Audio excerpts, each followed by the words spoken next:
Hey, and welcome back. I'm not sure what happened. That's really strange.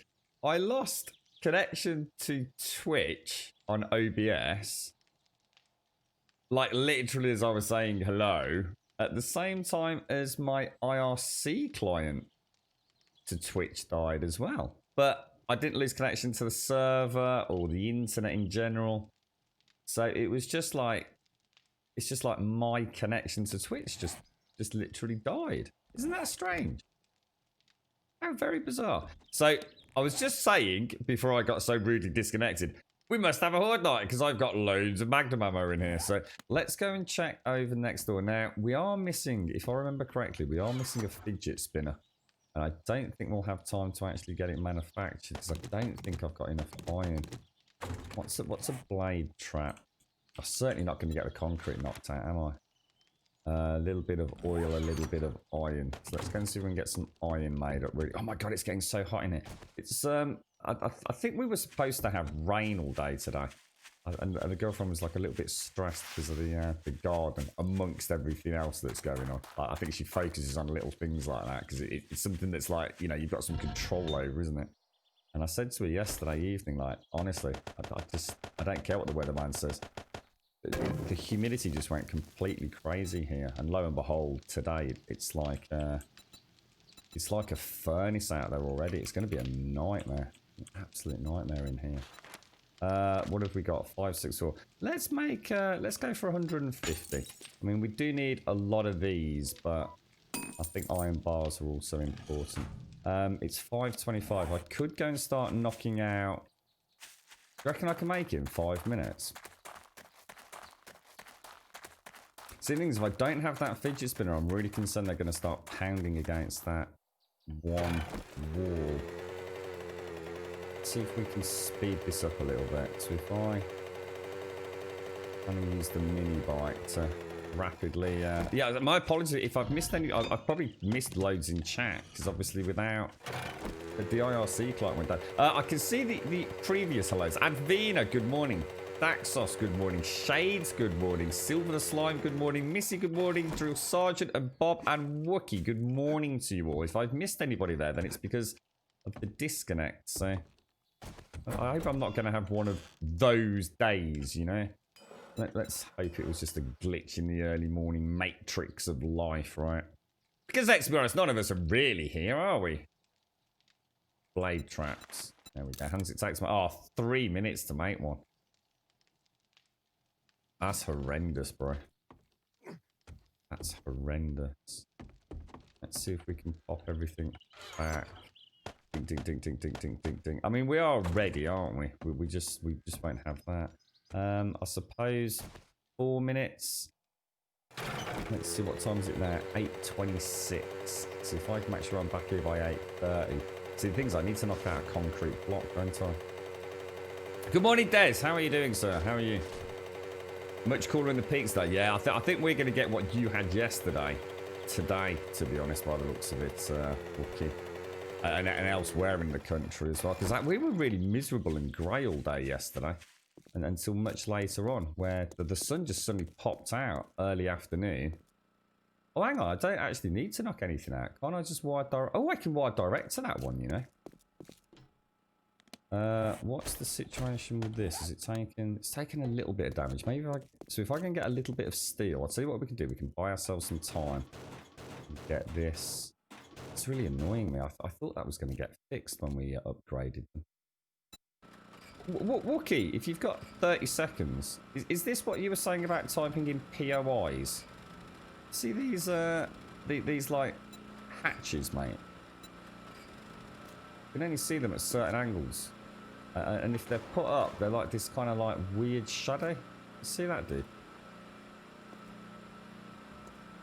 You think that's is that the thing that you were talking about in Discord, mate? Very annoying. Very annoying, sir. Good morning, Dibs. How are you doing, sir? What's the plans today, Des? Are you busy making wine last time we spoke, sir? Thanks for the bits last night as well, Des. Sorry, I was kind of quite absorbed by Alien yesterday, mate. I wasn't kind of lost in my own terrified look. What an amazing game. Really enjoyed it, actually. Kind of very different to what I was expecting. I thought it was going to be on a much, much smaller kind of spaceship. So I was thinking maybe there wouldn't be... I don't know. I mean, not that the game would be small, but being on a space... I guess what I'm saying is I wasn't expecting to see, you know, all the wonderful sort of areas that we've already seen. You know, such as docking bays and almost like the, you know, the equivalent of interstellar airport terminals and things. So I was quite pleasantly surprised. I've done a really good job of staying out of the... I guess the hoo-ha over it, because it's been a phenomenally successful game, hasn't it? But I didn't watch any YouTube videos or anything like that. I was going to take a little bit of concrete because I thought we could maybe start reinforcing the back areas of those generators. So if I take that, and that, and I suppose there's no reason not to take that, and that either, is there? That'll do us, and then if I leave it on the bike, we can repair straight after the fortnight. Shall I grab a few mollies? Don't think we really need them. In fact, no. Let's not take mollies. Thinking about it. What's left on that? Solid. I think we'll just make it, won't we? The new Horde base just worked well. Oh, have you tried a new one, have you, Des? It was so hot yesterday that the tire on the pickup... Oh, no. What, really, Bob? What, as in you've had to replace it, dude? Leicester was so hot, I had to go run some errands at 10 o'clock in the morning. It was already 29 degrees. I got home by 12 and it was 33 degrees.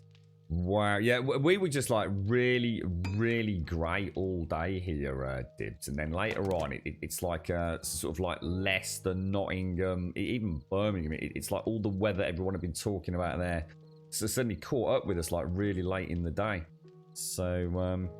I think we're going to have like the day you've just described, but here today, to be honest. It's like we're in like this weird little time vortex about 24 hours out. But yeah, it was ever so nice early evening yesterday. I was saying at the start of the stream on Alien Isolation yesterday, I gave a few clues away yesterday. My early morning hello on Discord, I put a little alien face. And in the grounded section, I put a little alien gif. And throughout the stream yesterday, there were little alien pop-ups that came up every now and again on the stream. Just like a little 8-bit pixel alien. So, the only person that mentioned it was Zaranthian. Old eagle-eyed Tsar. I thought that was quite funny, actually. I quite enjoyed doing that, like a little Easter egg. You're making the stuff today, let it sit until Monday and adding some chemicals along the way, then add yeast for the fermentation until Thursday. Then you're going to rack into a glass bottle for a few weeks while secondary fermentation begins. I take it you've done this before, have you, Des? I mean, are you a bit of a dab hand with all this? Or... Oh, wait, you had thunderstorms as well. I love a good thunderstorm, mate. I really do like thunderstorms. Very cool. You all right, Doc? Good morning, sir. Really enjoyed it so far, Bob. You know what, mate? It goes to show, right? And this is really important. All the fluff that we have in video games these days, right? I mean, that game I think has got to be close to... I don't know. It's got to be over 5 years old, right? It's certainly 4 years plus, right? I don't know exactly when it released. When an environment is handled by a good team... you don't have to make things stupidly complicated or push graphics settings to the point of ludicrousy for the sake of just trying to claim you've got the best looking computer game out there. Alien Isolation, right? My graphics card doesn't even wake up. It might as well be in passive mode with the fans just sitting there, mate. It's it doesn't even register that it's even got Alien Isolation running for all intents and purposes, mate. And it plays flawlessly. It plays absolutely beautifully. Not so much as a goddamn stutter break at all. It's flawless. Frame pacing is gorgeous. The visuals and the lighting are gorgeous. Well, it almost looks like we got... Oh, we must have had a bolt trip in, maybe. And I've played games, right, that have pushed my GPU, pushed my CPU to the absolute max of their limits. And yes, you know, I'll be the first to admit, you know, you've got to compare linear corridor shooter to linear corridor shooter and not compare it to an open world game and all that. But it just goes to show that all this is just getting us. It's all about making us buy new hardware, mate. That game looks phenomenal at my end. And I mean phenomenal. And it would run on ancient hardware. I've played games that don't look anywhere near as good as that. And they look bloody... well, or perform bloody terribly, mate. It's heartbreaking. It's just one giant mega scam, mate. It's just lazy development is what it is. Yeah, very impressed with it, dude.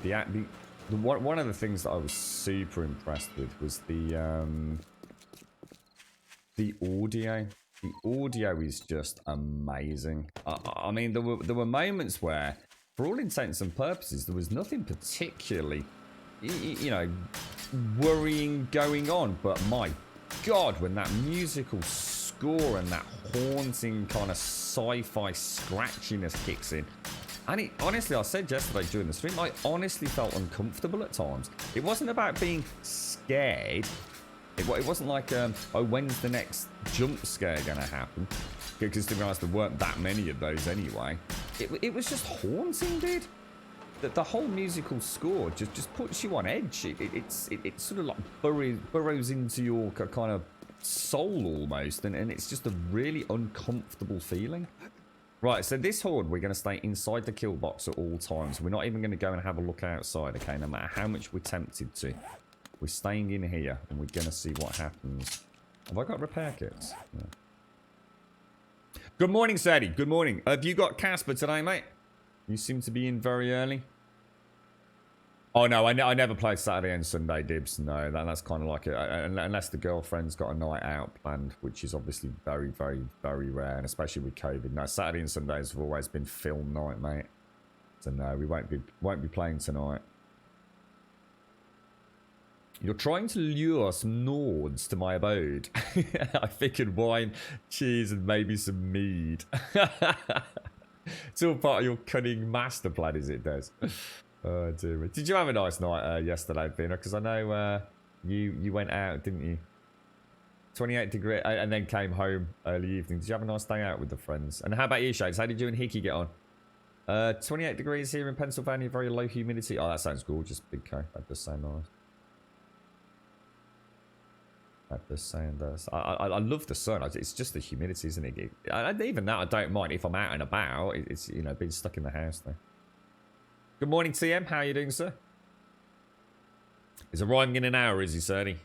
You got him all weekend, or? I was waiting for him to start and my stream had frozen. No, it was me, Advina. We got disconnected, Advina. Yeah, I'd only been live. I got as far as you know, hello everybody, blah blah blah blah blah, and then boom, I got a disconnection from Twitch on OBS and a disconnect on IRC. So it's like my entire household just lost connection to Twitch for some reason. Bit strange, but yeah, sorry, Advina. Did you stream yesterday, Advina, or not? I know you said you might do. Did you manage to jump on, or half a day? So, oh right, okay. Well, he's back early evening, is he? It was so hot here, I bought a soda, set it on my desk, and it exploded and sprayed all over me and the keyboard. Oh, no! A bukkake seed. Well, it was so hot, a can of pop exploded. Jesus Christ, dude. You're sitting in a lava cave, mate. The food was amazing, Grump, but we bought too much, so I have pizza for today. That's always the best way, isn't it? Always the best way.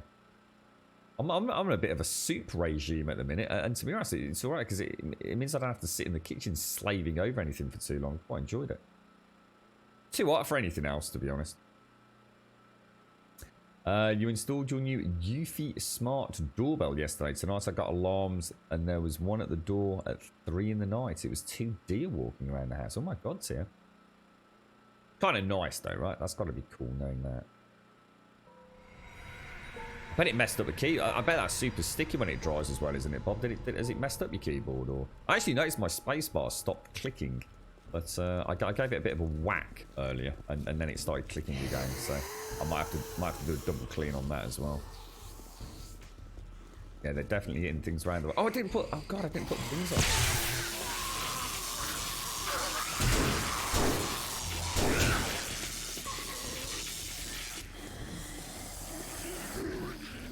Oh, that's not good, Grump. Oh, Jesus, that was close.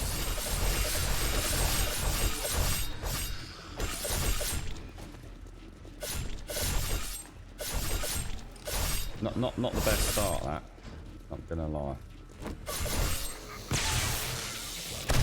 Alright, we didn't quite stay inside as planned, did we, really? Here we go. Here we go. Right, this is it. We're going to keep butts to the wall. Do you want me to turn that down just a little bit, do you? Back there? Is that a sweet spot? I've actually got a silence magnum there.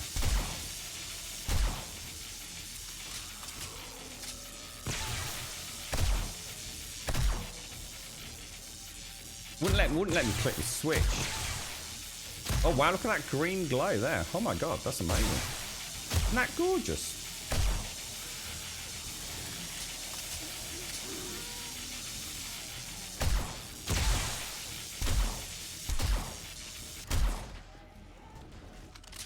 Nice. That sounds terrible, Bob. What, you just left it out and it was just getting hotter and hotter and hotter and just eventually just pop? I suppose that cream soda is like super carbonated, isn't it? You've been getting a lot of buffering on your stream for the past 2 or 3 days now. Only you watch loads of other streams without issues. See, that can't be us, you see, Daxos. That's got to be something to do with your connection to the European outbounds, because my connection through to Twitch has been excellent, like flawless, dude. That's got to be your connection to these servers. I wish I had a solution to it, mate. All I know is that our connection to Twitch is just, I've never had it this good, but then I just had that disconnect. So who knows, mate? Honestly, who knows what's going on? I've not had any drop frames now for, like, as in not a single drop frame. For a good few weeks now, since all that hoo-ha with Virgin Media. It's annoying, isn't it, Daxos? Really annoying. I get it sometimes with Lyric. It's like Lyric will be absolutely flawless. You know, as you'd expect, you know, whether or not they prioritise traffic for those big streamers, who knows? And then I'll just suddenly get a, you know, like a 1 or 2 week run where, honestly, mate, even if I drop it like to 480p, I just get constant buffering, and that error, what's that? Do you ever get that error as well, Daxos? Like 2002 or something like that? Error 2002. Drives me potty, mate. I've tried all sorts. I even tried using like different browsers, you know, like trying Internet Explorer. I tried it through a VPN as well, but that didn't seem to make any, I mean, it made a difference, but I'm not entirely sure whether or not it made it actually any significantly better, if that makes sense. But it sort of felt like I got it, how can I put it, less frequent buffering, but when it did buffer, it buffered for ages. So it was really just a sort of choose your poison kind of situation, Daxos.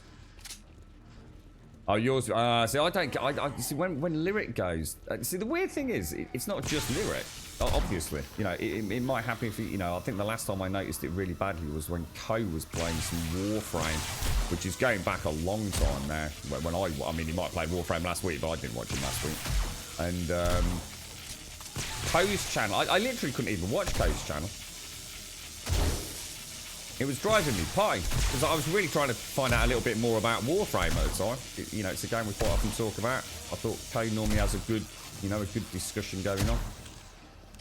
And I reckon I'd get about, I don't know, 60, 90 seconds worth of footage, and then it would buffer just for a fraction of a second.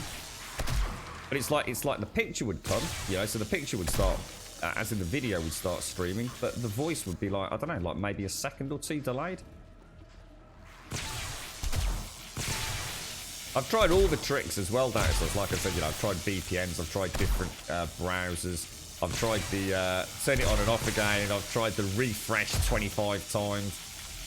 I think when you get it, you just get it, don't you?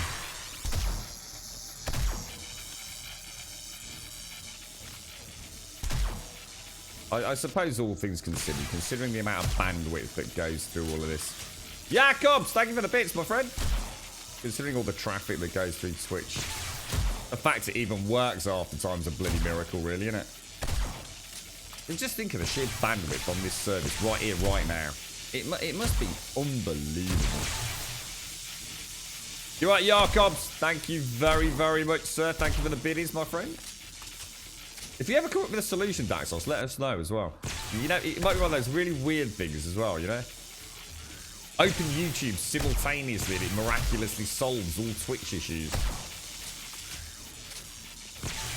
You alright, Gaz? How are you doing? How's the family and the old business going, mate?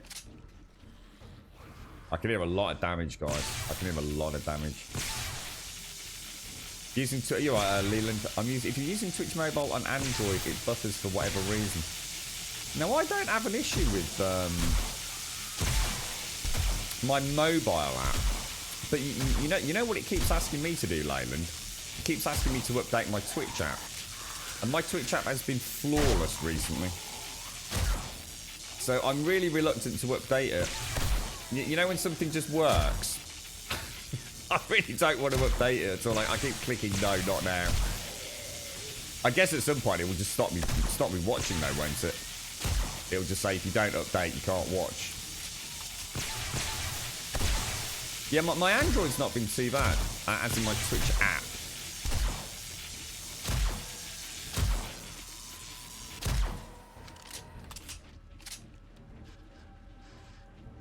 Sounds good. For half an hour, went for the bod, came back, hand wash, grabbed a sandwich, sat down, touched the soda, didn't even touch the lid. Oh, that's terrible, Bob. What I'll do, Daxos, if I notice anything over the next few days during the early part of the stream, I'll let you know as well. Just so if it does prove to be something like I said, I've been monitoring my connection like a hawk over the last few weeks. That's why I was getting really mad. Do you know I kept saying about the bloody bot? The bot kept saying we're sorry for the Virgin Media problems. I'm like, they've been sorted. I fixed all that. And the bot just kept saying it every day. It was so frustrating.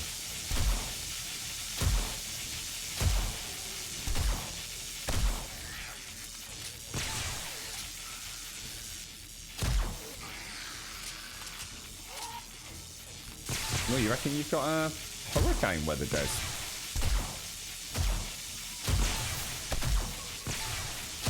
Do you have a lot of problems with mobile then, Leyland? What's that? What's MChat? Is that just an alternative to...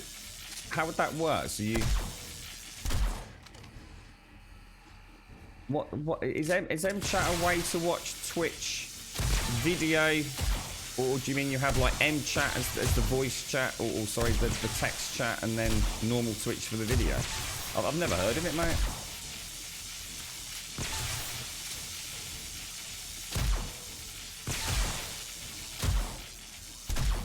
I'll tell you what it can be as well. It's some people do use that low latency mode, don't they? Whereas others don't. I've noticed on streams that use that I sometimes am more likely to have buffering issues. But to be honest, that only tends to be if I'm watching one of the bigger channels. I don't know if there's anything inherently problematic with transcode when you've got thousands of people watching.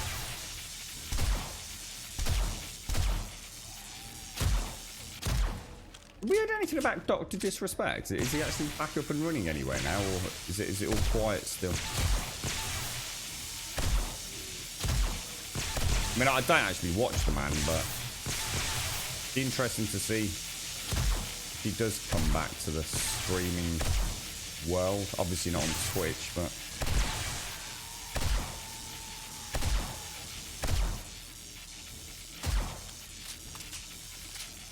No, I always do. Daxos, yeah, it's always nice to know. I mean, like I said, if there's nothing I can do, it's nice to know there's a problem out there, and then if anybody else mentions it, or if I hear about it from another streamer, You never know, you might be able to come up with a solution. Sometimes it's something so obvious as well, isn't it, Daxos, you know?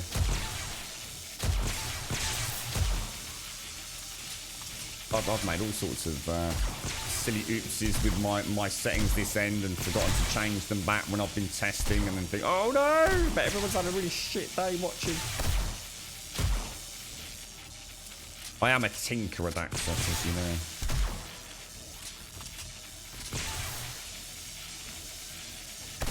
Really? So it could be hit. Oh my, well, I hope it doesn't hit.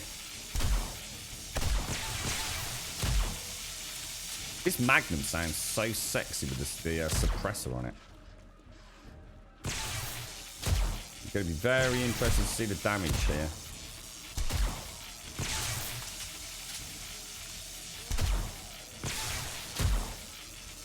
So it's nice, nice cold pizza today, is it, Shades?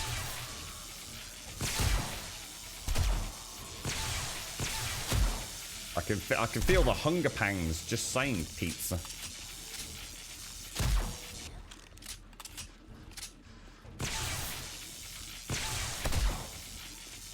Oh, we have a demo. 2 demos.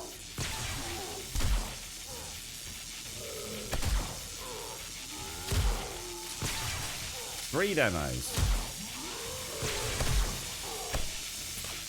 Oh shit, it needs repairing. God damn, that's unlucky. Oh no, we've got... He has to die.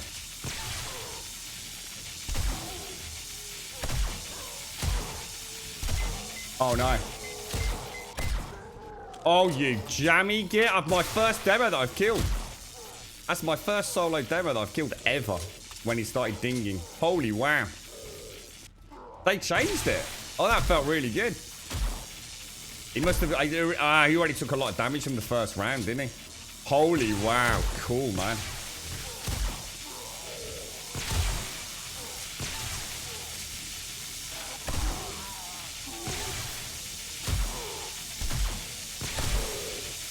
I've got a big problem here because I think I've just done AP rounds into those two...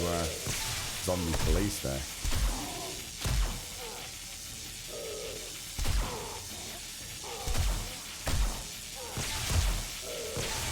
Oh, that's good fun, that is, man.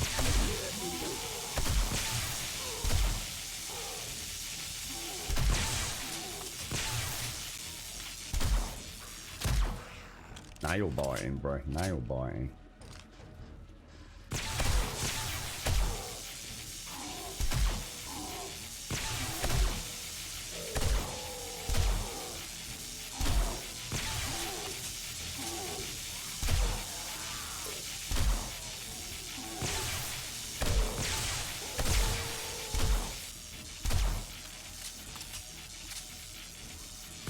Good stuff, man. Good stuff. She works well, doesn't she?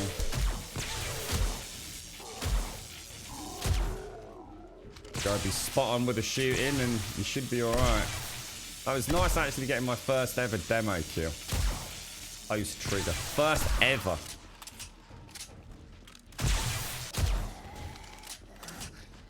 I think I did put about 4 headshot rounds into it on first rotation, plus all the electric damage, so...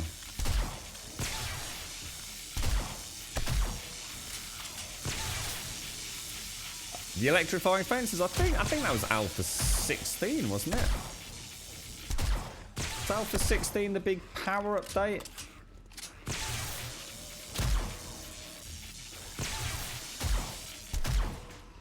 Yeah, they've been in a while, sorry. You alright, Mara? Oh, no, really, Mara? Oh, that's... I must say, it's the one that... I mean, I've never owned an Apple phone. You know, I have no experience with the iOS. The girlfriend a long time ago used to have an Apple phone. So I've got a bit of a rudimentary knowledge of what it's like. But it seems to be the one thing that I hear a lot of is that Apple do built in redundancy to their hardware through software refresh, don't they? No, I don't know how old that is, but so it's always annoying knowing that one day something works and the next day it doesn't, just because of a change in, let's be honest, a corporate bit of software, right? It must be very frustrating.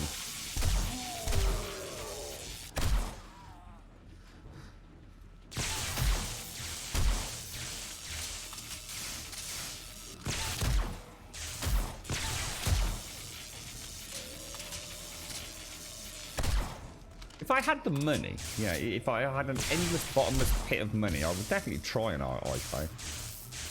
You know, I'm quite interested in technology, so why would I not, you know? And I'm sure the day that I buy it, everything will be absolutely fantastic. And I guess if you're in the money with iPhone, the chances are you can probably afford a refresh here and there. Although, I'm not saying that's the case for everyone. So maybe these things are not as obvious for some folks, but the thought of throwing away a perfectly good phone just because of a, you know, software mismatch is heartbreaking, isn't it? I mean, what a waste. Whether you can afford to upgrade it or not.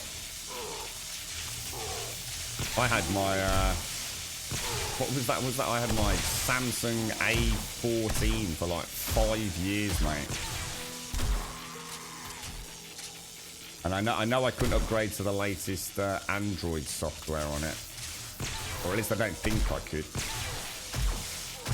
But it never stopped anything working. Or nothing that I used, anyway.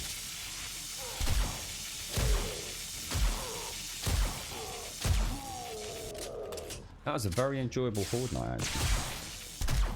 I'm very excited to see the damage. Very excited. You're right, Demon Works. Hello, Leo Night Fury.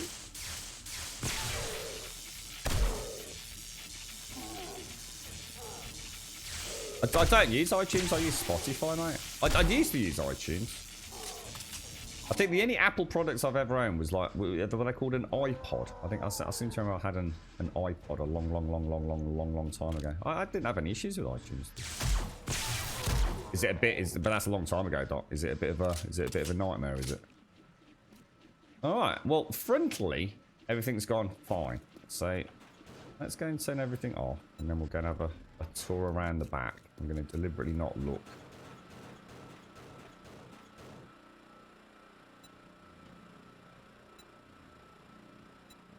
Yeah, I only use Spotify these days. And to be honest, I've only been using Spotify probably in the last few months as well. I've had it since literally Christmas last year, as in the year before 2019 to 2018.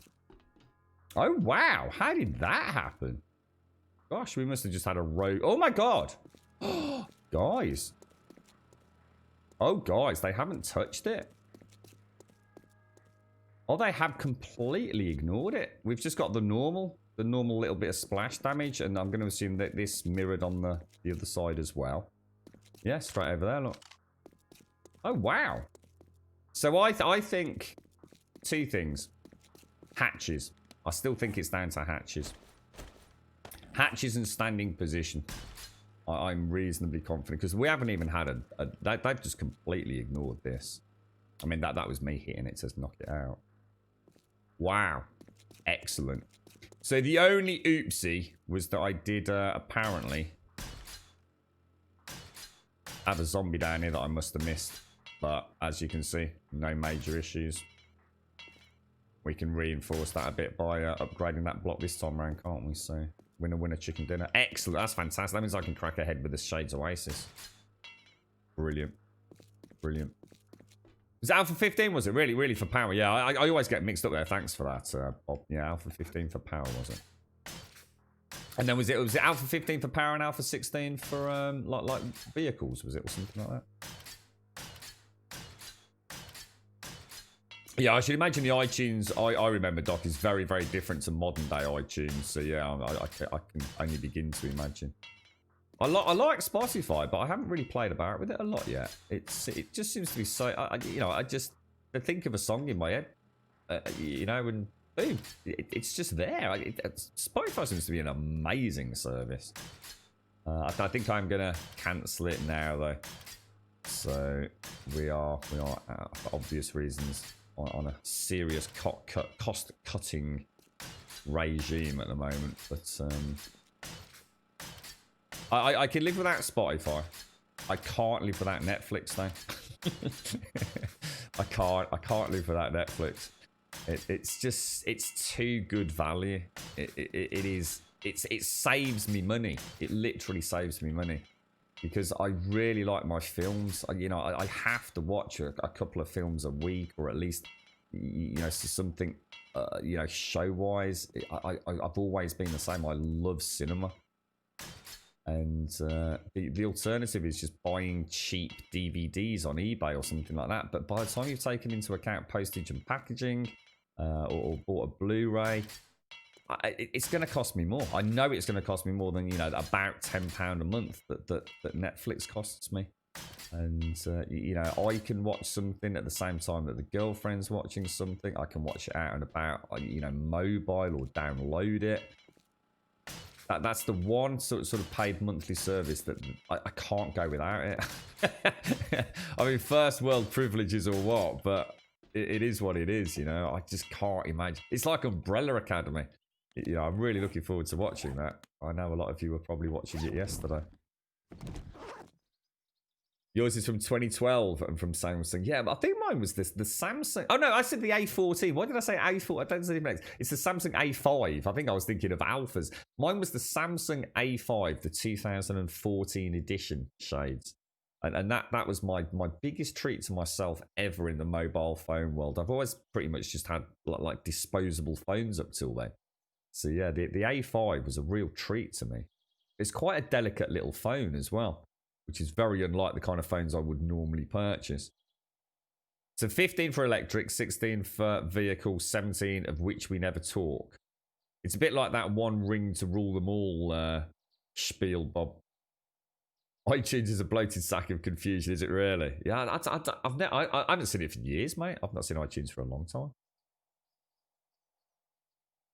Sorry if I've missed anyone. Shout out and we'll give you a nice hearty, warm greeting. I just cancelled Virgin TV on my TV and my TV license 55 months saved. We're talking about that ourselves. Saying my problem is, and I've already rang up retentions earlier this week. Sorry, not this week. Last week. And my problem with Virgin TV, Sadie, is I do need the internet, and I have to go with Virgin. And I did have a very long chat with a very nice lady, Scottish lady. It seems to be where they're all based at the moment. And I was very lucky to get hold of anyone. Apparently all that's kind of changed, because I know from tech support, things are really weird with tech support with Virgin at the moment. But I have spoken to the retentions team. And I had to jump through a lot of hoops to get there. I'll tell you, it's not like it used to be. But I guess with COVID, I can understand it. But you have to have a chat with us if we get a moment outside of stream, Sadie, because my problem is if I go with Virgin, right, and I cut the landline and I cut Virgin, if you like, TV, which we never use because I only pay £1 for TV, mate. I end up paying more. I know it sounds ridiculous, but I get a better deal having the 3-in-1 package than just having broadband. And the problem is you know what it's like. It's kind of like you can't get access to the new customer package if you leave them and then go straight back. So the only way for me to get it is to basically cut Virgin for a period of time and then return as a new customer. And I can't afford to do that because obviously I want the stream up and running. You know, mentally that would kill me anyway. So what do you use for your broadband then, Sadie? Do you have an alternative to Virgin, or were you never with Virgin?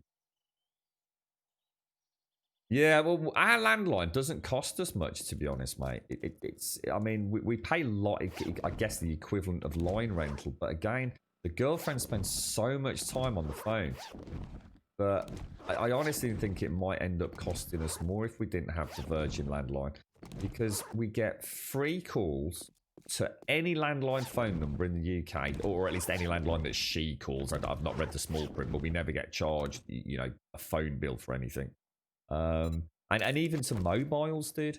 So I'm terrified, but a knee-jerk reaction of thinking I'm going to save some pennies actually ends up costing me in the long run, you know? I really need to look into it properly. But Virgin are funny, mate. They're proper funny.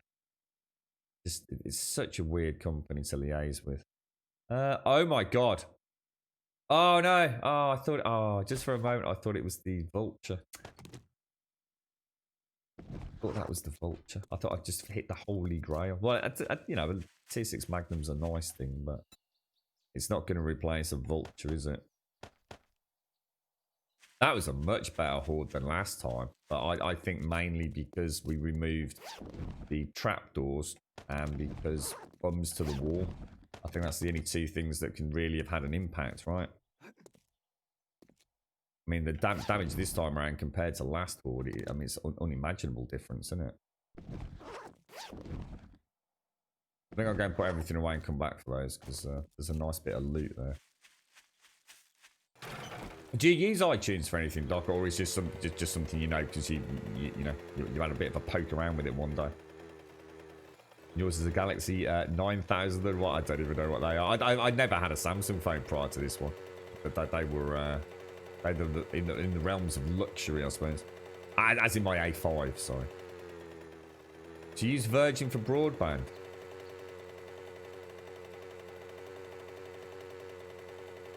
Not really. Come on, Pope. You're bigger than that, mate. Come on. You're a grown boy now, mate. You're allowed to say Virgin. Or is it something you've not told us, mate, you know? Yeah. But feel free to share, bro. You were nice with them. Told them I was cancelling my TV license and OTV. A few days later, they called me and offered me an amazing deal. What? Since you cancelled? So what? So you've now got broadband really, really good, or? I'd love to just go Netflix, mate. I'd love to. I'd just love to have a good deal on Virgin Broadband, ditch the landline, ditch the TV, and just have Netflix. But that is not. That's a lot harder said than done with Virgin, mate. They do give me quite a good deal on the broadband, and if I cancel everything else, I know what's going to happen. That retentions team's a nightmare, absolute nightmare. Just depends on who you get on what day. It's always been a big topic of conversation down the pub. Nearly every year, everyone does the same thing. And they all ring up saying, we want to cancel. We've got a better deal from Sky. And it just depends on, I guess, I don't know, it's probably based on quotas and all the rest of it. And sometimes people come out with like fantastic deals, and other times people come out with just a slightly better deal. I've yet to know anyone that actually went away from the retentions team having actually cancelled. You know, they always do just enough to make you feel like, you know, you've got one over the man, you know? But yes, it's a bit of a dance with them, isn't it, really? I must admit, whenever I've run them, I always go in with every intention of cancelling. But I can't these days because of the stream. I don't know whether that comes across in the tone of voice. He's blagging us. He's not going anywhere, mate.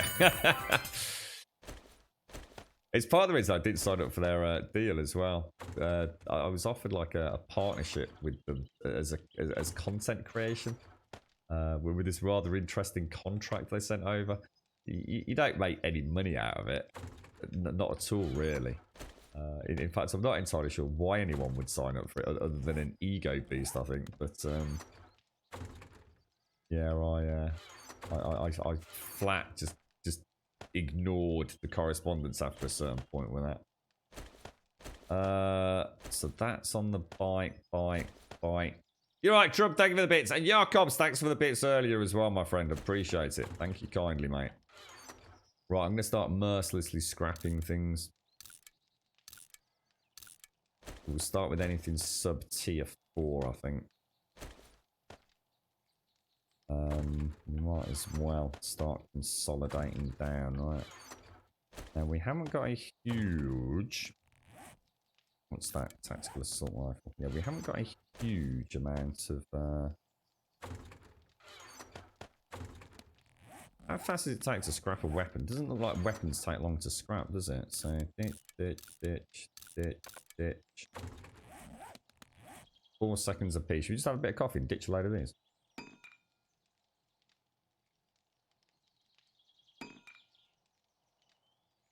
You're getting on a bit then, are you, Pope? How are you, mate? How's things? How's the world of the planet of COVID treating you, mate? Are you all right?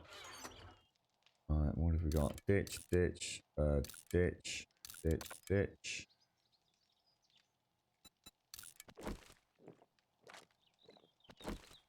Kind of regretting that already.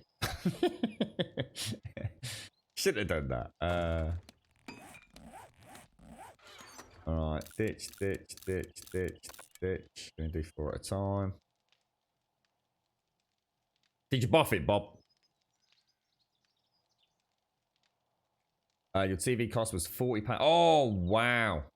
Oh, wow, said. Yeah, I got mine down to £1. It was just a curse. It's like the lady said, we've got it in order for you to be part of the package. We have to charge you something. So she sort of said, I can charge you a nominal fee of £1. So I thought, yeah, let's go for it. And I thought, you know, I came away feeling quite happy about that. It seemed like a pretty legit outcome to me. That was a while back as well, mate. I should double check, actually. I should really make sure that... Because Virgin are quite crafty, aren't they? They're another company that... They don't send you paper bills unless you ask for it. And if I remember correctly, you actually have to pay to receive a paper bill. And of course, I think in this day and age that they rely on the fact that people are so busy and, you know, there's so many emails and junk emails and emails that, oh, you know, I'll deal with it later. That when the bills come through, you're kind of like, oh yeah, I must get around to contacting Virgin Media and, you know, cancelling that contract. But people don't, do they? You know, there's always something else, and I think they prey on that. And you know that's down to you as an individual. You know, it's if you let slip. You know, I know some people are religious. You know, Sunday afternoon they sit down, like my mom. Sunday afternoon she always sits down, always goes through the bills. You know, but that's because she's done it all her life. You see, I'm a bit like that, to be honest. Especially with my dad being an accountant, or was an accountant. Yeah, she's very careful. But I wouldn't surprise me if she does that credit card stuff we were talking about the other day as well, where she does that interest-free loan or interest-free credit and moves it from one card to another. Wouldn't surprise me if she does do that. It's just not a topic of conversation. We tend, as a family, not to talk about money, you see. Mainly because we didn't ever have a lot, to be fair. Vodafone and the broadband connection are combined companies. If you have broadband and TV and mobile, they double your data for the mobile. Unlimited calls, mobile and landline. Yeah. That's pretty, I mean, it's similar to what Virgin Media do over here, TM. They get you in as an all-in-one package, and if you were to compartmentalize any of those packages, they're actually quite expensive. It just means you get everything from them. They're happy, you're happy. There's little incremental increases in annual charges, you know, that they get kind of lost in the bigger scheme of things. It's all part of the big corporate game, isn't it? Yeah, absolutely, Pope. Yeah. I think, I mean, I still get correspondence from the bank here and there. Virgin Media are more than happy to send you a monthly bill, but you have to pay for it. I can't remember. I think it's like $2.99 or something like that. They definitely charge you. I think it used to be like £2. I'm sure it went up to $2.99 not so long ago. $2.99 to have a bit of paper through the door. But, and I have to say, I bet you, I'd be under no illusion here that if I'd paid that $2.99, I would probably have made money back over that. Because I have on occasion noticed they've hiked the bill up. And I'm never, you know, it always seems too late. Oh, God, what that happened like 4 months ago. It always seems too late to complain about it, you know. Well, you had a 14-day window of opportunity to contact us, so it's like, fuck you. Is the horde base done? Apart from the one block? Oh, I see what we didn't check. We didn't check the reef.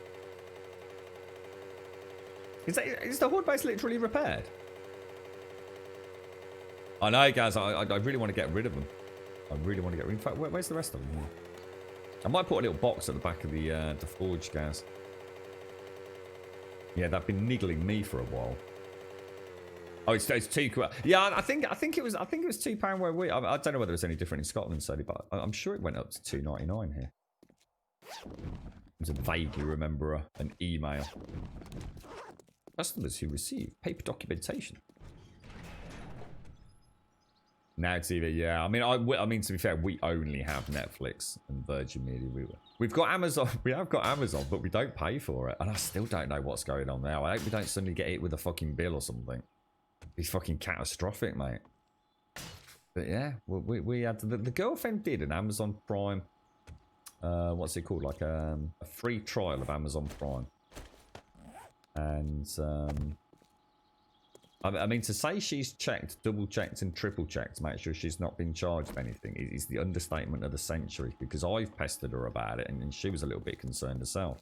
We have never, since that, I think it was a 3-month or possibly 6-month trial. We've never been charged since, but we still have access to Amazon, what I call Amazon Prime TV. I don't know what the official name of it is. Look at that, perfect. We've only used 9 shotgun rounds. And a few more there, because obviously this one would have been powered off during that mega horde. Oh, hang on, that's not pointing the right way. Oh, it's not powered.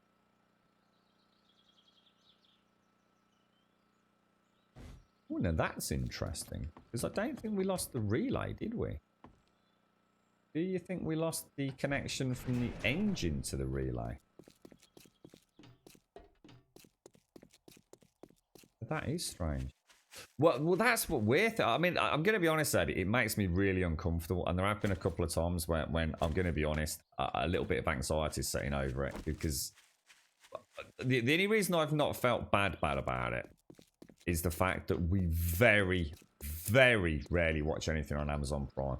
So it's not like we're even taking advantage of it. I mean, I can't even remember the last thing I watched on Amazon Prime, to be honest. Oh yeah, we did. We lost connections from the engine to the relay. I'm gonna have to knock that concrete block out. Now that's weird because I swear I checked that, you know. I swear I checked that. See that drooping wire there? Look. Yeah, I don't like that. It feels like we're kind of stealing something, but to be fair, like I said, we don't use it really. But it is weird. It just doesn't make sense. I mean, companies like that don't make mistakes like that, do they? Amazon don't accidentally leave your Prime account running, even though we know we haven't got a Prime account. It just seems, I don't know, it just seems weird to me. Whether or not it's got anything to do with the fact that our TV is like ancient. I mean, you know, it's a well, I say ancient, it's a smart TV, but it's a really old smart TV. In fact, it's so old I can't put the Disney Channel on it. It won't install. It's a model of X number of years before whatever is compatible with the Disney Channel. So that'll give you some idea on how old it is. So whether or not Amazon literally have tried to turn it off but can't turn it off, who knows? so not only should I never cancel it, I must never purchase a new TV, mate. Very strange. Very. Yeah, oh, move house.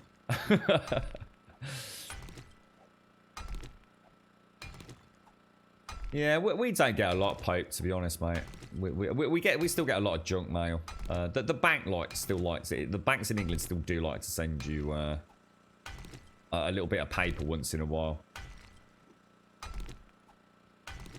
Normally nothing important, to be honest. Don't know. Yeah, we don't get. Oh wow! Oh, I know what's happened. I backfilled that hole, thinking it was just a vacant gap. I need to go and get another electric relay, don't I? Is that where you are then, Pope? Oh yeah, of course, because you moved, didn't you, mate? Of course, yes. For true love, Pope. For true love.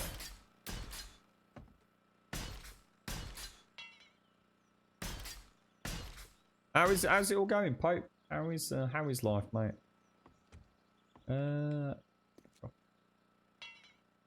What did I? Oh, electric relay. Yeah, mate, our postal service is good. I would speak highly of the Royal Mail. I think it just comes down to your postman, though.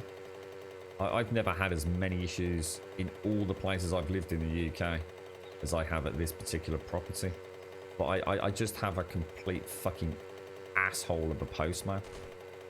And he really is. He's just a lazy bastard. That's all it comes down to. He's clearly pulling a fast one. There's no doubt about it in my eyes. It'd be really nice for me to speak to someone who works at Royal Mail. I did have a couple of friends that worked for the Royal Mail a long time ago, but then they became taxi drivers.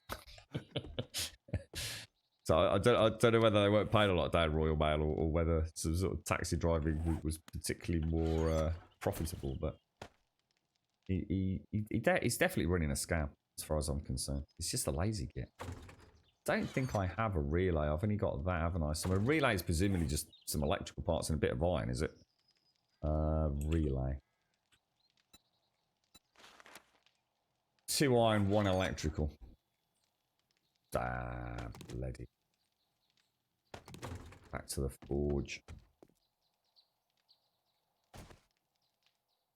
What do you mean? As in they do mess up quite a lot, do you mean, Sadie? Or things are opening up again, are they? Slowly. In the Netherlands, used to have this whole thing where the postal service should be completely screened and stuff if you wanted to be a postman. Really? Now they just go to a temp agency and hire whoever. Yeah, my issue is I mean, he has been caught and he's been caught quite literally red-handed because the piece of paper was red. So no pun intended at all. My postman started having this wonderful little game whereby he would, in his opinion, knock on the door. No one would answer, and he'd have a fail to deliver parcel, and he'd slip a "We're sorry you weren't in" card. Please arrange the redelivery, blah blah blah. And I thought, this is fucking happening an awful lot. And I'm thinking, I sit here streaming all day, and you know, I gave him the benefit of the doubt. I thought, you know, sometimes like maybe I just don't hear the door, or maybe he's a polite postman and he doesn't knock vicious and nastily, and I just don't hear him. And I remember thinking the one day, I can't remember exactly the circumstances, but what am I after? I'm after a relay, aren't I? I remember I'd been, for whatever reason, I'd been looking out of the window and I'd seen the postman. I'd actually seen the postman. And he had nothing in his hands. He was coming up the drive and all he had in his hands was what looked like letters. And I remember thinking, oh, you know, whatever, just one of those things. Oh, interesting, saw the postman, whatever. And later that day, went to, you know, the letterbox, if you like, and there was a fail to deliver slip in the mail. And I thought, that's really weird, because I saw him coming up the drive, and I knew what it was, and it was quite a bulky package. And I remember thinking, that's kind of weird. You know, the girlfriend said she'd ordered, you know, I won't go into the details, but ordered this, and that's really strange because he didn't have anything in his hand. You know, it was literally just some letters, and I didn't really think a huge amount of it at the time. And then I basically caught the bastard literally walking up the fucking drive with a "sorry you're not in" slip, mate. Straight up legit. He didn't even try to deliver it. He came up the drive with an already written out fucking "sorry you weren't in" slip, basically scribbling the time on it. And I kind of had it out with him very politely on the front step and says, like, look, you know, what's going on here? And he pulled a bit of a stuttery argument on it. And I sort of says, like, look, you know, I'm not here to get anyone into trouble, mate, but this is taking the piss a bit because, you know, we pay extra money for signed delivery because we don't want to get ripped off, and yet you're costing us money by having to go and pick up parcels or arrange for redelivery, and you know, so something's really off here, mate. What's going on? You know, don't let it happen again kind of attitude, really. And we haven't had any issues since. There's been a couple where I've thought, but why he'd do that, or whether it's his fault, or I just don't understand, because I don't understand how the system works, and why they do that anyway. It just seems like a waste of everyone's time. I mean, how does it help him? I don't know. Who knows? Who knows? But it hasn't been as bad since I caught him out on the front. Bit annoying though. Right, so we've got all of that there. Let's grab... What do we want? We're going to want... We need to make that shape, don't we? Always, the one thing I've always been just like shocked at, and I don't know whether it... I mean, I think last time we mentioned it does happen in the UK, but I don't think it's as prevalent as it is in America. And it could be due to nothing more than, say, the design of homes, to be honest. But I've watched loads of those YouTube videos where people put together all the CCTV footage of deliveries, and the amount of people that will just literally walk off the street and just come and steal deliveries from people's porches. I mean, I've never had really deliveries just left on the front, no matter where I've lived. I know last time I mentioned it, some of you have in the UK, but normally it's like over a back gate, or tucked behind a wheelie bin, or, you know, buried in a bush at the very least. But I mean, in America, it's like they just walk up to your front porch and just leave it on the front porch for anybody to see. So yeah, it's kind of strange, that whole delivery system over here. So when you bought the 3 mobile phones recently, there was a mistake and we ended up with 1 for free. Also, sometimes if there is a problem with the delivery, they just tell you to keep it. Really, Serdy? So you actually got a free flat? That's really cool, dude. I suppose with Amazon, with a company of that size, one or two things. It's not worth the hassle and administration for them to go recollecting, putting it back into the system, blah, blah, blah. And let's be honest, the customer PR for the odd mistake way offsets any actual hit to the, you know, the bottom line, right? So I think with a company like Amazon, even mistakes end up working for them, right? You're right, Jan. How are you? You couldn't be asked to carry the package. Do you think that's all it is? Do you think it's literally like, oh, fuck it, that looks a bit bulky. I'm having a hot, sweaty day. Fuck you, I'll leave it at the depot. That's just fucking rude if that's the case, mate. I didn't want to believe that. I always, even sitting here saying it, I always thought it was something to do with management. You know, management was saying like, look, we don't want you delivering parcels today. We want you to, you know, so-and-so's called in sick. We need you to do his round. So no parcels today. Just get round there. I always thought it was something more like that, you see. Like he was, and that's why I didn't want to make a big deal out of it. But it was, you know, it was very much, you know, eye to eye. Look, mate, seriously. Look, you've been caught now, haven't you? You haven't got, where's my parcel? And he did go and get it, to be fair. He came back about half an hour later with the parcel, didn't he, if I remember correctly. DHL does that. So it must have been in a van. I guess it must have been in a van somewhere. DHL does that a lot as well. They don't even come around because DHL also does the normal mail delivery. Oh, really? They just put the fail to deliver notice in an envelope when they're back in the office. A few days later, I get this notice that I wasn't at home. Oh, that's awful. Yeah, I have seen the glitter bomb videos. Yeah, they're quite cool, aren't they? Yeah, with the tracking devices and the cameras. Yeah, works of art. Those glitter bombs, actually, ever so well done. Yeah. Yeah, they deliberately. It's a YouTuber, yeah, or maybe a series of YouTubers these days because it became quite popular, didn't it? They actually make a glitter bomb. So what they do is they basically create a parcel, and they wrap it up so it actually looks like a really expensive set of headphones or a new iPhone. So it's in all the legit boxing, and they put it on someone's front doorstep. And then they film it. But they film the person coming up the drive and taking it. And what they do is inside is actually a mobile phone with GPS tracker. It has multiple cameras. And when the person opens the box, it causes a jettison of glitter to come out. So it covers them in glitter and the cameras are filming their reactions.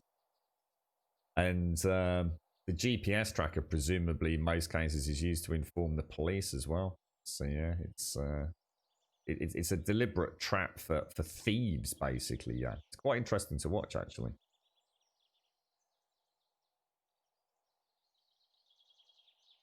That's terrible, Pope. So we even went to all the effort to deliver 3 of the packages. Oh, dude, that's terrible, mate.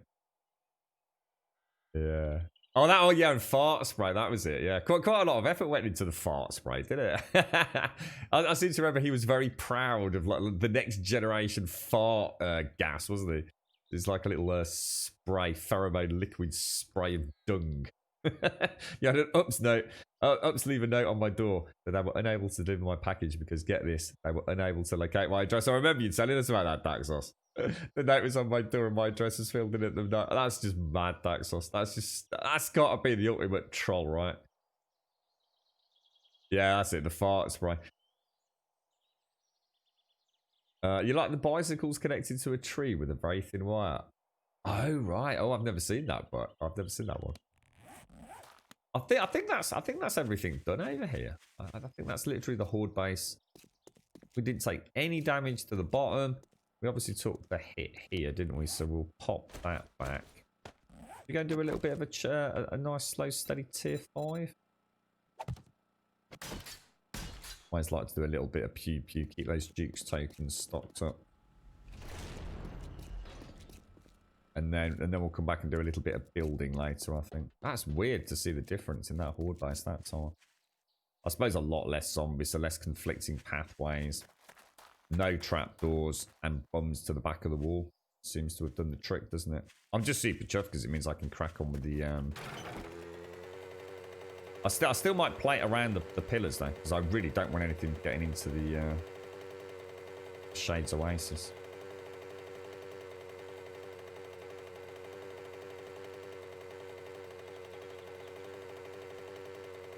Really, Pope? I suppose it makes sense, doesn't it? It's I've been trying to follow what's going on with the US Postal Service, because obviously Deadeye Dunce works for them, and it does. I mean, yeah, I really don't understand it in any detail. It sounds like some right dodgy shenanigans going on, you know. But it's not my place to comment because I don't really understand it, and I've still got a bit of reading to do on that. But so, something very strange going on over there. Right, so let's just go and pop all this way. Right, it's Relly. How are you doing, sir? Good morning, McGlashan.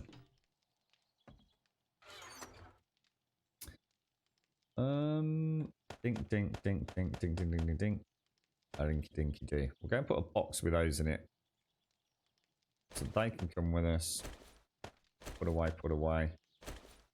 Well, that's to be put away. That's to be put away, isn't it? That'll do us. How are we doing on gunpowder?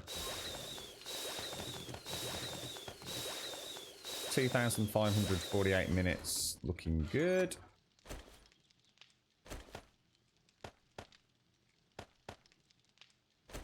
All these down then. Looking tasty. Looking tasty. So, Serdi, what were your thoughts on Destiny then, mate? I know it might be a bit early or close to D-Day for Asper, but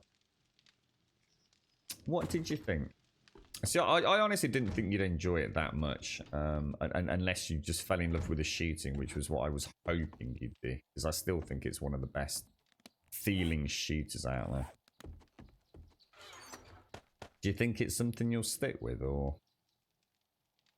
I think regardless of what the answer is, I think in a few months when they release the, I guess the quality of life update, which, you know, I'm very eager to see. I think no matter what, that will really bring me into wanting to play some more Destiny, to be honest, and sort of play it semi-properly as well.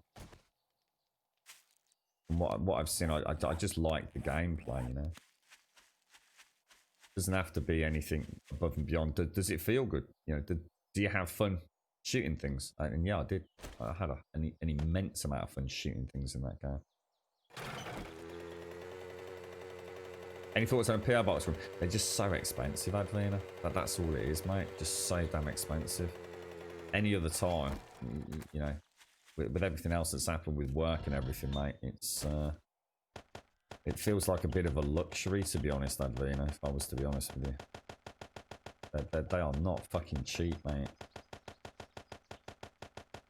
I mean, there's ways to do it cheaper, so you don't, you don't actually have to have it delivered to your house. You go and collect it, but even that's a bit of a no-go these days because of the old fucking back and everything. So, I mean, obviously it'd be great, but I think to do something like that, we've got a lot of other things I'd like to do with the channel. You know, I'd like to get a little group of peeps together, coming up with some ideas and. There's some merch stuff I'd love to do. You know, I'd love. I was sitting there yesterday, like, literally sitting there yesterday. Girlfriend and I've been having a nice long natter, and it was so hot. I couldn't change my t-shirt, and I actually the next t-shirt that I had was actually one that you'd sent through to me that Christmas before with the little Grum character on it, and I just thought that's cool. You know, I really like that t-shirt, and I'd really like some myself. And I guess that's just fun, you know. It's just a fun thing, you know. Obviously, it's not about making money, but that sort of stuff, you know. It's pence, you know, if that. Obviously, if you're a huge YouTuber selling, you know, thousands and thousands of hoodies, then I'm sure it becomes reasonably lucrative. But you know, we don't need to worry about that side of things. It's just getting it up and running, so at least it's a fun thing in the background, isn't it? But it's all work, isn't it? It's more time and. You know, we have to pay someone a commission to do the artwork and things. You're right, Failure. How you doing, mate? How's things? I've not seen you for a while, Failure. How's life treating you? Live fish and the surf stroming is that fermented bloody fish thing?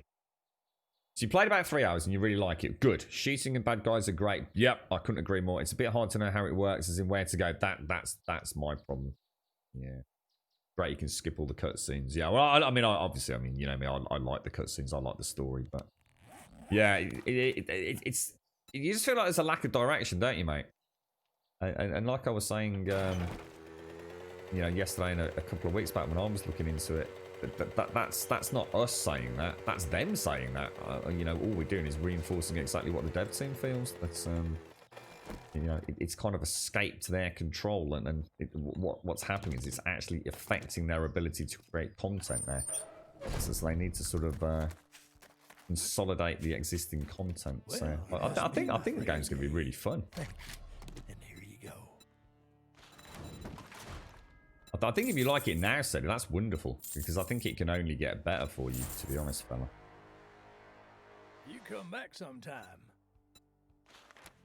This dude only ever has. I have a dilemma. No need to apologize. The same 3, doesn't he? It's always the same 2. LG Factory, LG Factory, LG Factory. What's the other one? One of them does the apartment block, doesn't he? Should we go and do that one?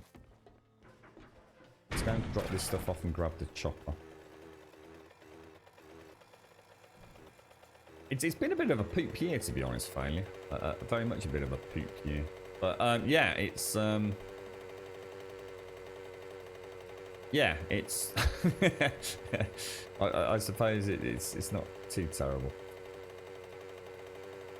Oh, you sent me a nice bottle of whiskey in the PO box. Well, I mean, you know, I mean, I suppose, tricky one that. It feels like a bit of an extravagance, doesn't it?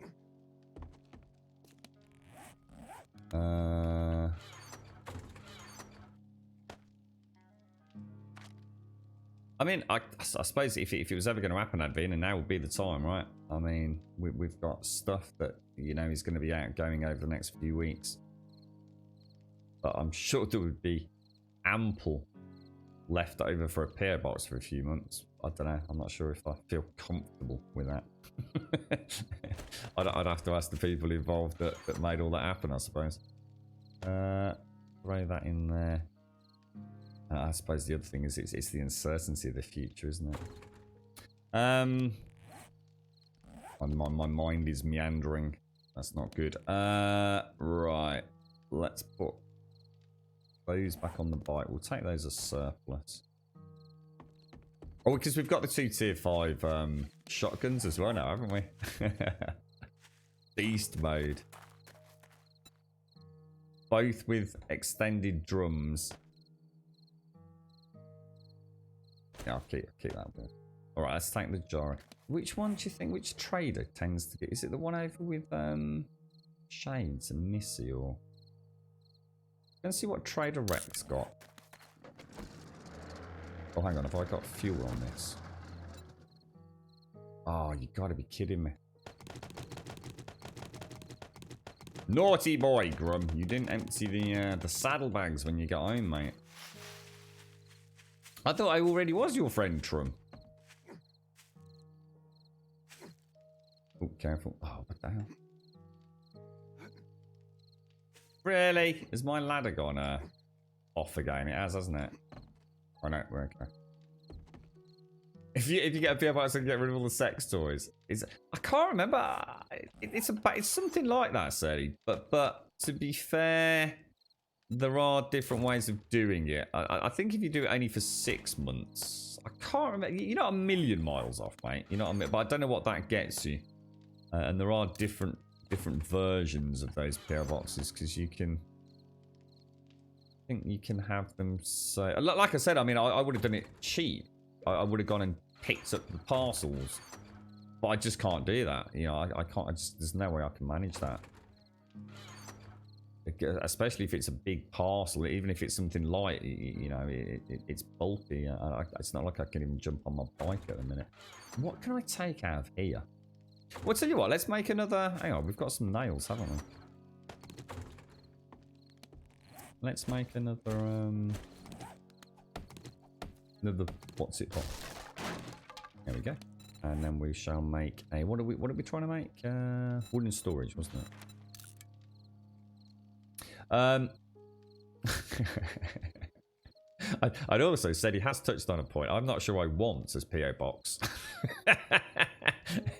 with used sex toys. I was watching the news. A 7-meter python was reported to be attacking a resident's dog in the city I live in. Imagine that bumping around your wheelie bin. 7-meter python. Jesus Christ, McGlashan. That's terrifying, mate. It's terrifying. Mostly unused. I think we've got most of them, yeah, but we are. And normally Sunday, I go and do a little tour of the server. We did like the east, north, and west peripheral sort of areas last time. You're right, Victus. At least one call idea every stream with the things that you'll say. The Heart of Gumbrody, the Cult, Panic, just to mention a few. Yeah, I suppose. I don't know.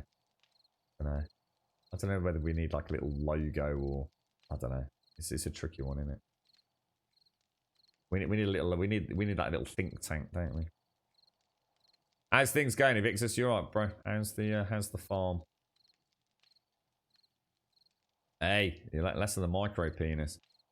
Icelandic Hakal truly takes the prize for the most disgusting concept. Surströmming smells more, but semi-rotten shark that smells of piss just makes me wonder. Is this? I mean, is this? I mean.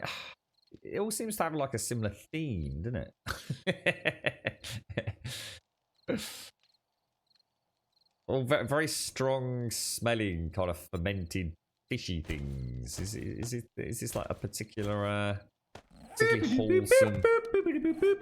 Another month of my life I will never get back. Hey, what do you mean? What do you mean, David Tail? Thank you for the 21, mate. Thank you very much for the 21, bro. I hope you're having a good time, mate. Thank you very much, bro. I'll tell you what we'll do. We'll take out all the bear veggies. We'll throw in that up there. Look, that'll free up a bit of room, won't it? And then we'll throw the book. I think I'm going to overflow on books if we're not. Oh, someone's already bought a load of. Oh, hang on. This is not. Oh, it is unlocked.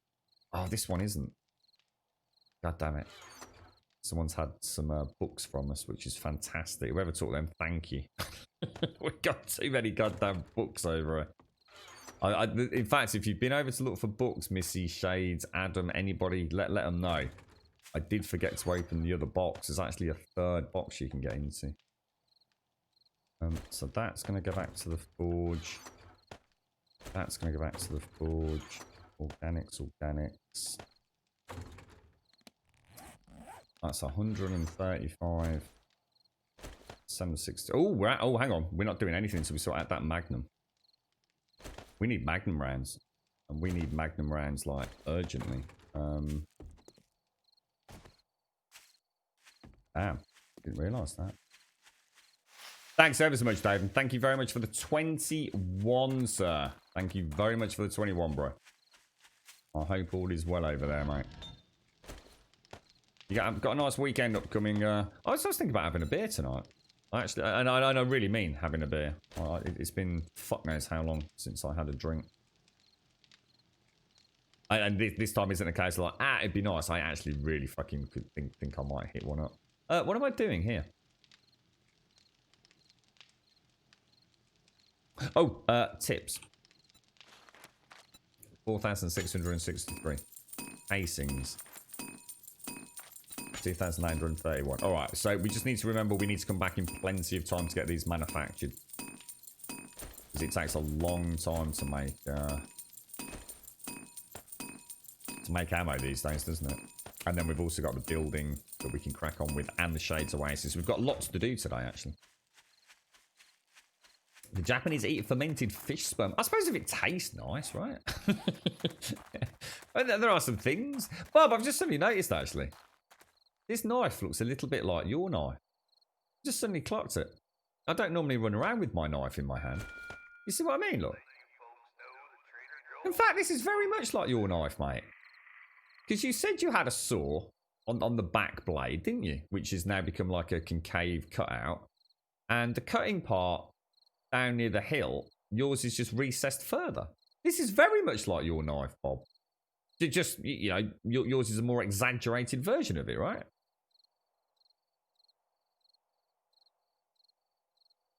That's the knife was muddled. Oh, I see. So it's like, oh, there you go. Shit, you should have said, Bob. I didn't realise, mate. This looks like this folds into the handle.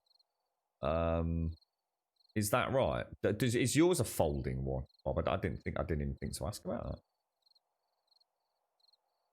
that. Could you use the Amazon wish list thing instead of a PO box? A concealed address, but not sure if we could send stuff if not in your wish list. Yeah, and therein lies the problem, I suppose, Sadie. And then I'd feel all awkward having something like a wish list, mate. I mean, you know, I could put fucking anything on it, couldn't I? It's just kind of weird, really. I guess it sort of takes the fun out of it as well from both ends, right, Sadie? What do you think? I don't know. I suppose I could do. It seems weird having a wish list, dude. Monday was odd enough as it is, mate. Bloody hot there, Evictus. Everyone's puffing and panting, even the pigs. I should imagine pigs are very prone to sunburn and things, are they not? The fermented stuff is for winter feed, as the Nordic climates are rarely suited for outdoor drying. Yeah, Matt, I mean, this is what I was saying as well. There's definitely a theme here, isn't there? So I'm sure you know, it's part of culture, environmental necessity, etc. So if it's got loads of garlic in it, I wouldn't mind. It would just have to be a lot of garlic. It doesn't though. I was going to say, yeah, I didn't look like yours would, but pickled Atlantic herring. Isn't that? Hang on, isn't that Surströmming one? I thought it was fermented Atlantic herring. That's one that pongs a bit, is it not, Vitae? Surströmming or whatever it's called, or are we talking? Is that something else?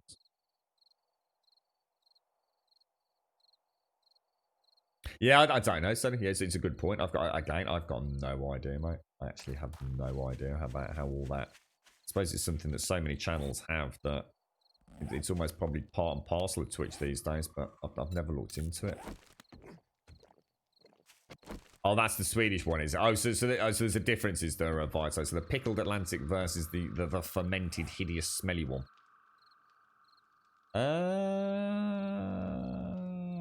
What was I doing?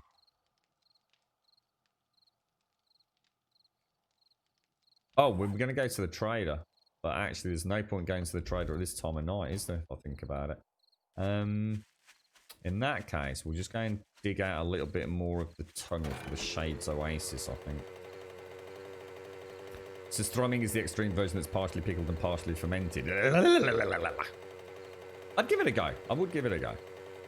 I'll try anything like that once. You know, if it turns out to be absolutely disgusting, then, you know, at least you know, right? But you never know. You might just suddenly think, oh, blimey, that's actually quite nice, mate. Oh, Jesus!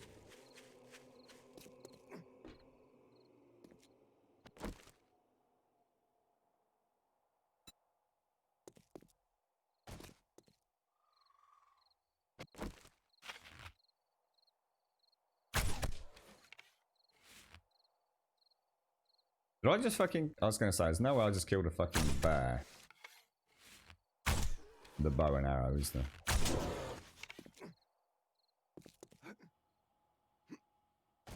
Oops.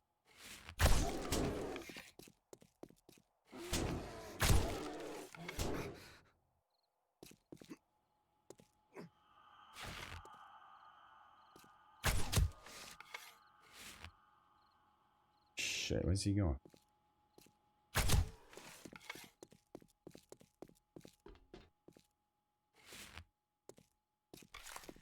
Where are you, bear? Where's he going?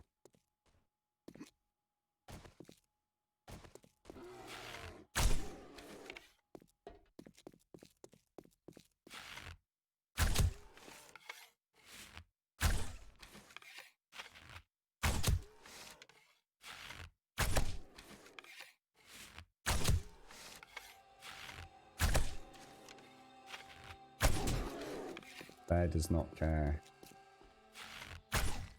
Alex just missed it as well. That was a close call there. Got him. Screw you, bear. Death with arrows, mate. Wow. What a beast. What a beast. And lights off. Right. Food. You're right, Darksider. Working on your base. Well, good luck with it, bro. Good luck with it. We'll take that. Oh, God. Oh, dear. I hope I muted out in time there. Holy wow. That was a mega sneeze. Wow. Cool, blimey. Oh, dearie me. An SMG that is very wrong. Is it really? What's up with the SMG, guys? I don't. You know what I mean. I don't know much about the old weapons, mate. But yeah, I don't think a game like this should be mega realistic, guys. Right? I think it could take a bit of the fun away from it, right? You've got to have a little bit of artistic license to have some giggles, right? They don't sweat. Is that what it is? So they literally can't regulate their body temperature particularly well. That's why they roll around in the mud, is it? I suppose it makes sense.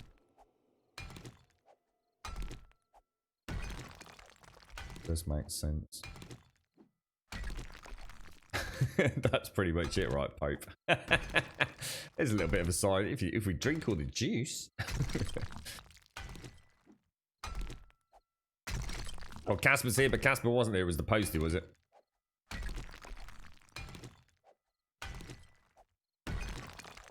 Yeah, I remember someone suggesting that a lot of people open it underwater, right? Is that a thing, Ezrelli? So when you actually open the can, you just open it out in a bowl of water? Just so the first gaseous hit doesn't absolutely reek the place out. Thank you, yes. Did you hear it? I'm not sure if I actually managed to get the mute out inside there, Mario. How you doing, bro? How's things?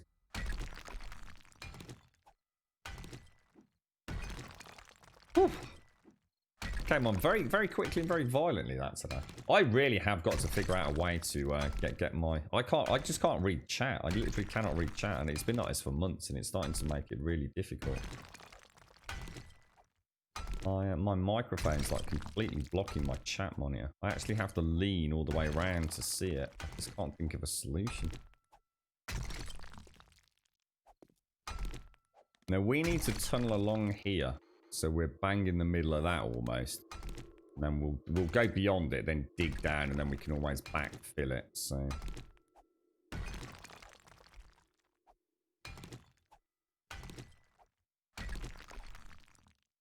I want to just try switching my chat to the other monitor just for a little while. Shall I just try it? Hang on, one sec.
Yeah, I can't do that, Bob, because all these setups that have microphones over and above monitors, they're all like dinky little fucking monitors, mate. You got to remember, sometimes I play on a really big, like, well, not really big, but a big TV, mate. So having a microphone over and above, it would be so far away from my mouth, and these condenser mics are kind of designed to be pretty close to you. So I don't have that luxury. And Trump, unless Specsavers sell X-ray vision glasses, mate, then and I can look through a microphone, that isn't going to work anything. You all right, Grimy? How you doing, sir? Testing, 1, 2, 3. Testing, 1, 2, 3. How's it going, bro? Am I muted? Just while I move my windows. Oh, that was it. Outdoor is a must in my opinion. Yeah, underwater is supposed to work. Seems risky though. It's even a fresh. Yeah, I was gonna say. I know Palomar suggested it as a possible. See, the thing is, I really like my chat window on my right hand side, because that means that the beginning of each sentence and your name is less distance from the center of the main monitor. So if you put your chat on the left of your main monitor, you have to scroll not only to the edge of the bezel of that one, but then you've also got to turn to the left of the bezel on the other one. So there's an inherent bonus to having chat on the right hand side. The problem is my microphone support is on the right hand side, and I can't put it on the left because it would block my keyboard. Chat just seems so far away when I've got it on the left. And I actually have to physically turn my neck to look at it as well, which I think would do a lot of damage over any extended period of time. 189, is it? 189. Yeah, because we've just had one, haven't we? Yeah, not bad, Don Critch. Yeah, she's having a nice quiet day today. Yeah, it was a long day for her yesterday. Lots of fascinating words, or vowels, cusps, commisules, rafts, stenosis, ascending roots and arches, connective tissues. It was, oh my god, it's like I said, it all goes in one ear and out of the other, because she talks in, it's almost like talking a foreign language to me. Just go text to speech. That would actually be quite cool if I could trust you lot, which I can't. There's a Swedish dad that made a YouTube video on how to open a can of Surster ring the proper way. Have you got a link to it, Vital?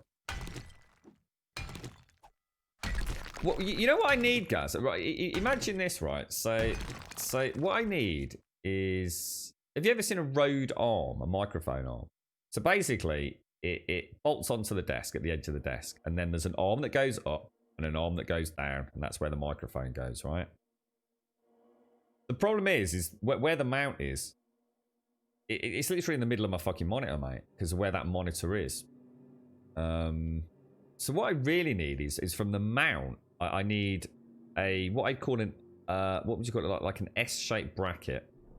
So it would bolt into the mount, it would then go across 6 inches to bring it 6 inches away from the desk, and then it would come back up for the rest of the mount. So what I need to do is, instead of having the primary arm linked directly above the desk, I need to link that primary arm 6 inches out from the desk, and then it would solve everything. But I can't find that sort of bracket. I don't know if that makes any sense at all. It's very frustrating though. These arms are literally fucking stupid. They really are. I can't. Yeah, there's no way to mount it any lower, mate. I did think about that. What I could do is I could attach something, maybe. I'd have to build something. Is my only solution. So I'd have to physically build something down on the right-hand side of the desk in order to attach the microphone bracket to. Is that what you mean, Knife? But drilling a hole in the desk wouldn't do anything. It's like a clamp, so it has to clamp to something. And the problem is these things are fucking heavy, dude. And I'd be really worried that I'd break. You know, over time I can put a little bit of stress on, you know, what is essentially what holds the desk together. Bit annoying, to be honest. Very annoying. I really don't like chat on my left-hand side. Really don't like it. But I suppose it's like all things. Maybe you get used to it. I used to have it on the left-hand side. So, He looks like a really big man, or that is a really little house behind him. He looks like Gulliver, mate.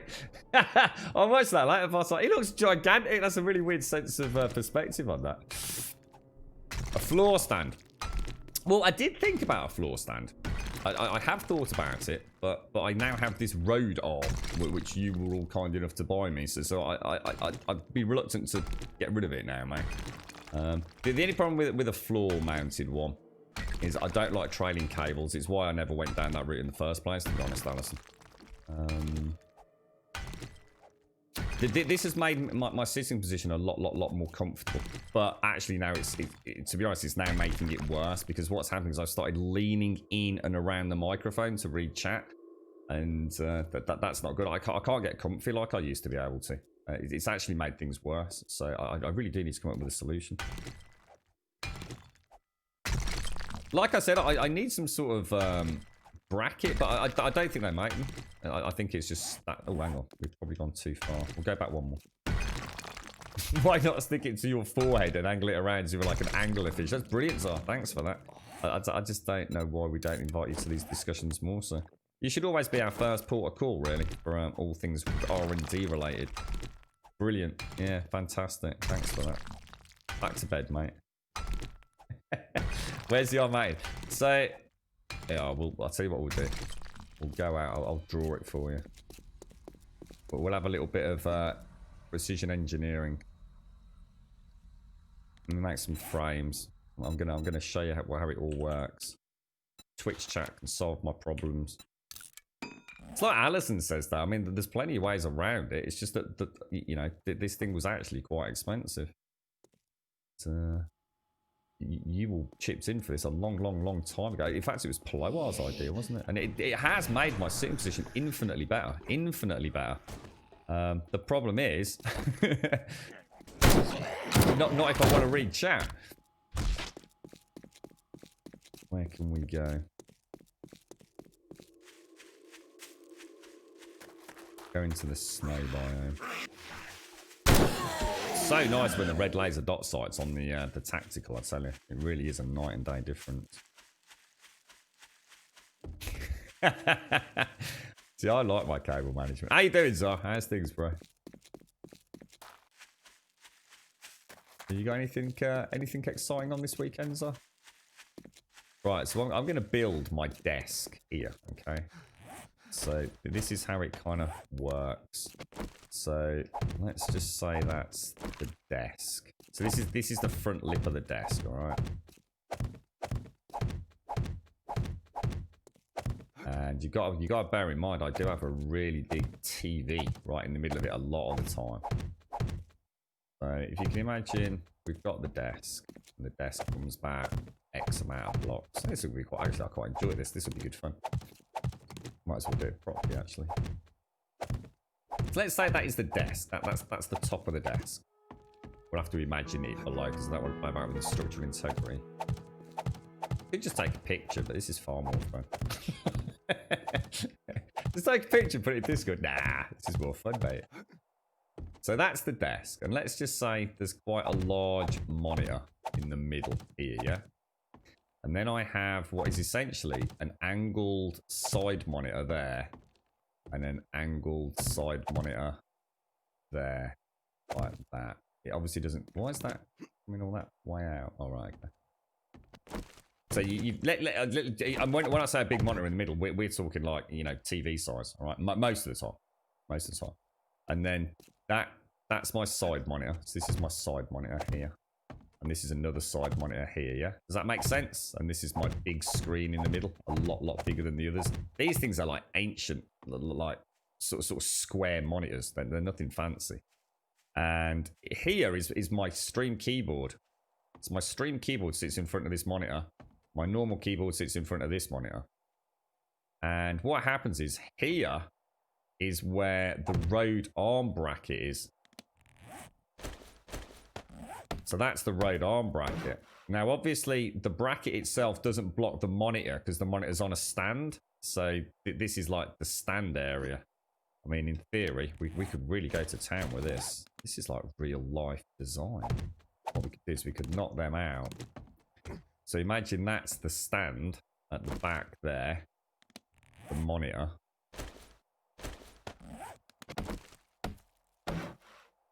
Suppose I could sort of... This is sort of on a stand, but not really. It's a very low stand. Very, very low stand. This is good fun. We should do this more often.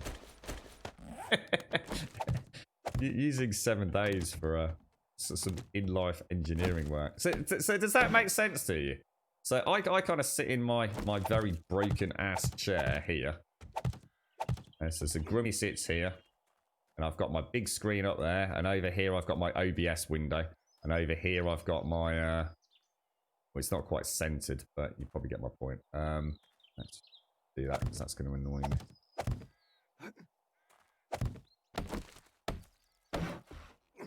There's my chair, and I'm sitting here playing. So as you can see, in theory, I can see my monitor, right? But I can't because this arm comes up and down in a big V, inverted V shape. So my microphone is about here. So this is kind of like my microphone right here. You know, a bad example. It's actually higher than this, obviously. My head is in the middle of the monitor. So this comes up and down to the microphone. So when I look across there, I am literally seeing like an arm that comes up like that. So I can't see nearly 3/4 of my monitor. I'm having to look through it and around it. And you know what happens is I can see part of it with my left eye and part of it with my right eye. And the brain's making up for it. And I think that's what sometimes leads to me feeling a little bit more drained by the end of it. So the solution is to put chat on that side. But here's what I was saying. If my primary focus is here and I want to read chat, I only have to move my eyes to that bezel. Here, I have to not only move my eyes to the bezel here, I have to move my eyes to the bezel all the way over there, because that's where your name and the start of your sentence is. Does it all make sense? Have I explained it adequately for discussion? I'm not saying anyone's got a solution. I'm just saying, does it sort of see what I'm up against? Oh, it's not a CRT. No, they're Dell flat panels, but they're like 1280 by 720 resolution. I think they're ancient. What do you reckon, guys? Did you see my point? So like Gaz said, the part of the solution would be to mount this bracket right down underneath the table. But this thing is fucking heavy, and it is under a huge amount of, if you like, tension on the arms, because they're designed to hold a lot of weight. And if I build something flimsy down there, it's going to snap off or take off the desk with it. You right, Diz? How you doing? I hate looking over there. It's really hard to look all the way over there. I'm going to get neck ache. Is chat really that important, though? Sometimes trying to make you look like a fish earlier, for example. God, I don't know if having an angler fish light on the front of my head, so. I could go out in the garden at night, mate. Look at the frogs. What colour is my desk? Kind of like... I don't know. It's quite light. It's not white, but kind of like a, I don't know, kind of like a creamy colour, I suppose. Use to mount mine at the back and route it low and then up. Yeah, I haven't got any room. I'd have to separate my bezels if I did that, mate. I'd have to have them come in three. If there's no way for that to happen, you see what I mean? Because that bezel of that monitor touches that bezel of that monitor. So I'd have to route it through there. It'd look fucking awful, mate.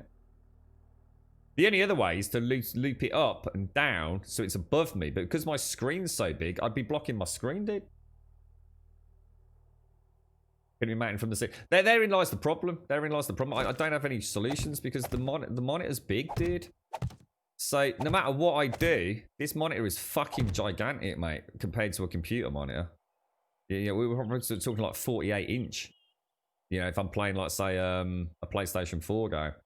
So you imagine trying to get... there's nowhere to put a microphone that isn't blocking my screen real estate. And then I'm so far from the microphone, I might as well just go back to having a fucking wireless headset. No, I can't. I can't move the... I can't move the attachment to this side because this is where my keyboard is for the stream rig. The stream computer's just over here. So the encoding rig and my keyboard's here. So I cannot block this desktop area. Essentially, I can't use that area of the desk. You know, I've got a mouse pad just sort of here. I need a different type of mic on, one that doesn't angle up, but is more like a... Let's have a look. What's this one then? I've tried that. That's what came with the microphone, mate. Doesn't work. Doesn't work. And the reason for that is because of where I sit here, I'd have to have it desk mounted right in the middle. Or over here. And I end up with the same problem because I can't access my keyboard, mate. Just doesn't work for me, guys. Tried it. That's literally what this microphone came with. No, doesn't work, so that's what I just said, Jay. I can't mount the... Yeah, if I mount it behind this monitor, what happens is it comes down and it blocks it even more, dude. It literally blocks the monitor even more than it already does. Would you put chat on a tablet? I've tried that, Mara, and the problem with that is, mate, is one, my tablet is quite old, and as much as it's visible, the problem I have with that tablet is it's unreliable at best, mate. I mean, in theory, yes. In theory, it is a possible workaround to have something more centralized. The problem is, again, to be fair, if I use my keyboard, I have to go around my tablet to get at it. If I put it here, that's where my coffee goes. If I put it here, that's where my mouse goes. If I put it here, it's where the mouse for the other computer goes. It's a fucking nightmare setup, basically. It's a fucking nightmare. But there is no solution other than, I think, mounting it down on the ground. And I'm just terrified I'll end up snapping something. Does the desk touch the wall? There's a little bit of a gap at the back, deliberately. I don't like things touching walls, because then when you bang the desk, it can damage the wall, obviously. You alright, Azzy? Old laptop, get rid of a keyboard. How do I get rid of a keyboard? Impossible, right? The keyboard's absolutely required. I need the keyboard to operate the stream rig. I can't operate the stream rig with a laptop, can I? Right. What did we come back for? We came back to do something. Oh, we were doing... Oh, right. Let's go and do a tier 5. It's... These arms are very badly designed, to be honest, for what we use them for. You know, these were never designed to be used for fucking streaming purposes, let's be honest. Yeah, I've thought about that, Zar. Again, the issue is, mate... yeah, let me show you. I mean, guys, these are all brilliant ideas, and I'm not knocking them because I don't want to do them. Everything you've said so far, I've thought about. They're non-practical, yeah, and I'll show you why, Zar. You know, Alison's idea of a floor-mounted one is in theory quite a good idea, but I've got quite a hefty rug on quite a hefty carpet, and the wobble factor would be very of concern to me, not to mention trailing cables. Imagine this, sir. Imagine that is the edge of the desk over here, right? So that desk stops there. Right here begins a cupboard at exactly the same height. And guess what's underneath that cupboard? Drawers. Or a cupboard. And on this side it's exactly the same, but this has got like a little mini filing cabinet style thing. They're all completely flush because it's all part of the same design. So this desk ends and goes straight into what would be like the equivalent of like a filing cabinet. So I can't put anything here because it'll block my drawers, and I can't put anything over here because it blocks my cupboards. So I don't really have any room to put anything, mate. It's a fucking, honestly, it's just one of those setups. You know, if it had been designed from the ground up, it would be completely different. But you know, when you've had something for years, you know, there's no way I can afford a redesign. It's just, I can't, you can't. I keep saying this. People keep saying that you can't. This screen is so big. This is what you're not getting. This screen is so big compared to what you have as a computer monitor, right? This thing is like 48 fucking inches big, right? In order for me to have that microphone close enough that you can hear me clearly, you can't have a screen that big. If I suspend it from the ceiling sufficiently close enough to my voice for you to hear me, I can't see the screen. This is no normal computer monitor. This is a big fuck off fucking TV monitor, mate. So, and obviously, I'd rather struggle with chat a little bit than not be able to see the game I'm playing, because then no one's going to win, are they? Cart Bob that doesn't work. There's no way. There's no way to angle it across from the filing cabinet. There's nothing to mount it to.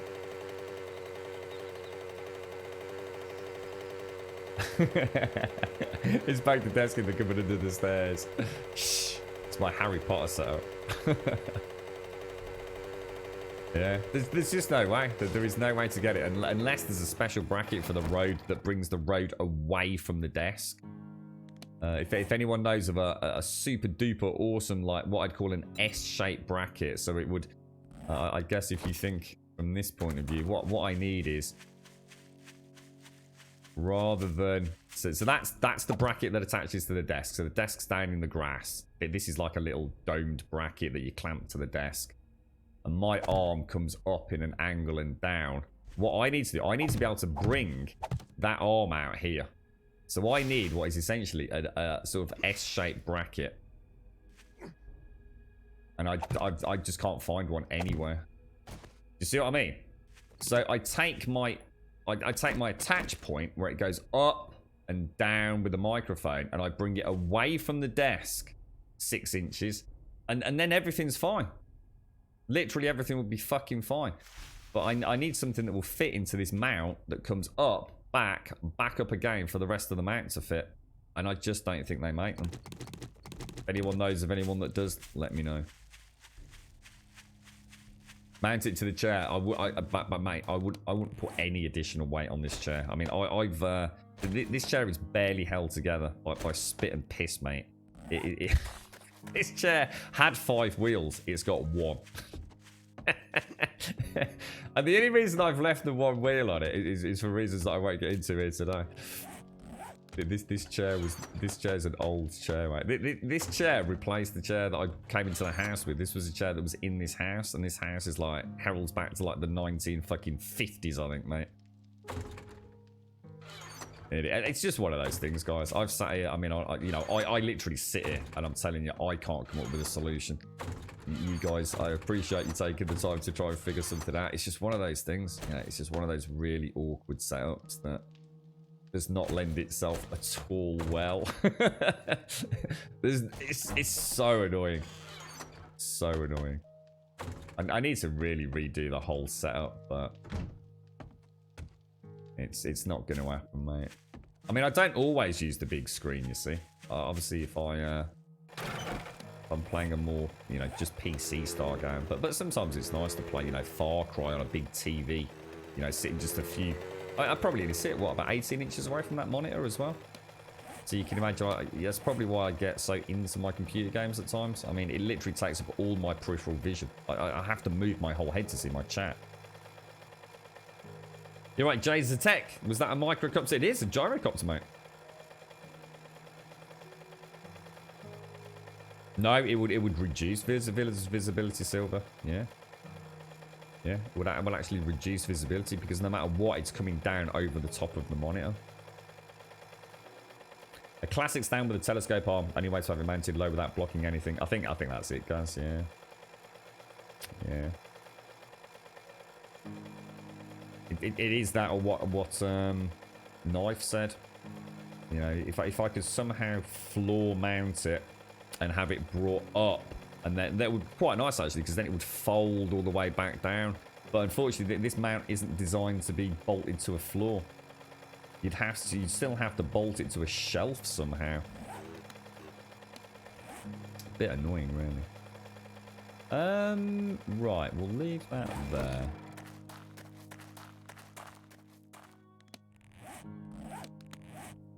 Yeah, I know the PlayStation 4 version, Giuseppe. I own that. Yeah, you're not in the best of positions. Oh, hang on, fuel. That's what I keep thinking. I keep thinking we're about to fly off, but I need some fuel, don't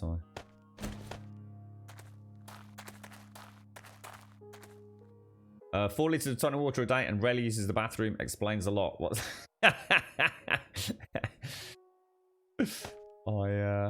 I do drink. I tell you what, after the stream yesterday, oh my god, I literally drank a whole litre of tonic water in probably, serious, I'm not kidding you, in probably like just a couple of minutes flat. I was so thirsty. This room was like a sweat box, Mara. Oh, what's this? The Japanese guy? I think I've seen this. Yeah. Oh, mate. Sadie, what do you reckon? Have you seen that link? I think he might be with Casper. Sadie, that's what you and I need, mate. Yeah, that's the yeah.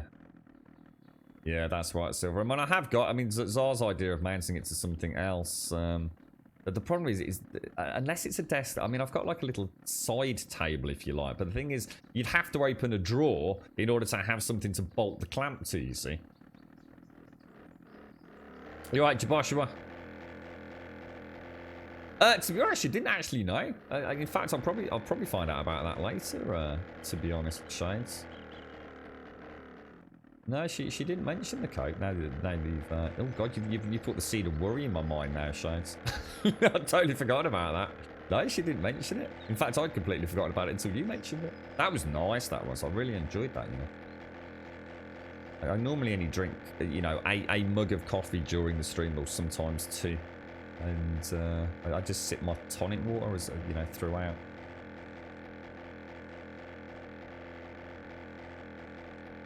Looks great, doesn't it? Yeah, imagine that. We could do 24-hour streams with that thing. You'll probably hear a shriek in a minute, Shades. We'll know what it is. We'll know what it is. A standalone mic stand. There does not need to be a clamp. Yeah, I just don't like the idea of that, Gaz. Honestly, I don't like this. That's something I think I'd rather put up. I really don't like the idea of a standalone mic. Sitting there, flippy floppy, taking up floor space. It's just not me, mate. It's not my minimalistic design. Really, I'd be really against that, bro. Like I said, I'm sure from a practical purpose it makes a lot more sense. But for me, I couldn't deal with something like that.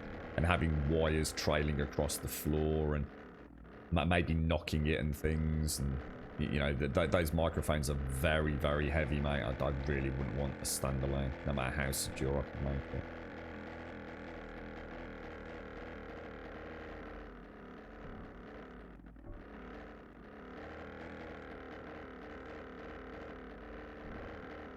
Yeah, you're very much back here. You're about 5 alphas back on the PlayStation 4, Giuseppe.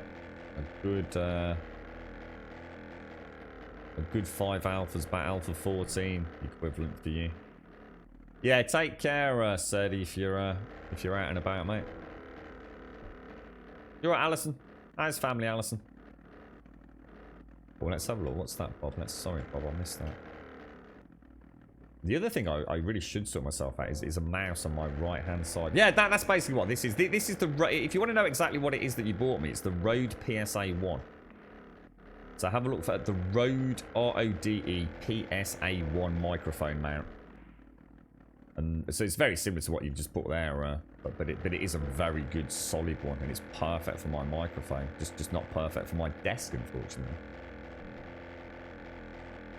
Yeah, I just don't like them, Jaboshua.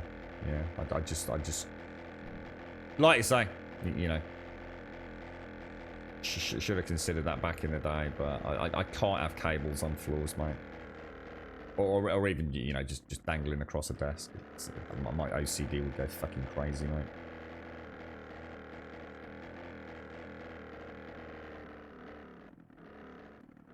What's that, Silver? If I remember later date as it's 5:30, I'll Google it and drop any results. Sorry, what's that, Silver? Oh, the bracket. Doing alright, are you, Alison? Good. Ah, look, someone's been planting trees. You can always tell a fake tree orchard, look. So this is Shades and Mrs. area, isn't it? Let's go and see if we can... Oh, look, there's the... Is this Adam's base, is it? Or... Oh, he's got a little gyro landing bay, which goes straight into a bunch of trees. Oh, I like that. I like the ramp there. Let's go and have a... We'll see if we can land on that. I'll have to come in and around the back, won't I? Hopefully you won't mind us having a bit of a ganders at it.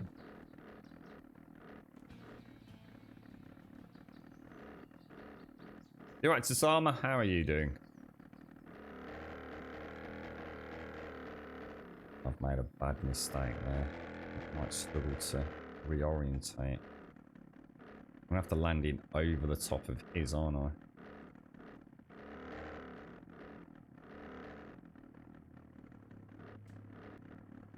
Not the easiest approach, is it?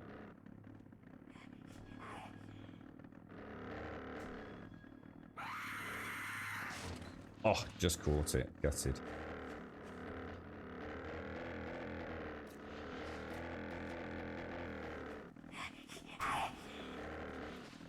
Just keep catching it. Just keep catching it. Oh no! No, it's a slightly bigger hitbox than it looks, isn't it? Oh no, he's attacking the base as well now.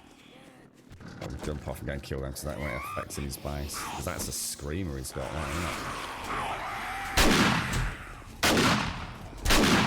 Got screamers out here, Shade. There's one behind.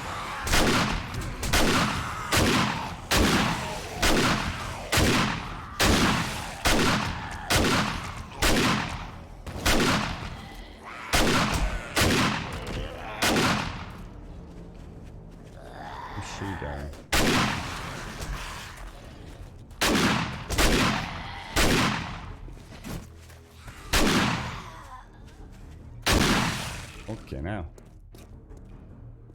That was a welcome part and a half. Been a long time since I saw a screamer, I tell you.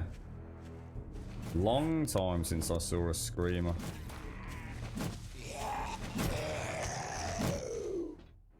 Wow. So that's presumably where he's putting a door, is it? Oh, it is a door. What the hell is that? Is that a painted garage shutter door, roller door? The Great Grabodian Tunnel Hatch #1. I like this. This looks great. I like that. I really like the design of that.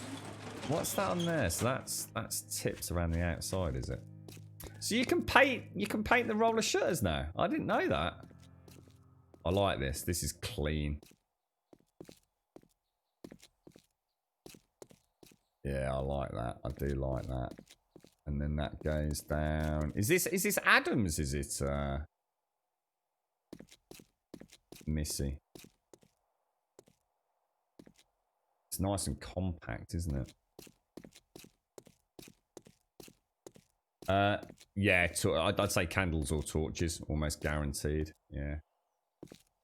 I'd say if you've got torches, yeah, torches, mate. You've got way too many torches. Well, not that it matters, but yeah, candles and torches running 24/7. But yeah, I mean, you can replace them with electric lights once it's built, can't you? So it's not a problem. I do like these. So these are the this is what he was using for the landing strip, was it? I like it. It's super compact. I really like that. I didn't realise you could paint the roller shutter doors. That's complete news to me, that is.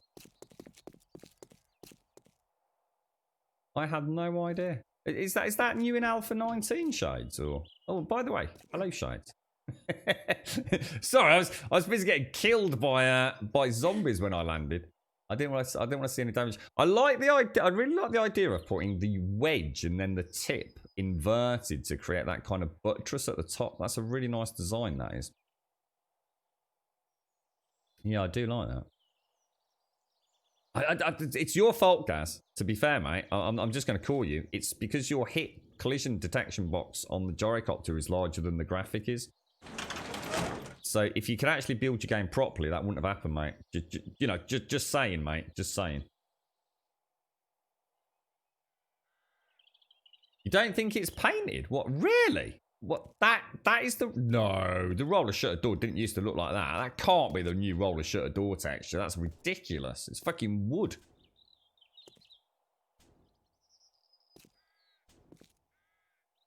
I mean, weirdly, I mean, as in for default, it can't be, surely. I mean, for the base here, it looks brilliant. I mean, I really like it, but... Is this designed to be horde defendable? I'm going to assume not. Because of the door. But...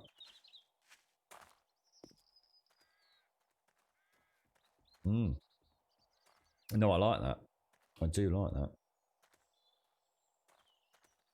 Was that the one that... sorry, Bob. Was that the one I just looked at? Flexible mount. Oh, I've not seen those before, mate. Oh, I didn't know you could get those. That looks interesting. I wonder how much weight that would hold, though, Bob. I'll have a look.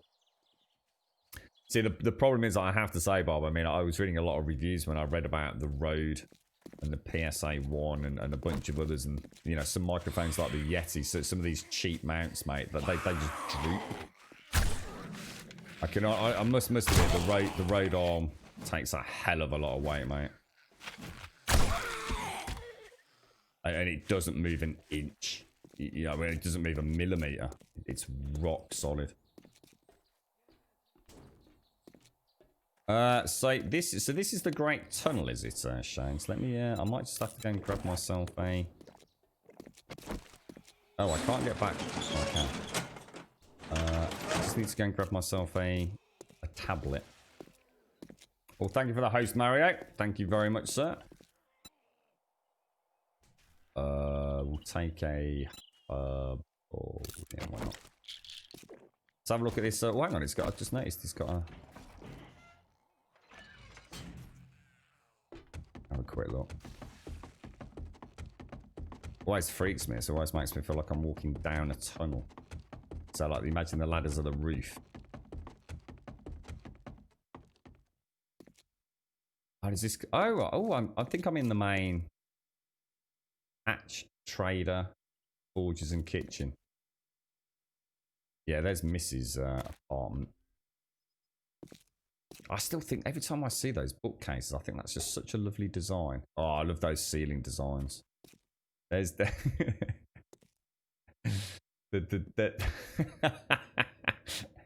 that's where we sit and watch Des dance for us of an evening. Oh, that's so cool.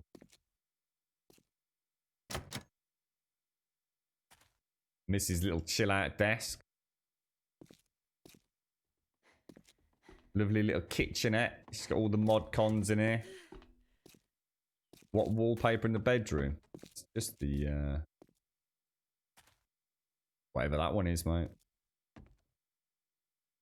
That must be don't know whether it's a select. It must just be one you can select within your paint, I guess. Let's have a quick look then. So we've got Missy, the concrete for the tunnel and the mega build. Hicks's, Ritaux, Adams, and a spare one. A dead tunnel. Is this just called the dead tunnel? is that the one that kept like reappearing, Shades? Or gonna have a quick look down here. You're right, Imita. Yeah, it's the Shade Zombie Army, mate. I do love this texture. I really like that texture. I don't know what it is about that one. Guess that's plain stone, isn't it? Or is it? But surely if it was plain stone... Oh, they've actually made it 5 wider, I guess, haven't they? That's why we've got no terrain deformation on it.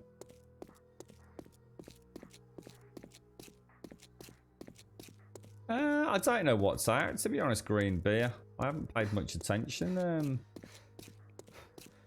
to the mods for Alpha 19, because I just assumed it'd be a long time before any of them were well fleshed out ones, to be honest. Have you had your fill of vanilla, have you? It does, doesn't it? Yeah, it does. I think that's what maybe that's what's tickling my pickle there, Gaz. It is. It's got a legit Minecraftian sort of construction vibe, hasn't it? You're right, bananas.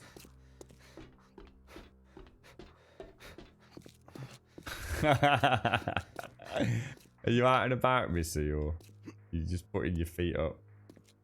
That's the part we reset. Oh, right. So that's above. Yeah, that's above the Shamway or whatever, wasn't it? Which was what was cock blocking it.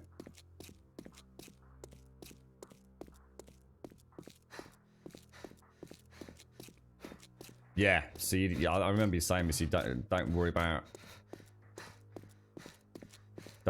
resetting that instance because you can mine the ore, yeah, which is free. Basically, you're getting free. Well, not free. You still got to mine it out, but you're getting renewable ammunition, aren't you?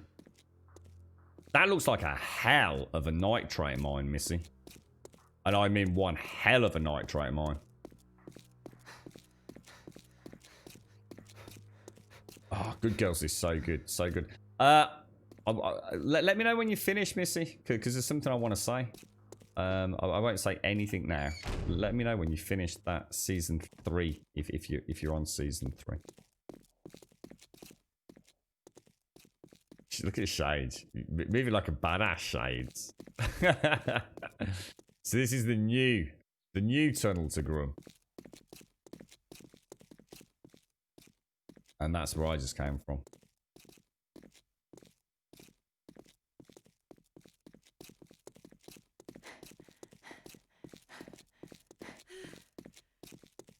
Well, running tier 5 quests on Horde Night shouldn't make any difference. I'd say it's probably I can't imagine a tier 5 causing any major issues. Oh, hang on, that's the farm, is it? Well, I tell you what, Shades, I'm getting some frame drops here. Have they done something bad with the farm? What about you? Do you get any frame drops in and around your farm? They fuck crops up or something? You reckon it's the blueberries? Because there's no... Yeah, I'm getting massive frame drops in the farm, Shades. Massive frame drops.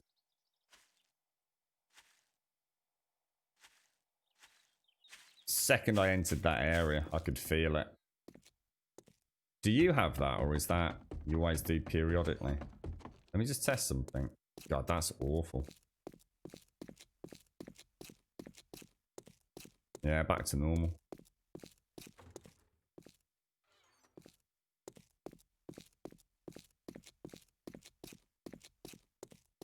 Yeah, I can feel it already.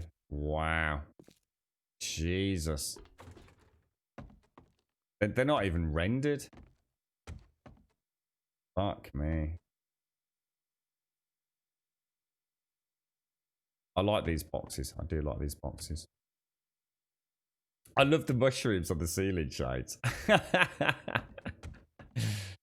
You got the fungus among us for real here. Drinks, food and drink products. You've got your workbench, your chem station. You got all the shrooms you could ever need. Yeah, I like it. Where's that farm gone again? I can't believe what a performance impact the farm's having. I mean, I've had like freaking mega farms and never seen performance drop like this, mate. And I mean fucking mega farms. I wonder if it's just one crop type, like the blueberries, that are fucking breaking, or if it actually is the fun pimps fucking things up again.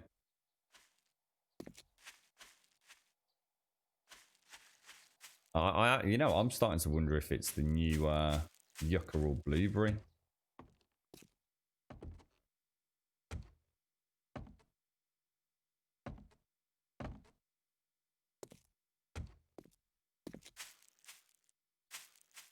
Hard to tell because the whole area is kind of affected by it, isn't it? That's awesome. How many layers have you gone for, Shades? Is it 5? Is it? I tell you what, the amount of rotting flesh. I was going to say he's still working on the top layer. The amount of rotting flesh, mate, for the farm crops. I should have brought some over, Shades. Sorry, mate. I didn't think. Well, it's a fair fucking complaint, isn't it? If you're gonna, I mean, all right. You could argue you're not supposed to have a super farm, but when I've had super farms, you know, on a scale like you couldn't even begin to comprehend in Alpha 14 and never saw performance degradation, but now we're seeing farms not even in render view causing massive frame issues.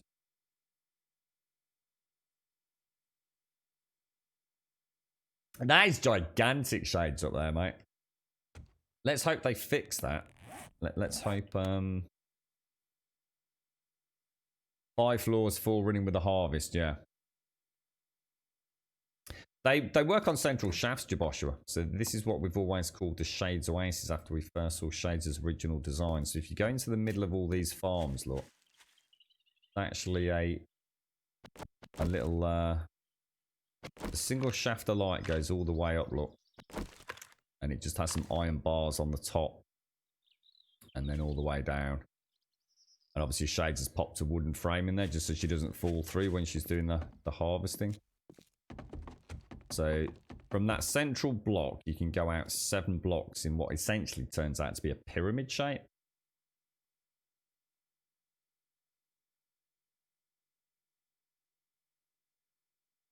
Yeah, seven blocks, yeah. Yeah.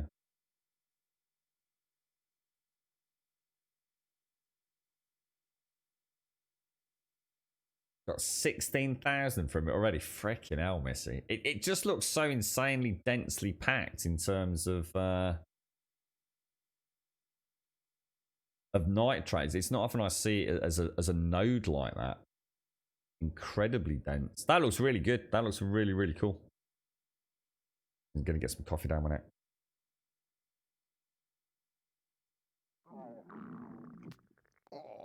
Hunger pangs.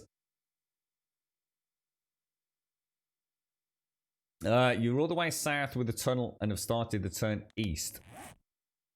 So that's... Is that the new meet-up spot, is it?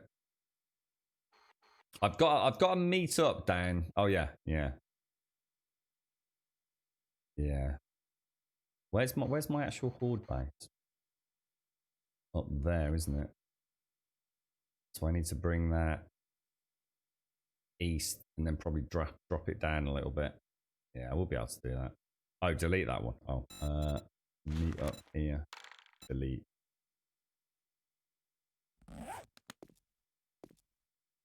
Where did I come in, Shades? So let me just see how far down here you've actually got so I can see it on the map. I know you can share waypoints, but... Nah, not really a rant, Gaz. Just a shame that the crops are back to causing massive performance degradation. Well, I was just wondering, Gaz, I wonder if it's something to do with the blueberry, because the blueberry's broken to fuck, innit? Wonder if there's a major issue with that one. 778 north, okay.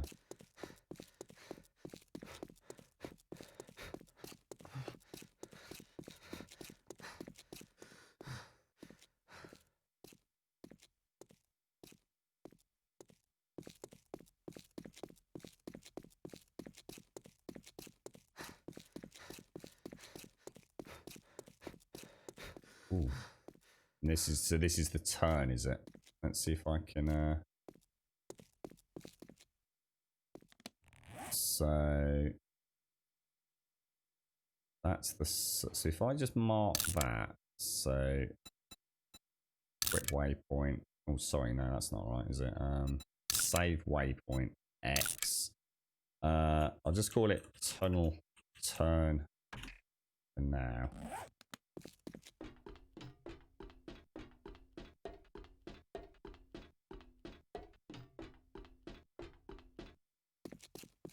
Well, I agree to a point, Gaz, but that's not a case of not working for everyone. Everyone's going to be seeing that, mate. That isn't just because of a large farm. There's something wrong there, dude. Something really wrong. Because I've had way bigger farms on previous servers where we just went fucking completely crazy, mate. And they were literally renderable. You know, that, I mean, I'm not saying it's not being rendered here. It clearly is. So occlusion's fucking completely off the fucking charts anyway. So, but that is a catastrophic frame rate drop, mate. So something's actually wrong there. So something's really wrong there. And the only things I can think of are either the new yucca plant or the new yucca plant or the new... What's it called? Blueberry bush, which does actually appear to be broken. I'm going to call that, I'm just going to call that like tunnel stage 1. And out of characters, I think. Oh, wow. That's distance, mate. That is freaking distance. Jesus. Yeah, no, I'm not saying you didn't, Gas. That's what I mean. I'm just saying, you know, it's clearly very fucking broken, mate.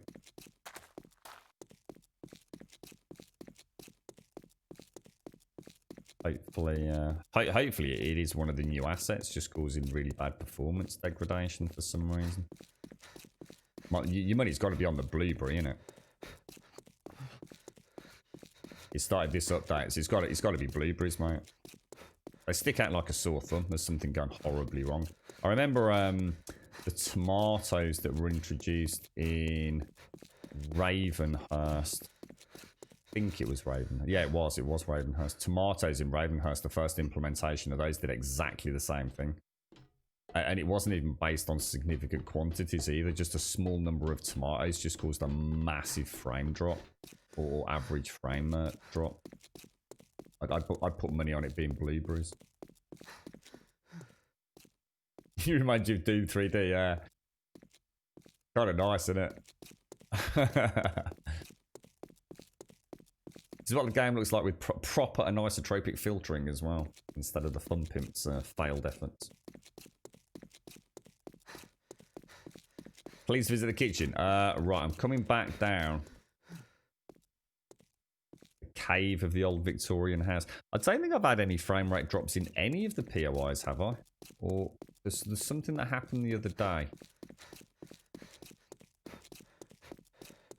Where was I the other day? Or was that just... Oh, hang on. That might have just been the frame stutters. I don't think I've had any issues in the POIs, but I know the hospital used to be, but maybe the Dishong Tower. I don't think that didn't the Dishong Tower go really well? Can't remember. I mean, technically with those POIs, occlusions something that's been worked on, hasn't it, Gaz, over the last couple of updates? Follow shades to the kitchen.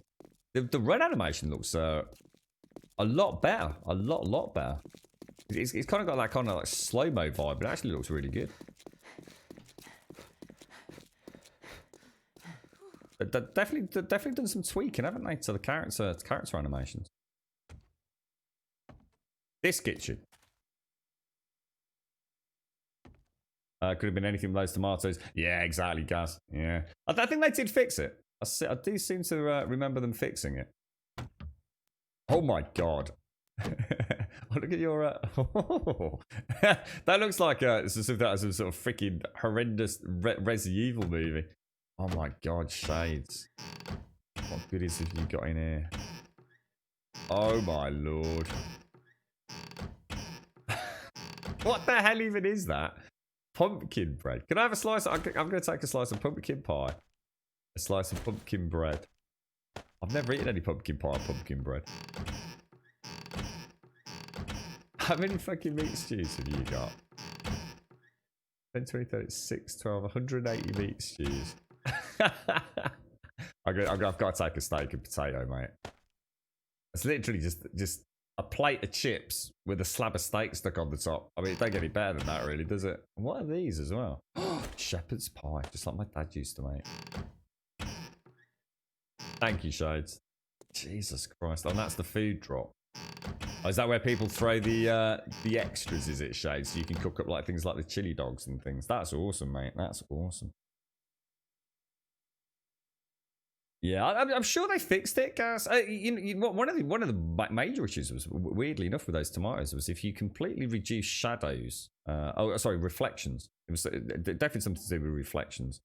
Because if you reduce the reflection quality, it completely overrode the performance degradation.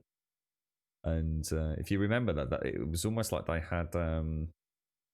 It's almost like the individual tomatoes on a certain growth cycle, because there was variable cycles for them, wasn't there? So as soon as the tomatoes went fully dry, that they were like glistening and very mirror-like. You've got more than twice that amount of stews in the Des room. So basically, we're not going to starve to death anytime soon then, Shades, no? Have they taken away Des's privileges due to his bad behaviour? Has he been a naughty boy? What's he been up to? Oh, is that what you're having tomorrow, Steady? A T-bone? Nice, mate. No, I don't know what to do for the girlfriend tonight, actually. I've not been doing a lot of cooking recently because it's just been so sort of muggy and warm. We've just been having like soups. She got herself like some sort of mushroom. I can't remember what it was yesterday. She had it with she took it with with a friend when they went down to the river. You had to start using the fridges in there because you ran out of room. That looks really cool. That is neat.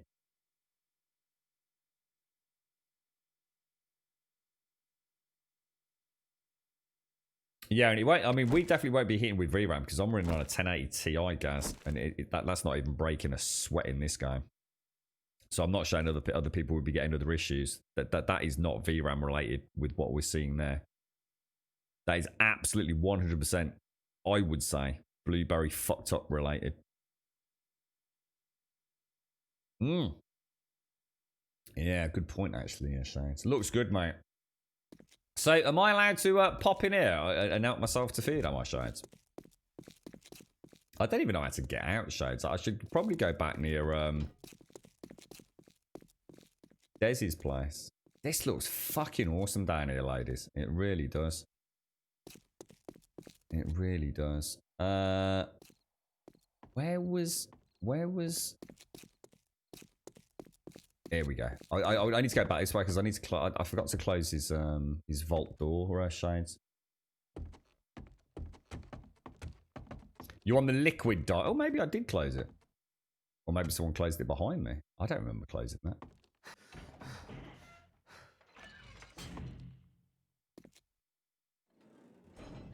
There we go. Oh, I was going to say, I felt really bad when I left. I thought, shit, I've got to. I must remember to go back out that way. Let me go. Where's the trader? Is he right here? Is he?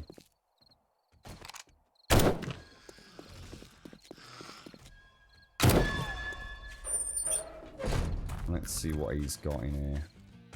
Well, if you got money, I guess I can stand your smell. What you got, bro? Factory LG, no good for me. Factory LG, no good for me. Factory LG, no good for me. Factory LG, fucking hell. Brave or stupid, nobody turns. I've got just the job for a simpleton like you. If I do the factory over here, is it going to mess up any of your? It won't mess up any of the. I've got work. Good luck. I'll do an LG one. We might as well get the 4,000 Jukes while we're over here. And that is yeah. So that won't mess up the tunnel, will it? Or will it? Oh, hang on a minute. Just to let you folks know, the Trader Joel's Is this the one that I can reset, or the one you don't want me to reset, Missy? Just let me know, because it's no problems. I can easily choose another quest. I don't mind doing it if it helps reset the nitrate, but otherwise I won't bother. You're right, Darkside. You bought a new gaming chair, your old one broke? Nice one, bro. Why do you just not get a proper chair instead of a gaming chair? We made sure you can't mess it up anymore. You're right, Stockman. I suppose you could always test it, Shades. I suppose if you were so inclined to rip out all the blueberries to see if it makes any difference. There's a dude around here somewhere, isn't there? Trader Joel's is now closed. I'm gonna have to get some better aim than that in. Jesus. Why did you buy a gaming chair there, mate? What did you buy? Did you pay over the odds for a gaming brand? You could have just bought yourself a really nice chair, Darksider. Off that gaming stuff, just branded cheap shit, mate. You do know that, right? Promoted heavily by an awfully large number of knobhead streamers.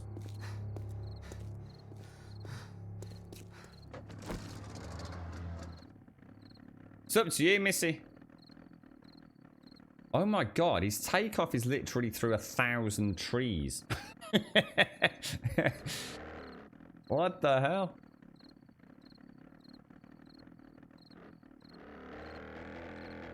Pro Grumbodian pilots won't mind, look. You know, I had a little bit of sleep in the early hours this morning. You know, this is going to be something really weird. It goes to show how a simple comment in chat makes you really subconsciously think about things. And it was Advena. We were talking to Advena yesterday. Yay or no? Yay or nay, Missy? Yay or nay? Just let me know. I'll quite happily go somewhere else. Imagine if I was like that instead of Heathrow. It'd be nice. It would cut down sound, right? Yeah, we were talking about old games yesterday, and it was really strange. I can actually almost imagine the games in my head as I say this. We were talking about old games and how I really struggle with playing old games, especially on PC. And there's that kind of element of, I don't know, buyer's remorse with PC gaming for someone like me, especially in this day and age where prices are ever increasing. And I can't play old games on PC. And I said to Edvina yesterday, but what I can do is I can play older games on the consoles. I always feel like, I don't know, there's just something more inherently fun and less buyer's remorsey. You know, a console is not a huge investment, you know, compared to a gaming rig. And I don't think Edvina asked me, like, so, you know, what games would you go back and play? But in some weird little semi-sleep state yesterday, I thought of the Gears franchise. I would love to go back and play all of the Gears games away, and then play a little bit of co-op and a little bit of horde mode with those games, because they really are a hell of a lot of fun. And I've never played Gears 3.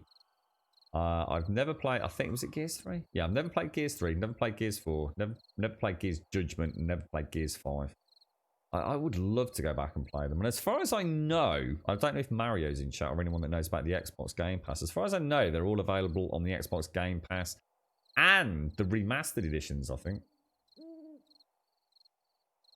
You're right, Evix says, you've got a Secret Labs chair and it's changed my life. Some of them really are worth the money. My argument is, mate, gaming chairs. I don't think anyone out there could prove to me that a gaming branded chair is better than a proper chair. Most of the time. So as much as I'd love to say and salute you found a chair that suits you, I don't think anyone would argue the toss on that, mate. Gaming chairs are 9 times out of 10 just a branded piece of plastic shit, mate, that you pay well over the odds for.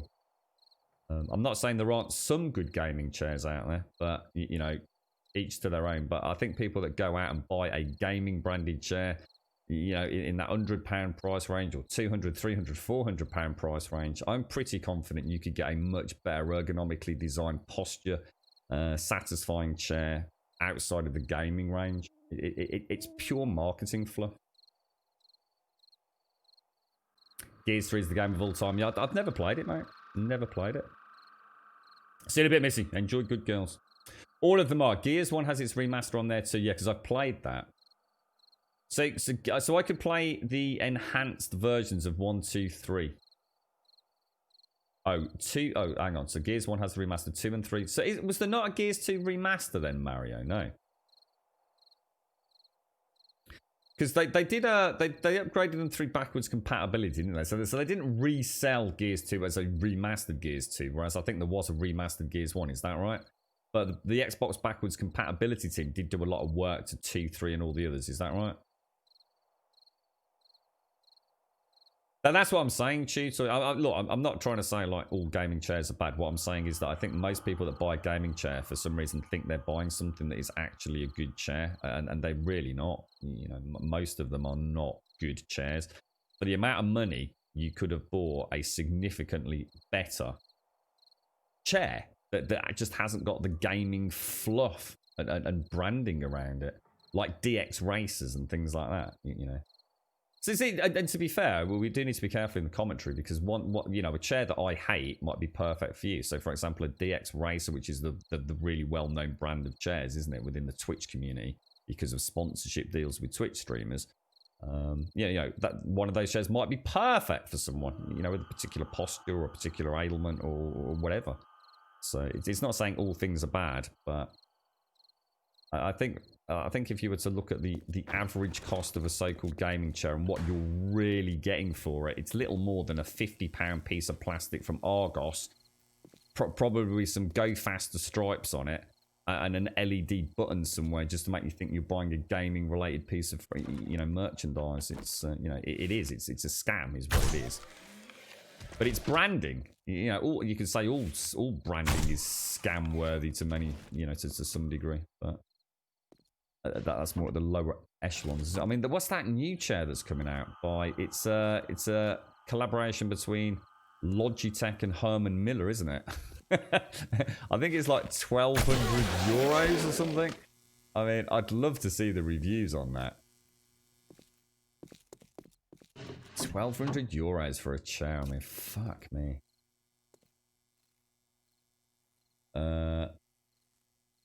You're right, Tutor. Instead of the DX Racers, yeah. Did you see that? Yeah, I did. Yeah, someone linked it in chat. I think you've just linked it. This, yeah. Yeah, that's the one. I'd love to see what it's like, mate. You know. Oh, it's actually £1,200 according to that, not euros. Ball said it's 1,200 quid. It better make it. To be honest, mate, I should imagine the sort of chair where you could sleep in it. To be honest. Bought a horror, did you instead, Sadie? Yeah, the thing is with Herman Miller in the UK is it's kind of really interesting because sometimes you can pick up like really cheap Herman Miller chairs from office like refurbs, can't you? I know a few folks that have picked them up from that. It's especially in and around the London area. It always seems to be just come along, drop a bit of cash off, and pick up a slightly used or in some cases barely used Herman Miller chair. Seems to be a pretty cheap way of doing it, to be honest. My chair's fucked. My chair is really fucking bad, like really bad. But you know what? The thing is, I'm comfortable with it though. You know. It's like I said, you don't have to buy necessarily as long as it suits you, you know. I mean, this chair, you know, with a couple of pillows like propped right up against the lower back, I'm actually reasonably comfortable. What do you reckon, Diz? Should we buy one on Monday morning? We'll do like we'll see. I'll tell you what we'll do is we'll see if we can get a sponsorship deal with them, Diz, and I'll ask them to send us 2. I'll ship one over to you, mate, and we'll write a little. Obviously a completely bought review, and we'll sell our souls and tell everyone how awesome they are. Oh, I remember you talking about the split seat, Sadie. Yeah, I was fascinated by that, yeah.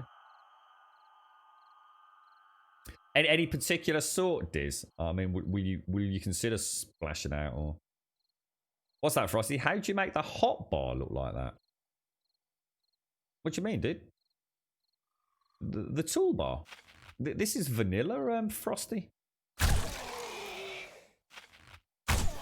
There's nothing fancy going on here, mate.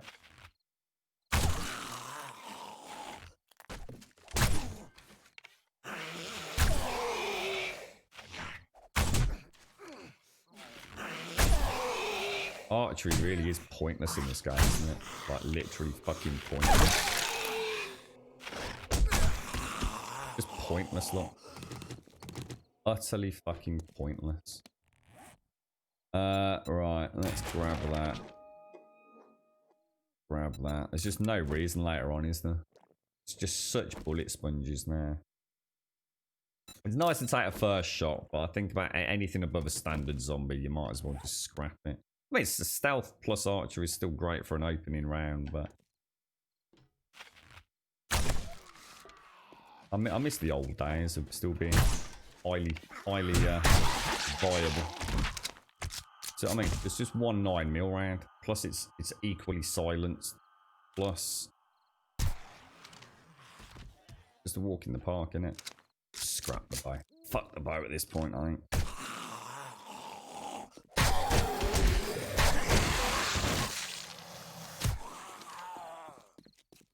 Even if I spec'd in it, it just still wouldn't have the stopping power of a 9mm suppressed, would it?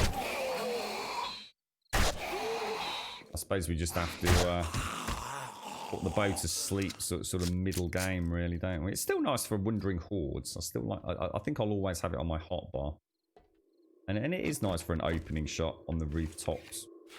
You definitely take out some of the weak trash with it, can't you? But I think hunting purely as a bow.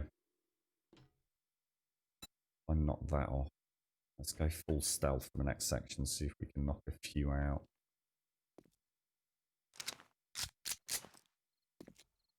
I think I like it. I think I kind of like the fact that the bow... What I said there probably sounded like it was being a bit harsh, but I think I like the idea of the bow becoming a little bit more situational later on. It is great for taking out stuff quietly. But you don't want to be taking on a room with irradiated ferals with it, obviously, do you? So I think it will always stay on my bar.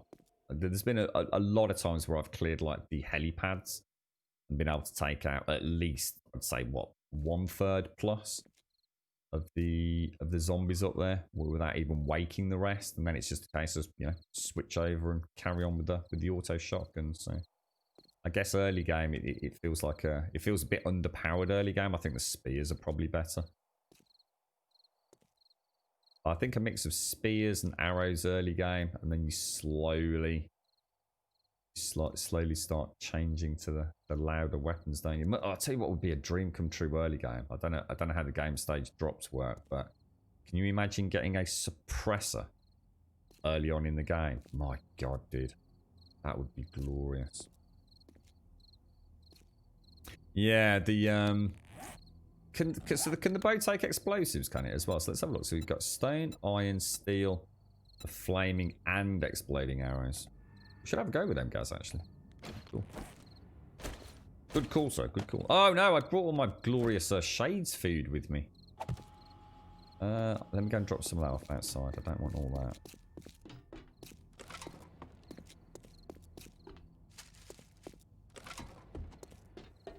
Used to play nearly all of Alpha 14, Gaz, with exploding crossbow bolts. That was all Horde Night was. It was hysterical, mate. Used to love it. One of the reasons I kind of fell back in love with the game back in that alpha, to be honest, mate.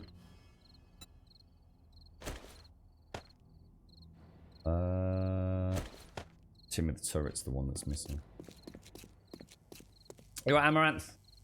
Day 185, we are indeed, yes, yes. Flaming ahead. What did he get, Divine? What did Baal get? Do you know?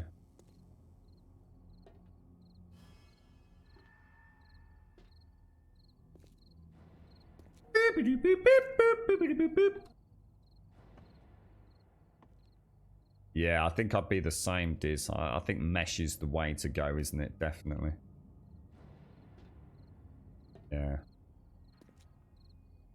You're right, Terminus. Thank you very much for the Prime sub, my friend. Thank you very, very much indeed. And Scarlet Starlet, thank you for the follow as well. Terminus, thank you for the Prime, mate. Thank you very, very much, sir. That's awesome, bro.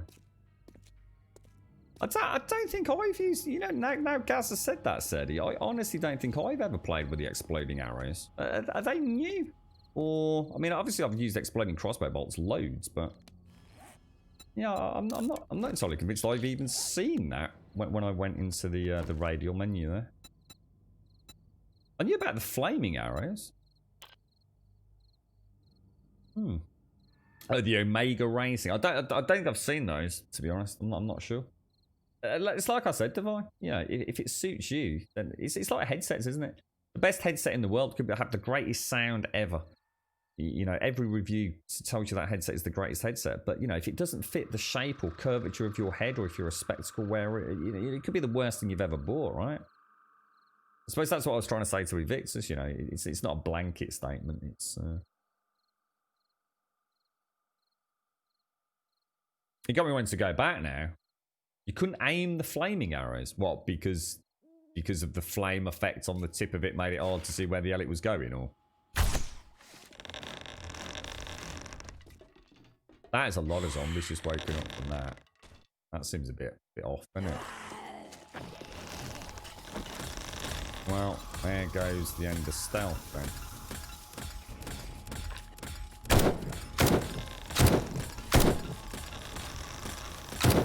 You can just hear all the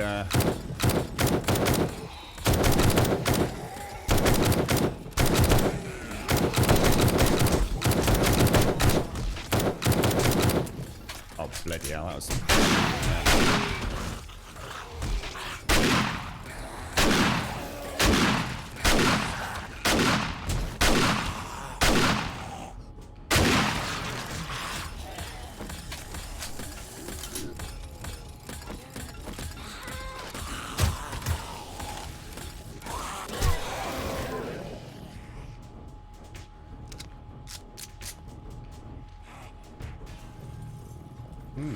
sounds like we've got a few coming in from behind us, haven't we? Oh shit! Well, that's not good. Fuck you now.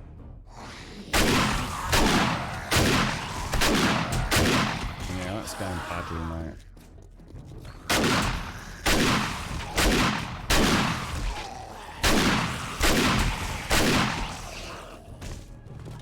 Fuck me.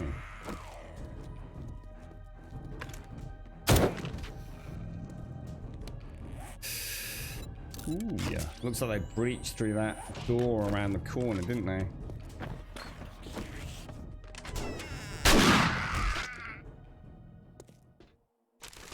Nice. Good fun. Wonder why they all triggered. I only shot a single arrow with all lights out, stealth. Definitely hit it. Didn't hit the wall behind. So there was no like bounce back on. That seems strange, though. The GT Omega, was it? GT Omega. Is that what he plays? Is that so he can pretend he's in a cockpit in Warframe, is it? I bet he makes pew pew noises when he plays as well, doesn't he, Divine? I can just imagine Ball there, mate. Just had a lovely, nice pork roast. He's in his Omega blue racing chair. He's going pew pew pew pew pew pew, yay!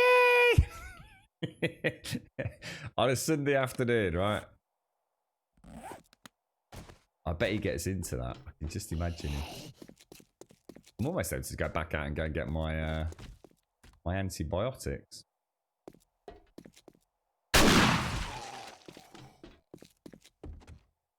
Bit of cheeky dual. You can dual wield. There is dual wielding in a way, right? With the is it with the brass knuckles? I think you can dual wield those.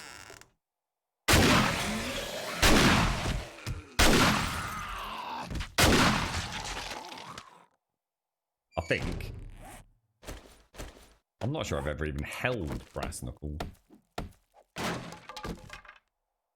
Oh, that was strange what it said. Yeah, totally, mate. Totally. There's those weird little coincidences in life, innit? That just make you think, what the hell, dude?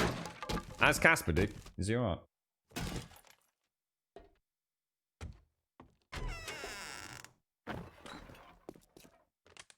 What are you up to today then, Divine? Are you having a chill day, are you, mate? Yeah, I've got some antibiotics outside, Amaranth, but it is. I think I've got. Really? Gaz, please, for the love of God, can we get the red laser dot sight working again? Because it really is annoying.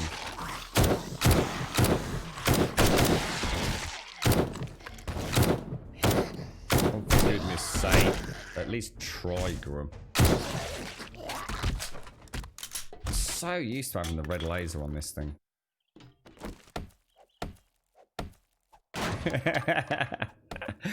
I can just Bol just looks like such a happy man. I can just imagine him playing well. Pew pew pew, yeah!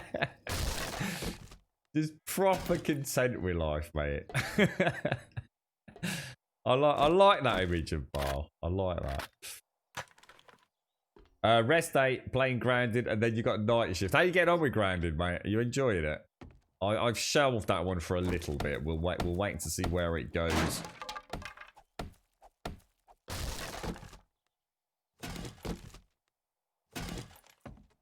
Yeah, I'm kind of hoping we'll get some honey in the med room, Amaranth, if we're lucky. I really need to stop using my 7.62 ammo, to be honest.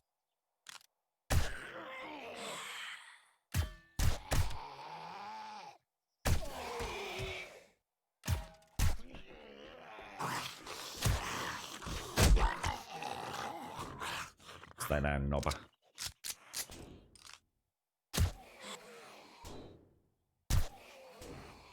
It's amazing how many people actually. I mean, how many people here play Warframe? Like sort of semi-regular.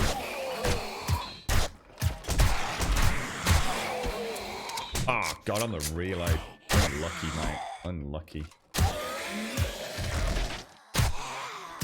We had a really nice round robin there. aim is well off today. You hate spiders. Oh, thank you for the follower, folks. He said, this game hates me, lol, so I decided to play on easy setting. A bloody game gave me 2 wolves. That's why I stopped playing Divine, to be honest, mate.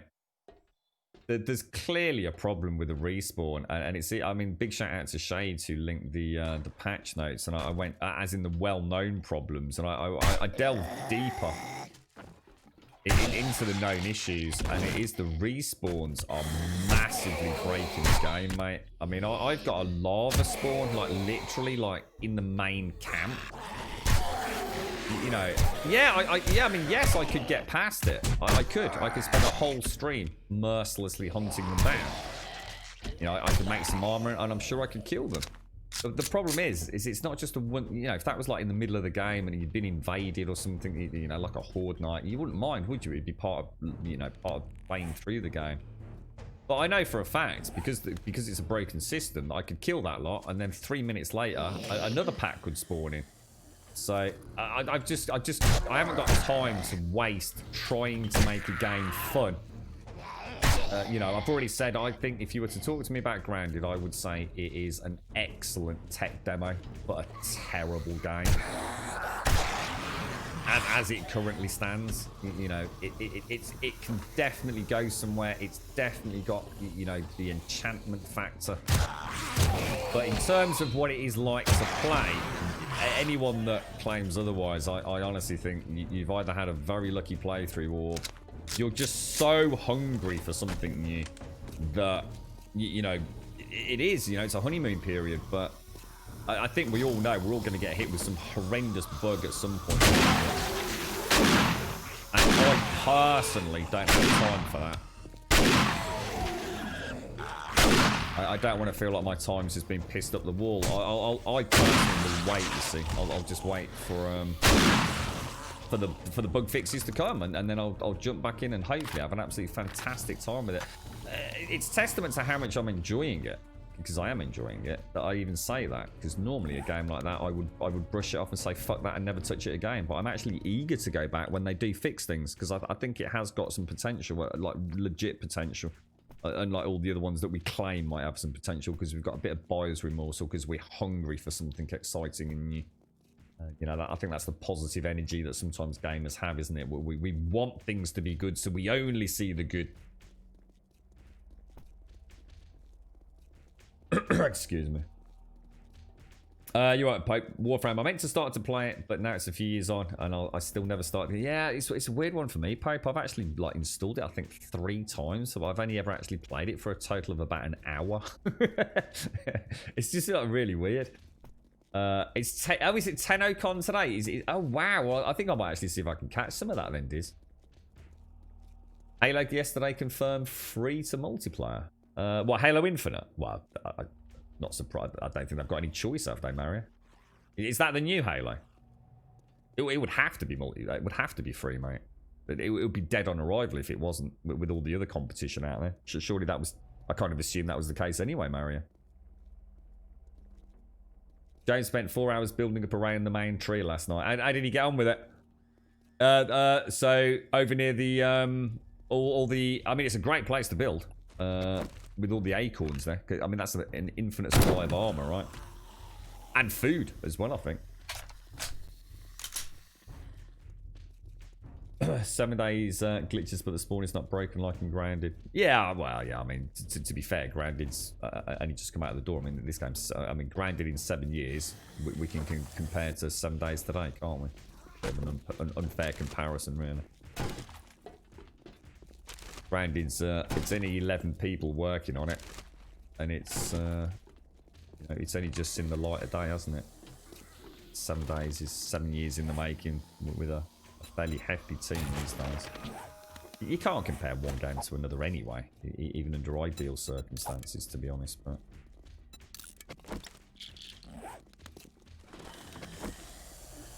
yeah, see, I see. A lot of people always say that to me, this, and I always my answer to that is I love grind, dude. I love a bit of grind, mate. As long as the grind isn't taken away from me.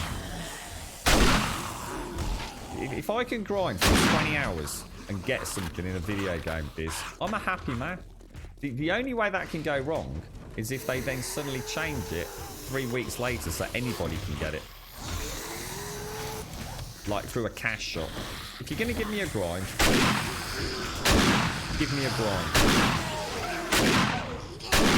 I don't mind that, dude. I'm certainly not suggesting that other people like that. But if you tell me there's an awesome gun in a game, right? A gun, you know, even if it's just a good-looking gun, let alone an OP gun. And the chance, on average, statistically speaking, I'm going to have to rinse repeat content for 20 hours to have a reasonably good chance of getting it. I'm in, dude. Sign me up today. And if I can do it with mates, well, we can have a bit of a chinwag, or maybe not so much these days, but a pint of lager on a Saturday night. That's like the holy grail of gaming to me, dude. That eureka moment when your mate gets it, First time, you've been doing it for 3 weeks, but he gets it. It's like, you jammy git, congrats, dude, congrats. Oh, it's going to be my turn next, I can feel it. I love that. I absolutely love it. I'm all about the grind. But then don't, the next day, put it up on a cash shop for 20 quid. Because then it's like, you've taken everything away from my sense of, accomplishment. And I know, people say, oh, but Grum, that's not an accomplishment. All you did was the same thing over and over and over again. That's not the point. I still value that time. That time with my, with a computer game, with my friends chatting, there's social elements, But, I mean, these days, it all comes through Twitch, so I don't even, necessarily have to be, sitting there with a cold beer, eating food and chilling out or what have you. But it's, I love a game with a good grind. Grounded is comparable to an experimental 7 days. There have been some hilarious bugs, yeah, and some unforgivably, crazily overlooked things as well, I should imagine. But yeah. There was nothing up there, but he got so high up, like just under 2 meters in the 4 hours. So he just went straight up the tree, did he? That's cool, Pixie. You're right, little Timmy. Points RP. I don't know what all that's about, mate. If you also like third-person action, then Warframe is a very good choice. Yeah. See, the only reason that Warframe never tickled my pickle is I prefer a more cover-to-cover, less action-paced kind of movement is in my games. I've always liked SOCOM, more that's PvP style, third person combat, MMO style esque, the Division. I prefer that style more than the Warframe constant movement, constant, dashing, spinning, twisting, flying. The grinding's not the problem, but the way the grinding feels. Some games, it can feel like a real pain in the arse, and for others, you somehow don't notice that all you've been doing for hours is chop trees. Very true, Poe. Yeah. I mean, as you say, there are some games where the grind is all there is, and to be honest, I feel like Grounding's very much like that for me these days. I feel like I've already seen everything there is to see in that game, to be honest. In literally a matter of hours. I've got high hopes, very high hopes. Like I said, an excellent tech demo. Just a very over-pompous game, really.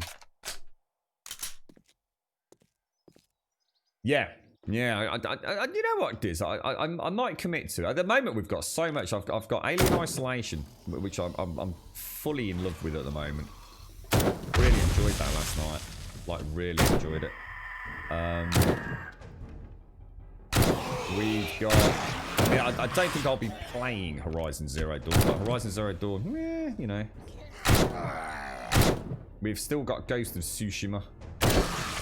We've got, just a couple of, or a few weeks, we've got Valhalla and Cyberpunk. At the minute, I'm not exactly... I've still got Alpha 19 I'm absolutely loving. I am not starved of games at the minute. The fact that I've got Destiny 2 and Warframe, which are both free to play, as games that we could jump on at any time, in or out of the stream, is freaking awesome, mate. I'm really struggling with health today. Is my armor not working or something? Have I got... Oh, my helmet's mullered.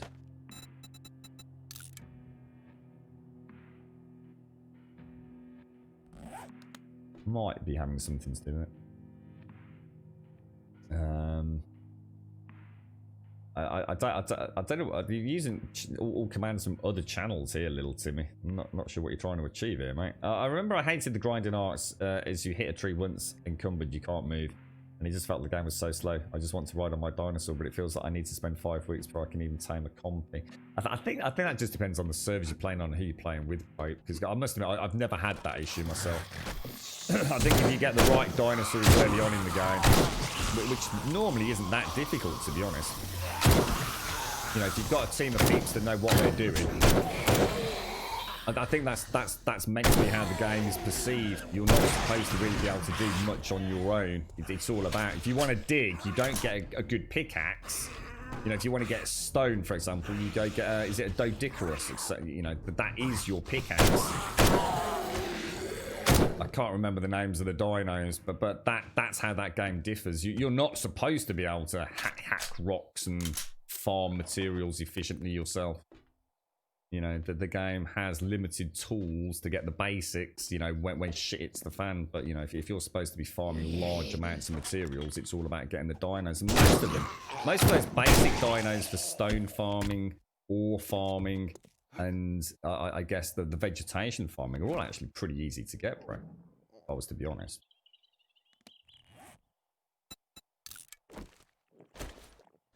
But I don't know what servers you played on, because obviously some servers are you know, they take the what would be deemed to be a loose default, because there isn't really, oh shit, fucking unbelievable. There is no real default in Ark, is there? Even the dev zone servers are so wildly variable on things like XP and tame times and things. Thank you for the bits, Nixie. Thank you for the bits, my friend. How are you doing? Right, we'll pop all of that back. Suppose we needed to come back anyway, but that doesn't make the fall any less annoying. Take one of those. Don't need that ball. Take one of those. Take one of those. I don't think there's any point in plaster casts. They need to rethink plaster casts. They're just fucking stupid. 33 down to 22 minutes. You might as well just go and get yourself a cup of tea. Fucking lame. Plaster cast should be a complete solution or something. If you want to carry him with you, that's a slot you don't have. If you don't carry him with you, you don't. Let's top up on this food a bit, and then we'll head back in. We'll have 22 minutes with somewhat reduced movement, but...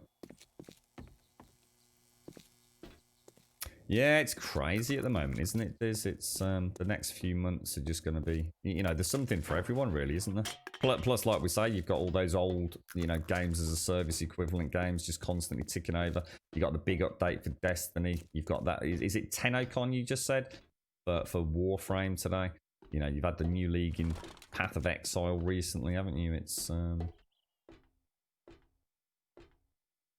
you're interested in that, Pope? I must admit, I'm more interested in Valhalla than I am Cyberpunk at the moment. Not because I think one game's better than the other. It's just that I think Cyberpunk, because it's a once-in-a-generation game, I may hang back a little bit and just let them, you know, fine-tune it, patch it, optimize it, and then jump in when it's, you know, a really polished experience like The Witcher was.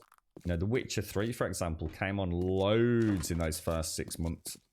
And because I'll probably only ever play the game once or twice, I don't mind waiting, to be honest. You know, it's like a Christmas present that, you know, I'm willing to wait for the perfect time to play it, I think. So he's spent 3,250 hours in Warframe, Divine. It's that chair, Divine. He doesn't want to get out of it. Yeah, the new Stalker. We know so little about it as well, Diz, but I think we're all secretly super excited, aren't we? It better be good, mate. It's got. I suppose that's the danger, is we're going to overhype ourselves, but you can get the antibiotics. Yeah, go on, Sadie. Yeah, cheers. I found there's not much servers, and they have all the standard settings, and of course mods used. Well, are you playing on public servers? If you're playing Ark on public servers, Pope, then then yeah, I mean, I just have no comment because I would never, ever play Ark on a public server. Not in a million fucking years, mate. In fact, you couldn't pay me to play Ark on a public server, or certainly not adequate amount of cash. Never going to happen. The best place for bones or duct tape? Well, forget duct tape because you can find duct tape anywhere, mate. Kitchen cupboards, trash. There's no real guaranteed place there to get a huge amount of it. There's places that will give you a slightly higher chance of getting it. Just make it. You can get bones from anything and everything. I mean, for example, hack up the gore piles on the road stocky. If you've got one of the... I can never remember the place, but there's a particular POI where you'll have more bones than you can count. It's the place with the boars and grace. What are you talking about? Casts are simply better than splints. But they're not, though, are they? Again, you're talking out your ass, guys. It's either way. It's about either way. You've got a 22-minute movement penalty, or a 30-minute movement penalty. It just makes no difference, guys. It's the most broken system in the game. You can try and convince me that a few minutes makes a difference in a video game, but you're talking out your ass, mate. So you still got 22 minutes with whatever it is, mate. It's just fucking stupid, bro. Ain't no one got time for that sort of shit, mate. It's where you guys just don't understand what it is like to be a gamer with a stupid movement penalty. Give us a nice reduction down to, like, I don't know, 5 minutes on a plaster cast or something. It doesn't need to be 22 minutes. 22 minutes is a lifetime for an average gamer, mate, that only gets to play a couple of hours on a Saturday afternoon. It's fucking stupid. It's not even that debilitating. It's just fucking annoying, dude. Splints down to, say, 25 minutes. And a plaster cast down to, say, 5 or 7 minutes instead of 22. It's fucking stupid, mate. And you fucking know it is. You're getting a redemption code for Valhalla. Oh, is that... Oh, because you bought a graphics card or something.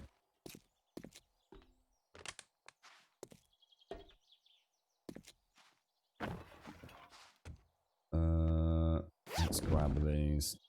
The penalties as they stand already are ridiculous. I can imagine some players who are playing the game who don't know how it works and getting... What is it? An hour and 20 minute movement. An hour and 20 minutes real-time penalty for breaking a leg in a video game.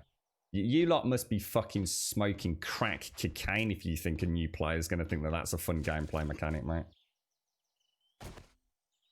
Ludicrous. Absolutely ludicrous.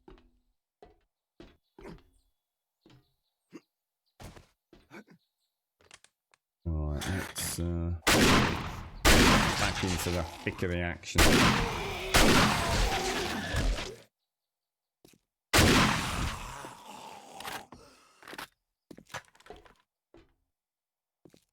But it's not though, is it? It's not pointless. Again, you just literally just don't know what you're talking about now, do you guys? It's not. It's because it removes it. Not everyone's going to have a plaster cast on them, mate. You've already got the most broken mechanic ever. Do you ever think, like, why no other games do what you do? There's a reason, mate. Because your ideas are so fundamentally fucking twisted and broken for your average game. No one wants an hour and a half movement penalty, mate. You're over punishing for someone simply slipping off something. An hour and a half? Do you have any idea how many new players try and find out whether this game has got some fall damage in it? Fall off and find they've got an hour and a half with a broken leg. Did you think that's fun, do you? Do you think people like applaud that? I can assure you people, that's where people hit the Steam refund button. Fuck that!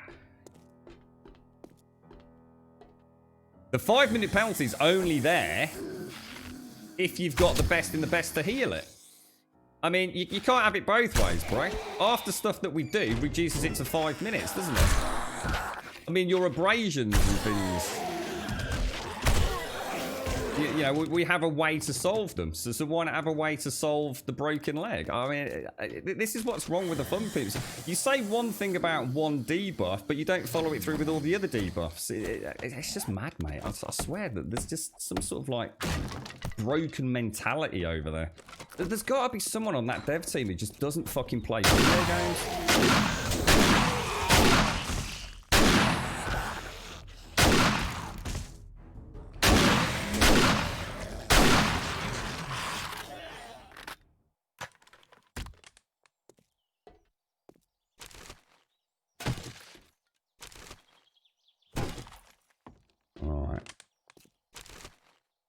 Let's see if we can. Let's see if we would have got anything in here. I don't think. Oh, we got a new. Oh, nice new book. Oh, and that was. Oh, did anyone see what that was? Oh shit, we got another tier 8, I think, didn't we? That was the tune for a tier. We've already got a Fireman's Almanac, haven't we? Great height. Might be in this one. Learn how to craft lockpicks and breaks. Ah, nice. It was the heist one, wasn't it? So we can actually make the lockpicks now. So break into locks 20% faster and have a 10% lower chance to break your lockpick. That's actually a really nice skill. Well, how do you make lockpicks? I guess it's just, I think it's mechanical parts, isn't it? Lockpick. Forged and mechanical. Yeah, let's go for it. No, I'm sorry, guys. You're not. I'm sorry, mate. If you don't understand what I'm saying, then you can rationalize it all you want about trying to talk about perks and candy to boost crit healing. You talk honestly, guys. You're talking out your ass, mate, in the nicest possible way. What you're telling me is that let me break it down in a nutshell for you, right? You're trying to rationalize an issue with the game by giving me a bunch of bullshit ways of getting around it. In order to play this game the way you're suggesting, with all the various ISS buffs, and let's be honest, mate, you as a dev team have gone over the top with the debuffs because you found a new box of tricks to play with, and you're testing things, and that's why I'm not overly critical of them. I understand things will be changed. If you think for one instant, right, that your game is designed to be played with me walking around with splints in a limited, let's be honest, mate, it's you guys that decided to change the fucking encumbrance and loadout on the inventory, right? You guys decided to shrink it down to fuck all, and we have to expand it from day one, right? If you think the solution to an ISS mechanic is I have to walk around with splints, I have to walk around with plaster casts, I have to walk around with fucking candy, I have to invest perks just to offset a broken leg, dude, then I'm telling you now, mate, you're approaching the design of the game wrong, mate. It's fucking crazy, bro. And that's one debuff. I've already got a gyrocopter where I'm having to keep things like sewing kits in for abrasions, vitamins in there for fatigue, antibiotics in there for curing things.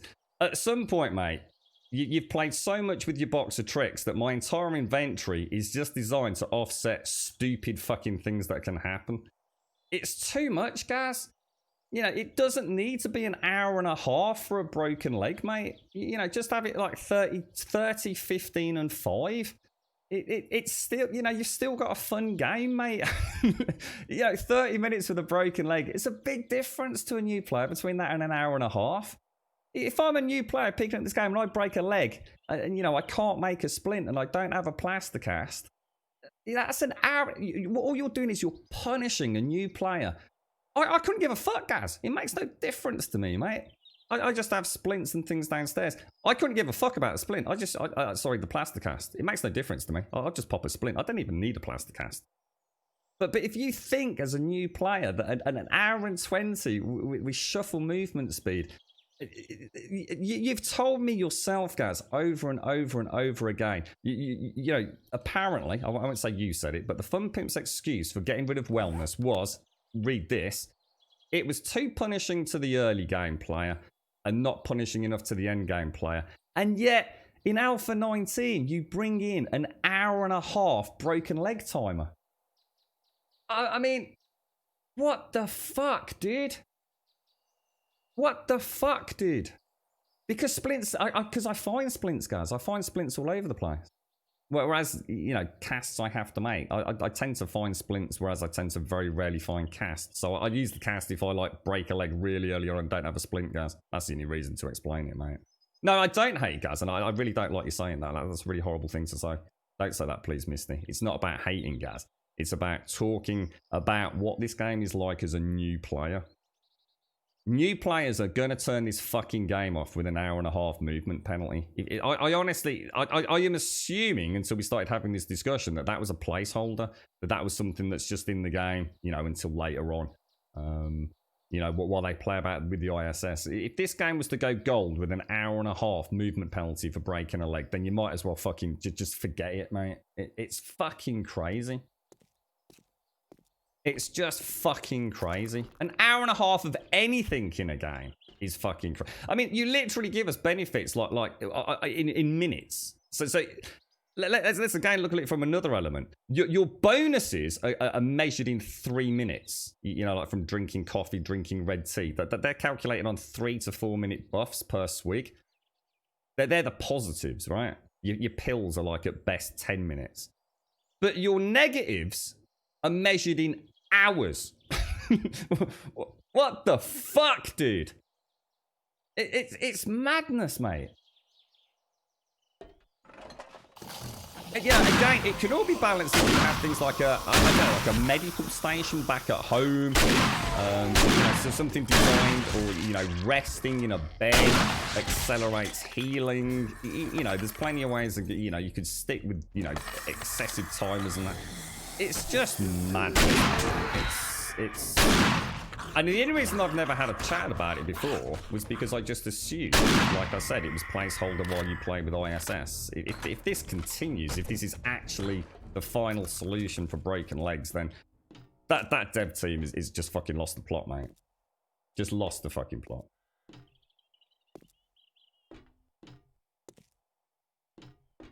Well, you'd be like that, Misty. That's your call, mate. You can't expect you to say something like "I hate Gaz" and not comment to that, because I find that quite offensive, Misty. But that's your call, mate. Whatever. No skin off my nose, mate. You actually restarted your game because you broke. Yeah, well, there you go.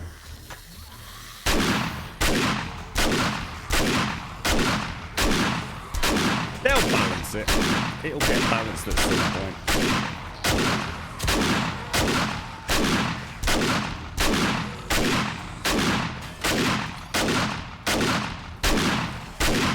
I think it does, whether, yeah. And then again, so if you've got a mechanic in a game where it makes more sense to kill yourself than to carry on with a debuff, then exactly that, right?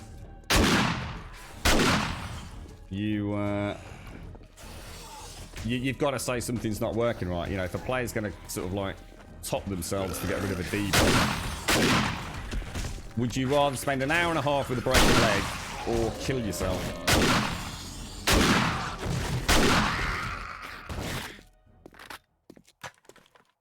To me, that do you need any further justification of the point I'm trying to make? If a player would rather say that's it, no, it's a problem, right? Do you know what I mean? You can spin it any way which way you want. There's something just a little bit off. And like I said, it's not even a big deal. It's not going to affect me, but I think it will affect other players that play the game. Yeah, that's what I was talking about this the other day, actually, Lizard, about I'd like to see. I don't know. I'm not sure how it would work in the game because, again, you've got to be really careful. You don't start making the end game too easy and the early game too difficult. But I would like to see some sort of like med station or something, or like a little medical facility. I don't know, like even if it was like, say, it doesn't have to be anything fancy, like an intravenous drip or something like that, which you could put down next to a bed. And like if you sit on the bed of an evening, like you might get accelerated healing, and then that's the player's choice. You're talking a matter of minutes. Do you sit on the bed for 5 minutes, under cover of dark, and try and accelerate, I guess the antibiotic function, rather than. Do you see my point? See my point?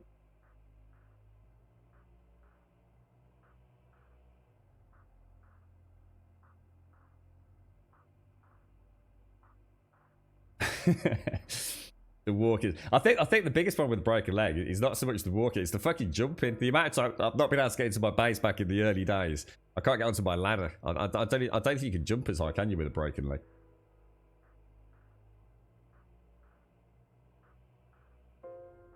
You're right, Loot Hound. There's an idea, Pope. That's not a bad idea. Yeah, that would be an interesting one. Yeah, so you can actually change like the timers according to difficulty. And to be honest, mate, I'd really applaud something like that as well, because I think one of the issues that we do have with the game at the moment is difficulty really is just a case of bullet sponging us and then doing a little bit more damage, isn't it? Which is a very artificial way of inflating difficulty. So yeah, that would actually be really nice. So start tying in. So buffs and debuffs actually last longer in a higher difficulty setting. That's a really good idea, actually. I didn't think of that. So yes, yeah. So that could be something to tie in. So, you know, on difficulty, a broken leg is like, let's say, a full 60 minutes. Whereas on, say, a normal default setting, it's say, 20 minutes by default. Down to 10 with a plastic, with a splint. And even lower with, or completely basic maybe, with a plastic cast.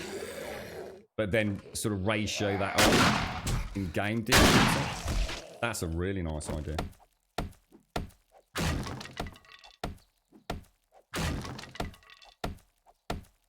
Yeah, because they've actually got, they've even got the asset, haven't they? I mean, there are like some little medical bays, like with all the like the X-ray slots and things like that. They are.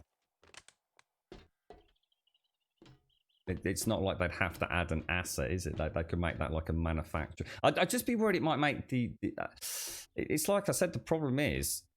You've got to be careful. You've got to keep a challenge later on in. I mean, obviously, at day 185, the game's going to be balanced, no matter what you do. And you know, I'm all for understanding the fun pimps attitude. At day 185,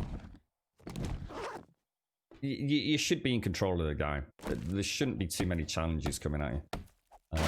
I always look at it from the point of view of a new player that's probably getting through to. I always think of 7 cycles of 7 days.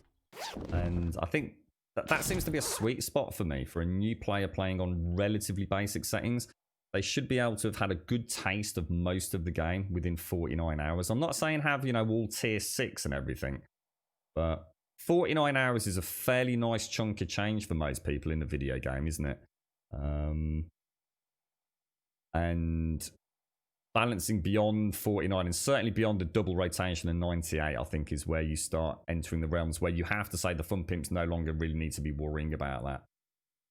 It's too much to ask the fun pimps to expect to have a game balanced 100 hours in. Because the more you try to balance that end game, the more you're going to struggle to keep the game interesting for a new player. I think you do have to put a finite cap on where their responsibility ends and our responsibilities as gamers who choose to play for thousands and thousands of hours start. You know, there's plenty of ways to handicap yourself or to add modlets in that will change things for those players that really like it. That to me, that isn't the remit of the fun pimp. So we've finished it. We've actually finished it. And that's exactly it, Diz. That's exactly what I'm saying. A broken, I mean, let's be honest, you know, a broken leg is that you're going to get one all the time in these sorts of games. I thought I was going to get another one then. you know, is there full damage in this, and you might risk it for a biscuit. But an hour and a half moving at that speed, that's Jesus. If you can't see that, then I can't talk about it. To me, it's so wrong, and that's why I've never really mentioned it in any detail, like I said, because I assume it's a placeholder. Yeah, well, the parkour part would be great for later on, but again, you're throwing solutions to a problem that are simply, it's a band-aid over what is a bigger issue. And as Diz says, and someone else in chat has just said, it comes down to, is it fun though? That's the point. You can come up with a solution, like Gaz said, you know, popping pills, popping perks, you know, carrying the right things with you. But it's a band-aid to what is actually an issue. And the issue can easily be resolved by balancing timers more appropriately to keep the sense of punishment, but also fun. You know, you don't need to have to walk slow for an hour and a half to go, oh shit, I've got a broken leg. You'll just turn the game off. Thanks, Jaboshua. Thank you for the extended sub there, sir. Through to September. What the hell does that mean, Jaboshua? Is that how does that work, mate? Is that like a 3-month thing or something, dude? What's that all about, Jaboshua? What did you do there? Yeah, a lot of people like parkour. In fact, I was a bit annoyed at myself the other day. A new player actually asked us about skills. And I did think, you know, the one skill that I'm actually quite interested in this time around is parkour. I've been doing a lot more jumping around and the ability to jump those extras. Because how many blocks is it on max parkour now? What's it in? Is it under agility? What's the max one? I didn't look at it. Reduces stamina cost of jumping by 40%, which would be really nice on a horde base. You know, where you're jumping around ramps and things. Because we were going to go for a bit more of an open field variant, weren't we? Increase safe fall distance by 5 meters, which with the impact braces is crazy. And it's the jump 2 meters higher is the one that I'm interested in. I mean, the never get a sprained or broken leg when falling is crazy, but you shouldn't have to go all the way in there to get rid of an hour-and-a-half debuff, should you? It's, I mean, it is a huge investment for some players that to you know, go down that route. You know, as a new player where, you know, you're probably trying to have some fun with combat, aren't you? And, you know, you got all the fun with base building and tiered questing and all that kind of stuff. Well, thank you very much, Josh. I mean, either way, mate, I mean, I hope that gives you the option to remind us each month, but thank you very much, bro. I really appreciate that, mate. Thank you kindly, bro.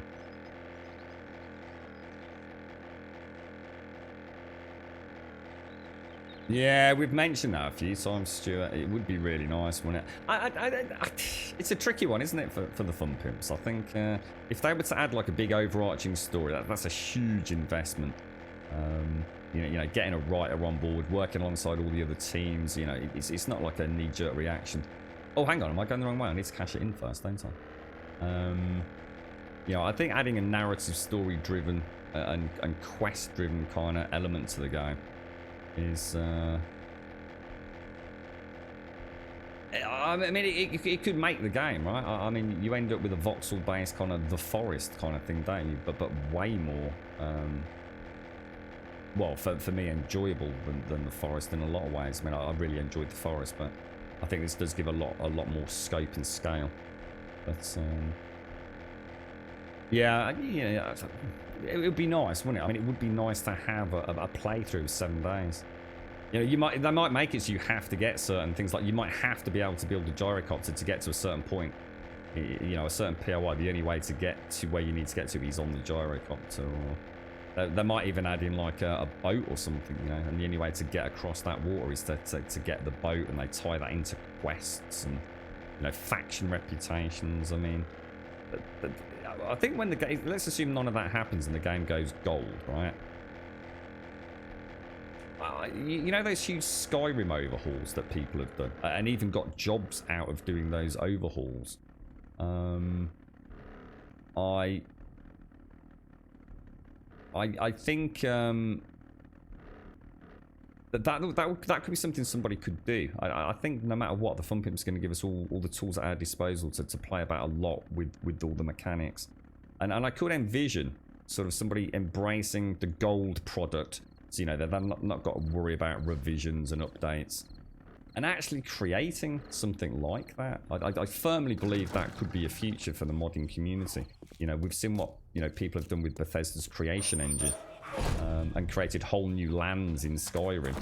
Now, I'm not saying we'll get anything that elaborate, but there'd be nothing to stop a modder creating, you know, a scientific research facility, and you know, making certain areas inaccessible, or areas where you can't build or place blocks, so you'll have to have particular transportation or a particular key to open a lock. And I think that's, I don't know, maybe the Fun Pimps would think along the same lines, is maybe they just want to give us the bones, you know, the skeleton for which the modding community can do all that. Will we get a story in this game? I don't know. I honestly just don't know, mate. How you doing, Cossack? Anyway, you're alright. Thanks for that, Joshua. I appreciate it, mate. I thought you might have just clicked the wrong thing. Build a boat and arrive at the island of Banoi. And that, what was that? The who do you voodoo? was it Dead Island, Banoi? I mean, that would be wonderful. I mean, it would be wonderful to see. I've always said, like, Navezgane. You know, even if the story is only Navezgane. That would be a highly sellable commodity to a new player. I mean, Kumquat was in stream the other day, and he said something that I've been saying for a long time. If you're a new player, I wouldn't play random gen. You know, if you're a brand new player, jump in Navezgane. You know, Navezgane, it's very different. It's a lovely world. And to be fair, I'm saying this, and I've not played it in Alpha 19. In fact, I think I last played Navezgane probably in Alpha 17, I think. And so I don't even know how much better it is these days. But Navezgane is going to give you a really, really good opportunity to jump into this guy. And, you know, it's obviously going to... Oh God, I thought that said lock then. It's going to give you a much, much better chance for the Fun Pimps to have a story mode in a finite world, isn't it? Got it.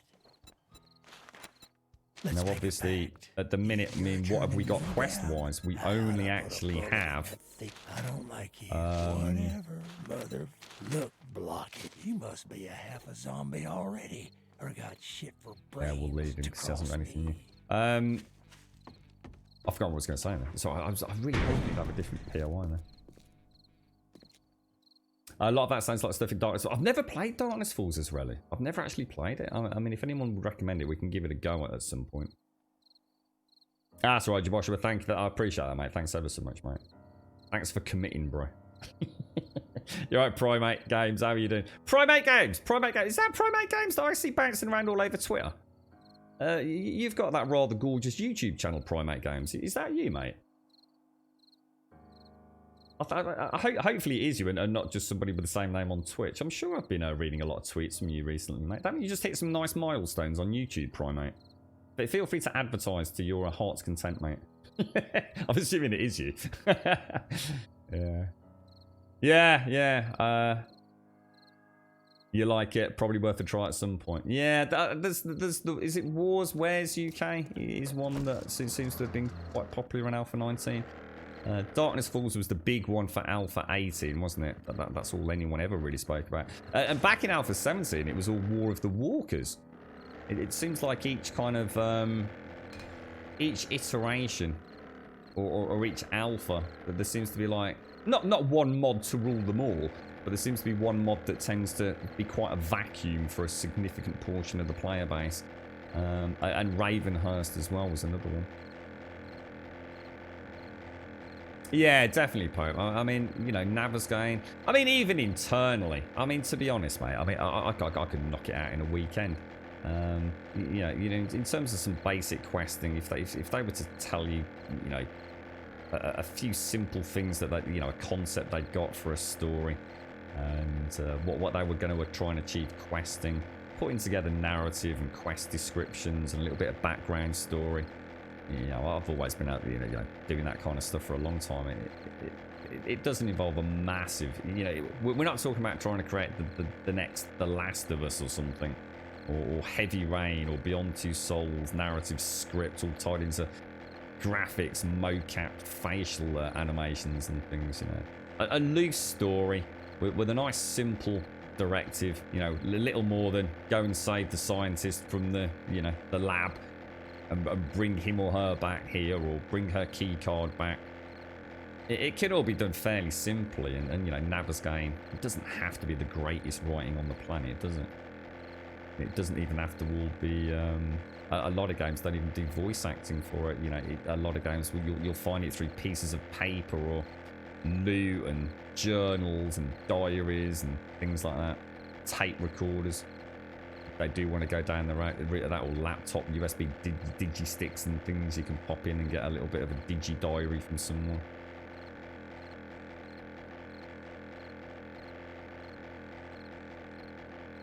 Be interesting to see who comes on board when the game does go gold. You know, when it does go big. I wonder if because I know you're not supposed to make money out of it, but there's nothing to stop people asking for like donations, are there?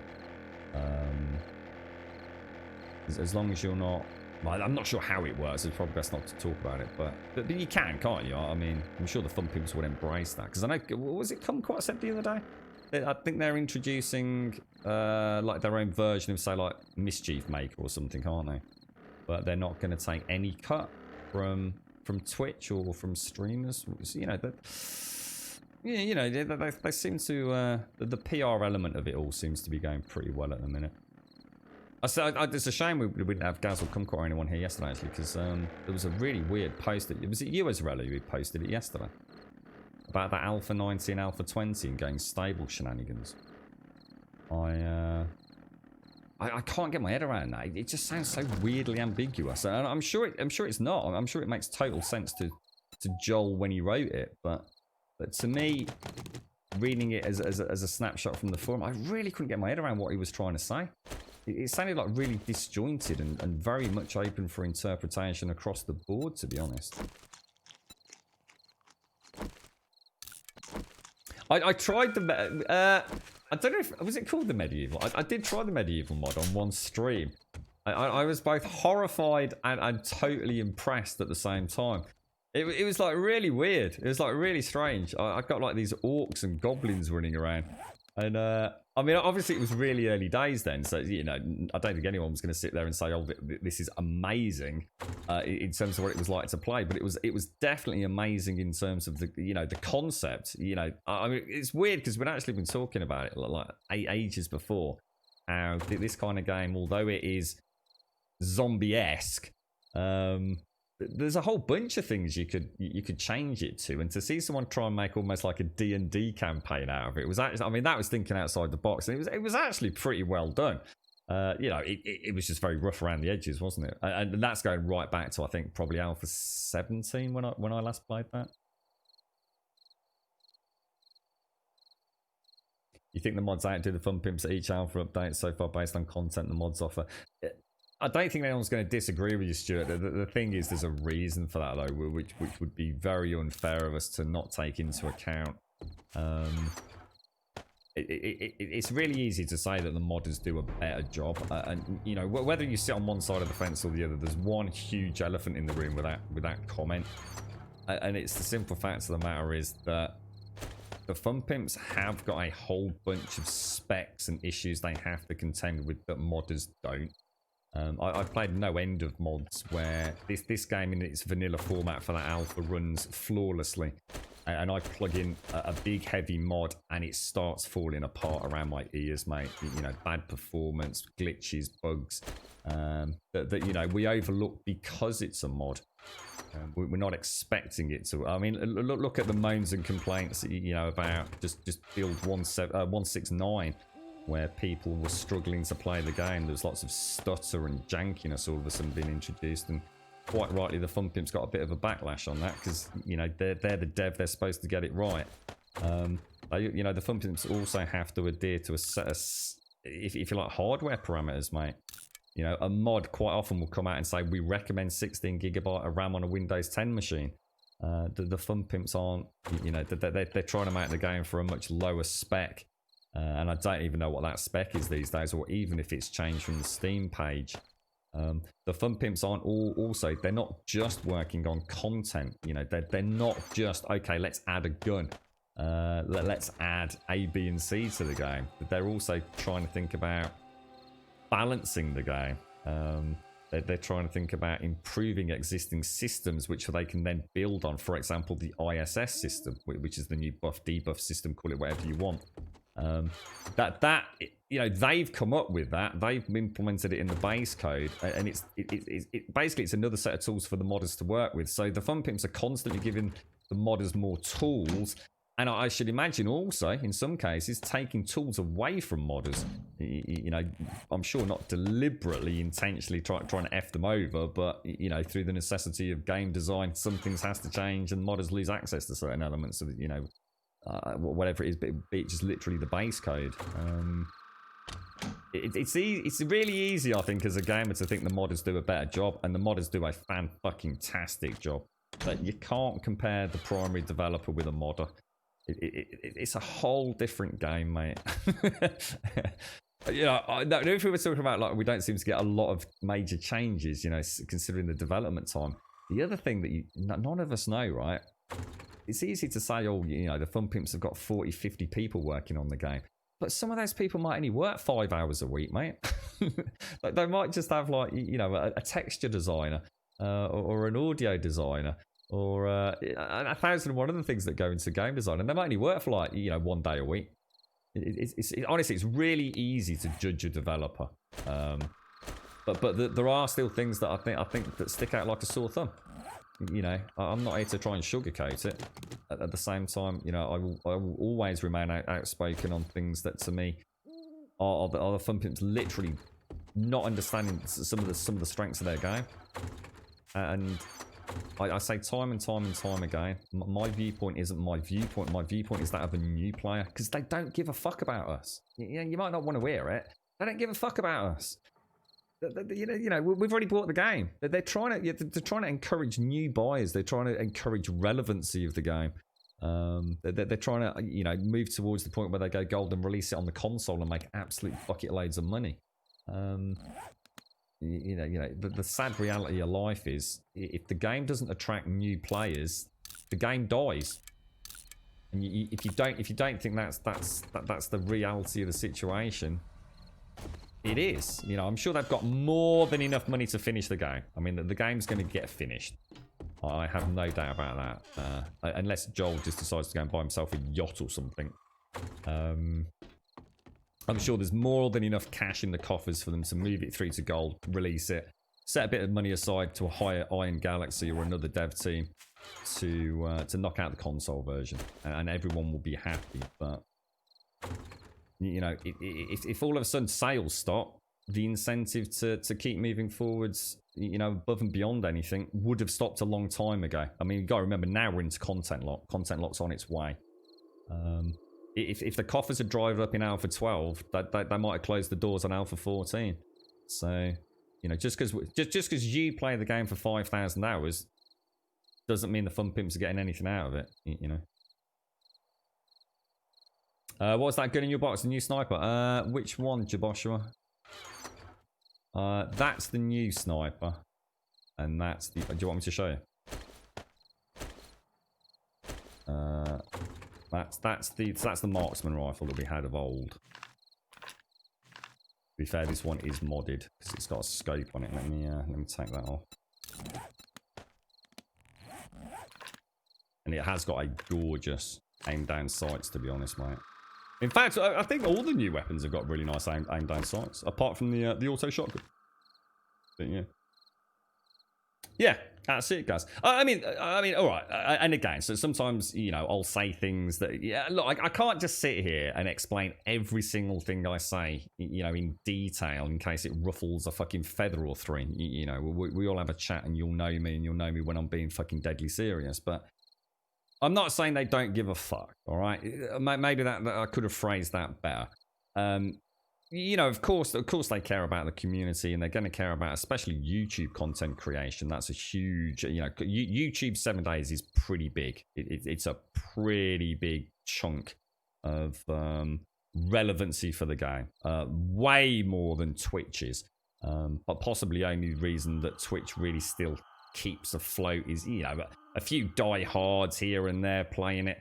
And the fact that Fubar Prime streams it, to be honest. And every now and again, you'll get a mega streamer come in, you know, like Admiral Baru, and, you know, you see a leap in relevancy, and you know, it goes up the old directories on Twitch. But, you know, it's a pretty small game on Twitch, and always has been.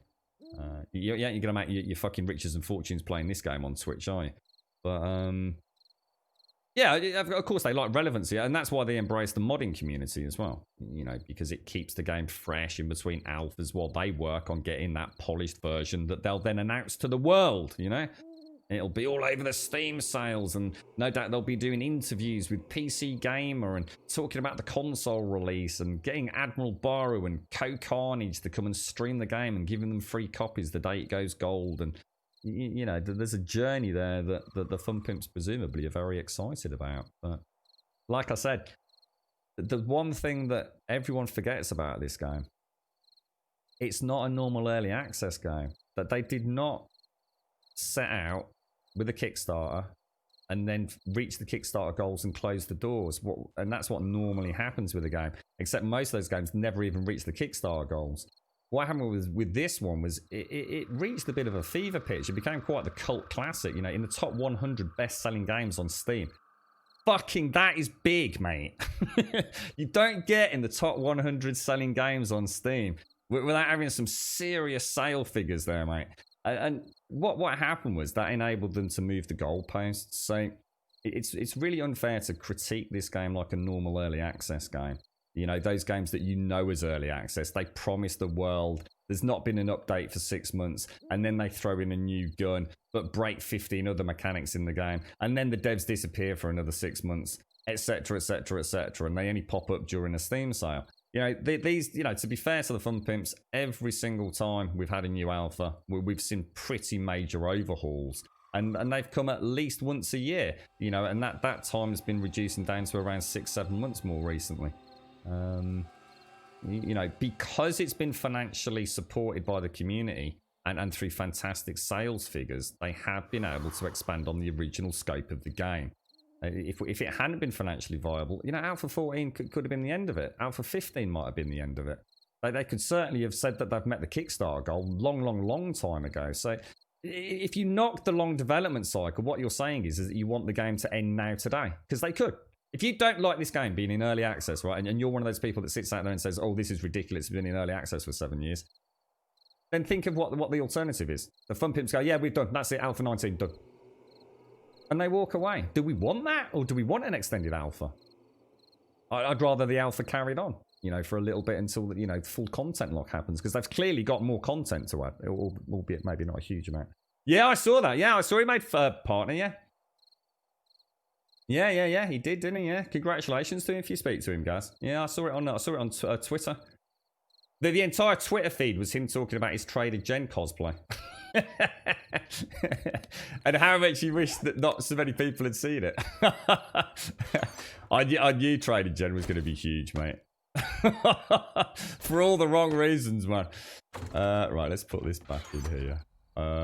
Let's throw that in there. Yeah, no, congrats to him, man. Congrats to him. You're right, Alba, yeah. Speaking of myself, who's basically a new player compared to some. I started with Alpha 16, loved that version. Missed out on Alpha 17 because I personally found the constant bandage making at the start of the game annoying, so rolled it back.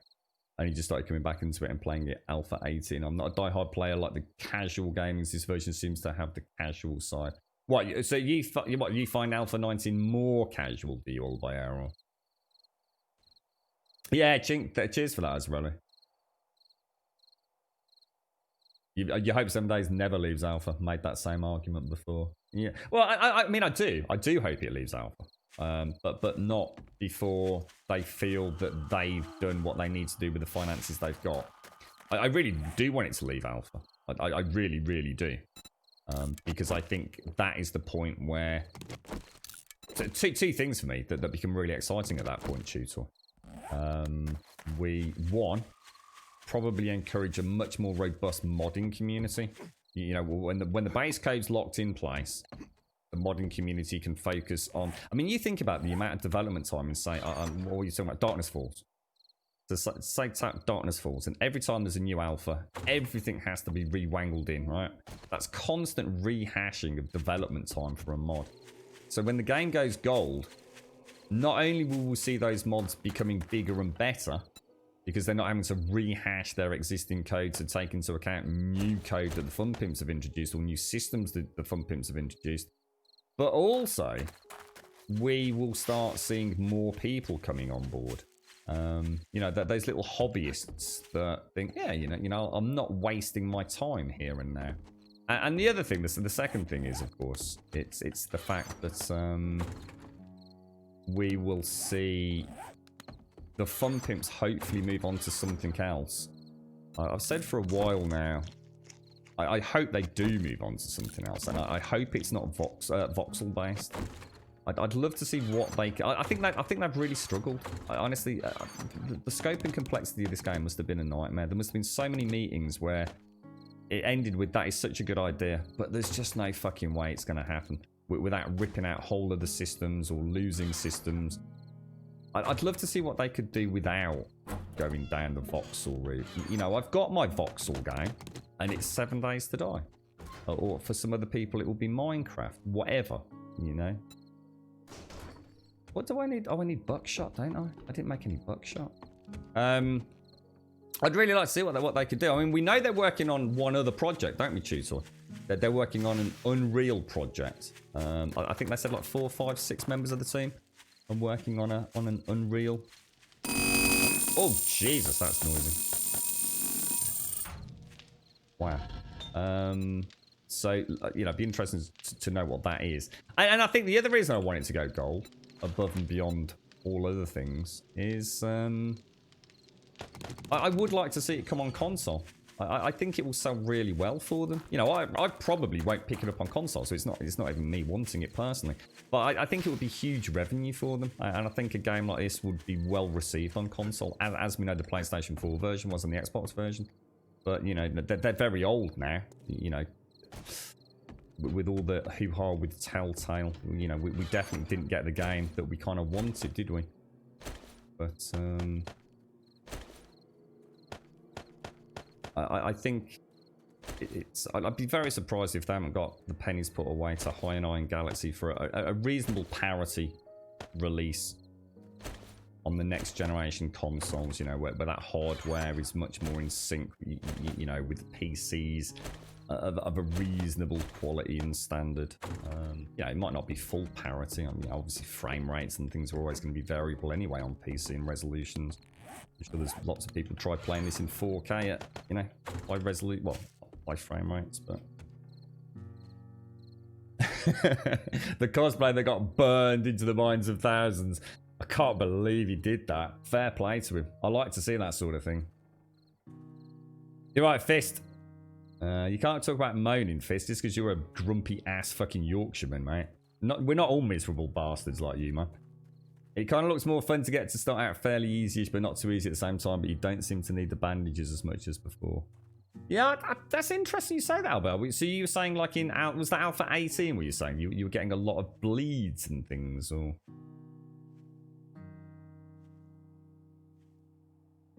Yeah, I'd like to think so, Tutor. Yeah. I mean, I've spoken to a few people that have worked within some of the mods, and it's like they said that they love the modding element, but sometimes it does feel like they're just going around in circles, and they'd very much like to revisit the game. So some of those really old mod, I won't mention names, but around the Alpha 14 release, a lot of those of guys and girls have dipped their head below the waters now. And then they hope to resurface when the game goes gold. And so some of the skills that those boys and girls had, you know, are definitely up there with what we've currently got. You know, so it'll be a whole fresh pool of modders, I think.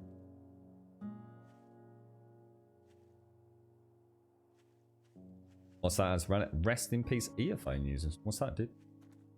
Oh, the bloody the bloody whirring on the what's it? The forge.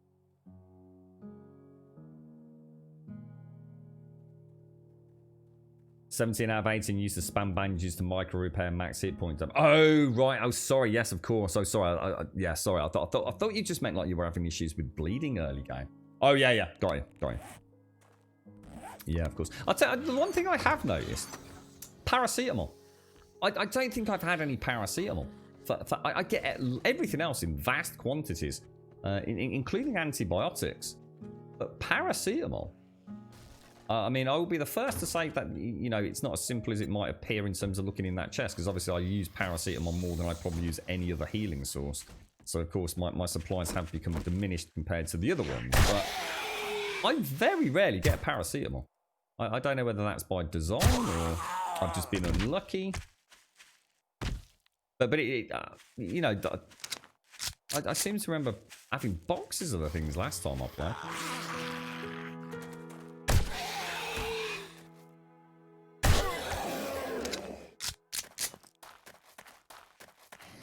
What's that?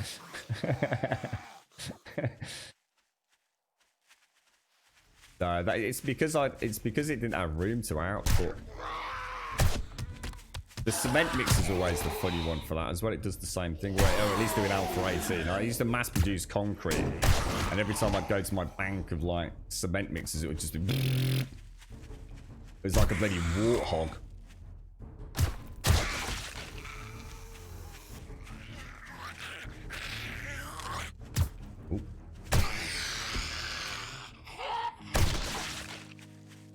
Did we ever get to, did we ever sort of finalise the understanding around fatigue?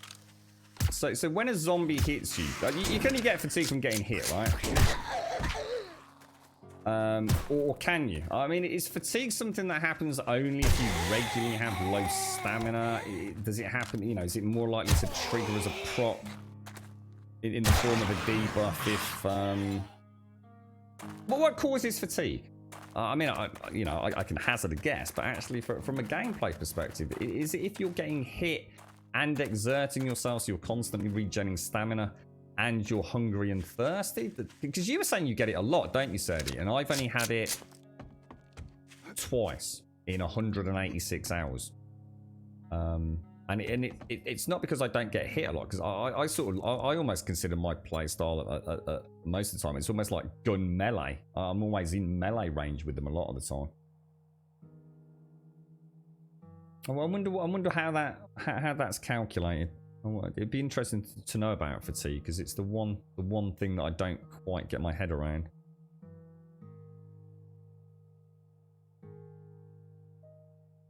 You seem to get it when you get hit a lot. Have you ever noticed if it coincides with being low on hunger and hydration as well, Serdi?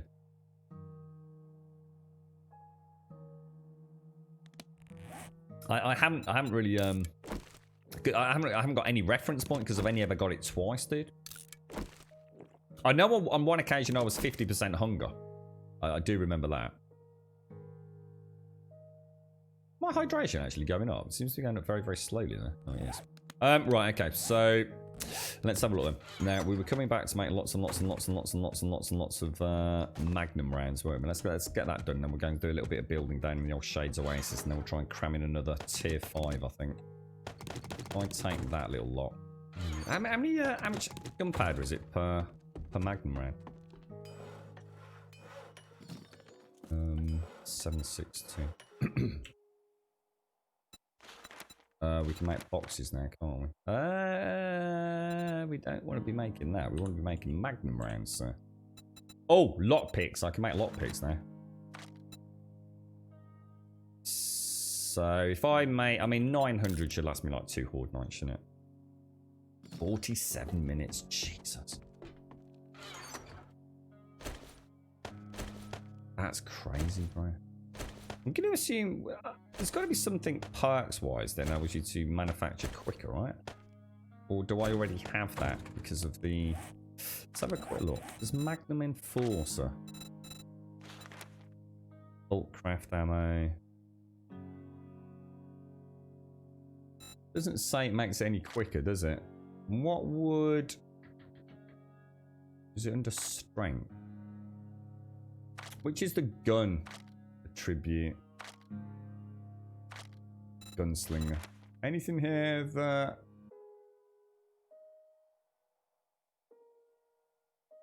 Is there any way to increase production time on ammunition? Outside of the old glitch that you were telling me about where you hold an anvil. Obviously you can increase it by building more workbenches, so I'm not saying there's an issue there. I mean, a second workbench, you literally double production time, don't you? Is there any way to do it through perks, though? Yeah, I've got the boxes. Yeah, that makes it... It would still take the same amount of time, though. Wouldn't it, Jaboshua? It just... You get a 20% reduction in ammo cost, though. Or should I say you get a bonus, depending on how you look at it. Aiming too long does drain stamina, yeah. Yeah, it absolutely does, mate. That's sometimes why I have an issue on Horde Night.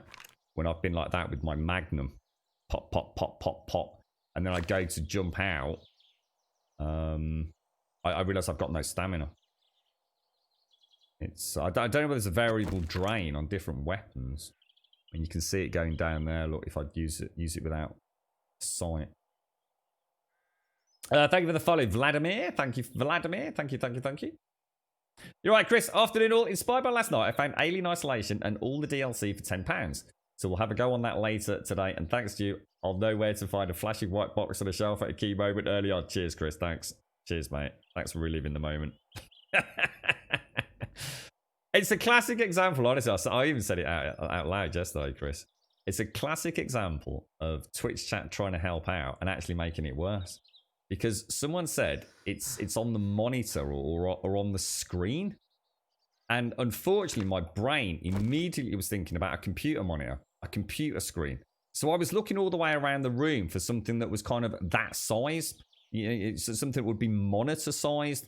And then I thought, well, maybe it's a tiny one. And I was looking at the, you know, that what could have been like the oscilloscopes or something on the table in the middle of the room. And at no point was I thinking of looking for a small white box with a white LED light. You know, it actually, it literally, not only could I not find it, but now I was looking for something completely different. It was a nightmare, mate. The other thing, Chris, I pressed all those buttons, and then I'd gone around the back of what looked like those moving, I mean, I'll call them moving library shelves. And I could see like the handle, like the tripod handle on the back. I thought, I've got this. This is a puzzle. So I have to move these into particular areas, and they'll start lighting green, and it's going to open something. So not only was I completely off track, I was also now off track looking for something that didn't exist. It was a disaster. And you know what made it even worse, Chris? It was going in the background, that fucking noise, mate. I was like, let me out of here. How you doing, Simpsy? Nice to see you, mate. How's things? Yeah, that's right. Yeah, that's what I just made, Joshua. Yeah, 20%. Yeah, 20% discount, really, isn't it? On the. Did you manage to watch some Umbrella Academy yesterday, Simpsy? Did you manage to get yourself some nice nosh? You're right, Fist. Pulls the pin on a cake grenade and throws it at Simpson's way. Good lad, Fist. Feed the Simpsy, mate.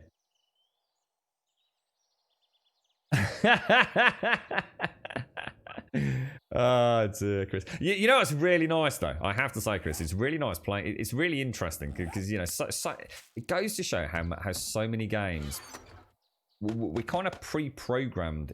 I think in this day and age, so many of us, we've played so many computer games that do so many things the same way, and of course, what happens is you start enjoying a particular genre of game. Whether it be a first-person game or a survival game where you're hacking down trees. And what happens is your mental muscle memory becomes so all-consuming. It's very easy to forget. And I am so used to, for example, for video games to be flashing items of interest.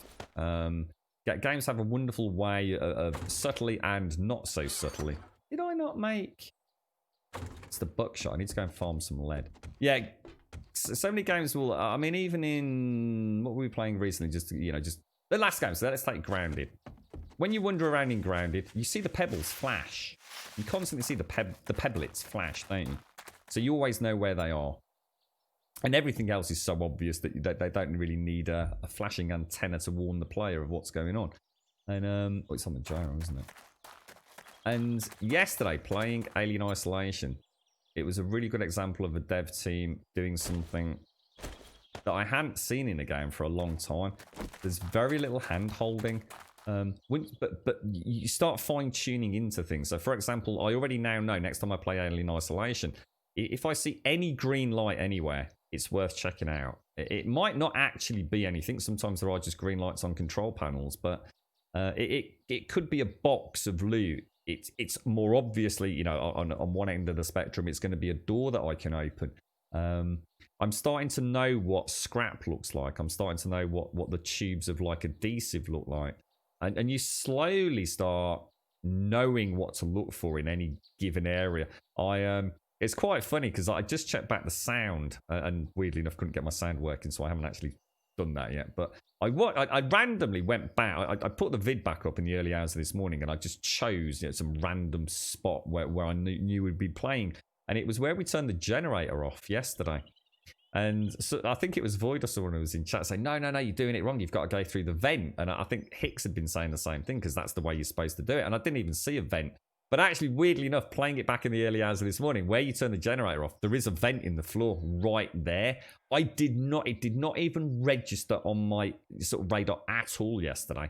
But I saw it instantly on the replay.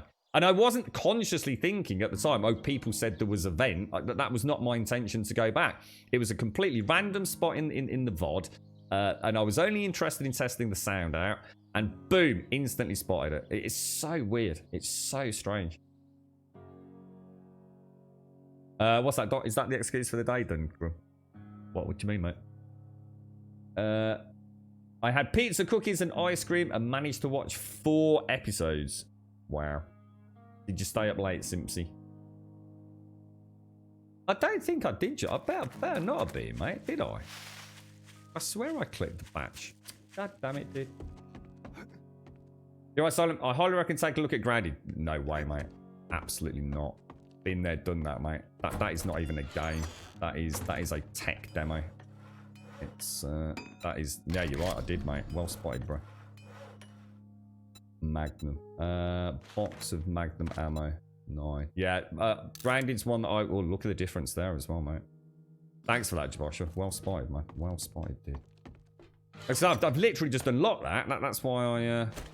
Oh, sorry. No. I just unlocked the other one, didn't I? Sorry. Well, let's go and get some lead. Yeah, no. Silent or Zeke. Grounded's just one of those games that I can't wait to go back to, but I refuse to play it in its current state. It is nothing more than a tech demo right now. And you know, for people that have got no other games or you know want to play something new and fresh, totally dig it. You know, I've had a lot of fun with it, mate. But there's no way I'm putting more time into it. It's not even a game at the minute, mate. So some quite said something quite funny the other day. If you were to just get rid of the ladybirds and the bugs and replace all the grass with trees, you've got just another completely generic crafting, not even survival game. It's got huge potential, but right now, so many bugs, mate. The lava bug that I've had, the robot bug that I've had, the infinite reaching ant stealing bug that you know everyone's got. It's I'm not investing any more time in Grounded until we see a nice big patch, and then I'll go dashing back, I hope. Beautiful game, beautiful concept. I wish them all the best, and I reckon in 6 months' time or whenever the next big up. I think they said something like August the 17th or August the 20 something.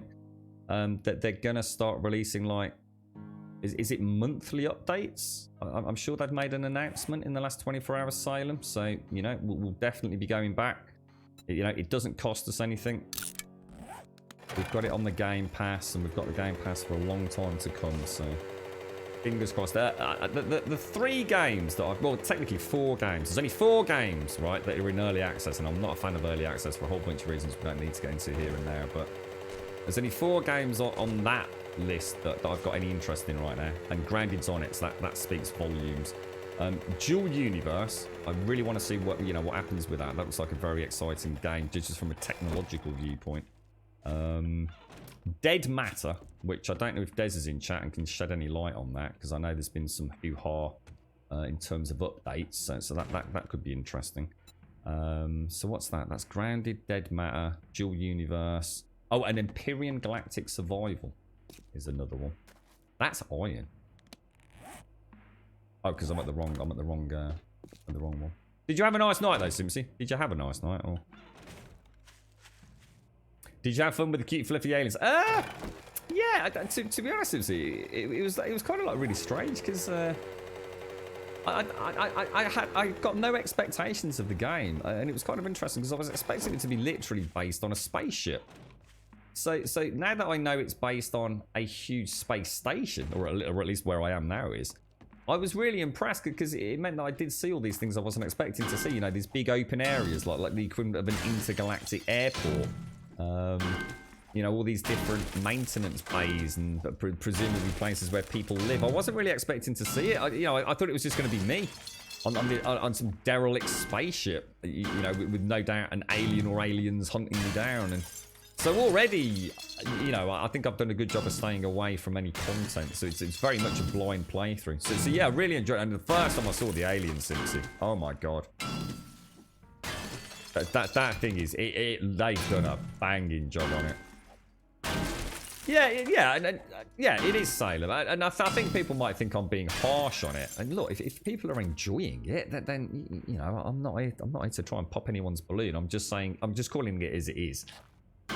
You know, you can try and tell me Grounded is a great game, and I'm going to come back at you and say I disagree. I think as a tech demo, as a chance to just have a bit of fun with your mates, you know, is it worth 20-25 quid? No, it fucking isn't.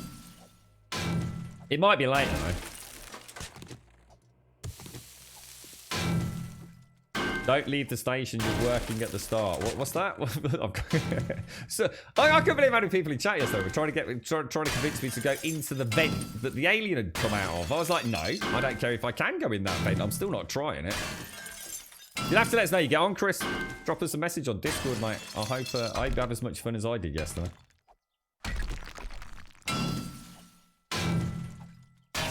Oh, I see what you did there, Lantros. I see what you did there.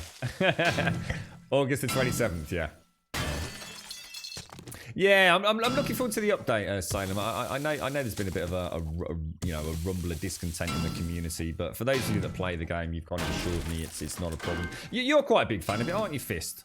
You're a big Empyrean player, aren't you?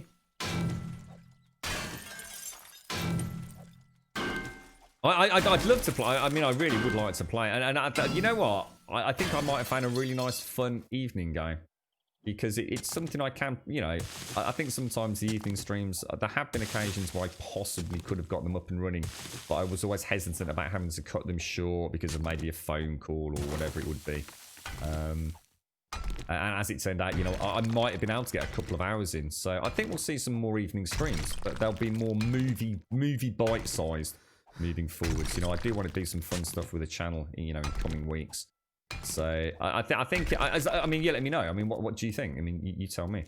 Obviously, I can't do a 7-hour day stream and a 7-hour evening stream. One, it wouldn't be fair to anyone. Especially if we're playing I suppose a story-driven game. That's too much content for anyone, right? And probably kill you anyway. But what do you think about those shorter bite-sized evening streams? I mean, so like I did the grinding one. I played for another 7 hours. I was playing till 1 o'clock in the morning, but that's something I need to not do. That's not good. That's why we have such a finite cut-off. I mean, of course, there's days where I don't need to finish at 3 o'clock, and we do overrun a little bit, and sometimes even till 4 o'clock here and there. But you have to say now's, come on, it doesn't matter. You're enjoying yourself. You've got other things to go and do. I quite enjoyed those slightly shorter evening streams. You played Planet Nomads for your... Planet Nomads? Oh, that's the one I never picked up. That's the one with the beautiful grass that reminds me of the No Man's Sky grass. Yeah. I never... honestly, that's probably my most nearly bought game, Fist. I think I've gone to buy that game probably 20 times. Not so much over the last year or so. Because it's been around a while, right? Yeah, I really like the look of that, dude. I really like the look of it. In fact, they had I played the trial. There was, in fact, you might even still be able to get it. I think you have to go outside of Steam, don't you? You go to their own website and you can download a trial version. Yeah, I know Diz and Doc are big fans of it. Yeah, they've already mentioned a lot about their thoughts about the new updates and more importantly about the hoo-ha behind the scenes with the community. I'd say you've not been back yet, have you, Doc?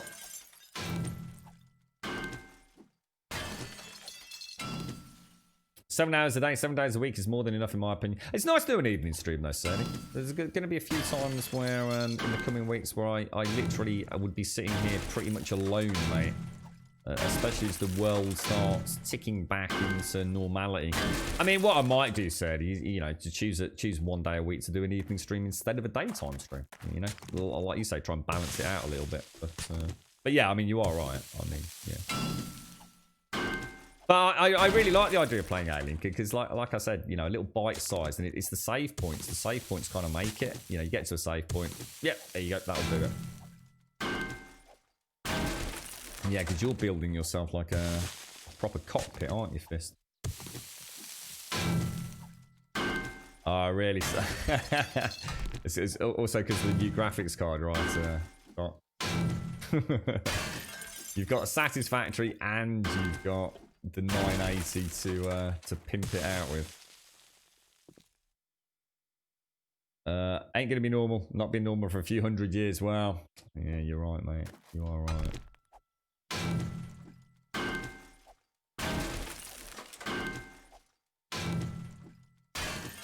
Well, I mean, I think we did 3 hours yesterday, Diz, and it felt like a really nice chunk of game time, to be honest. I really enjoyed last night. I really enjoyed it.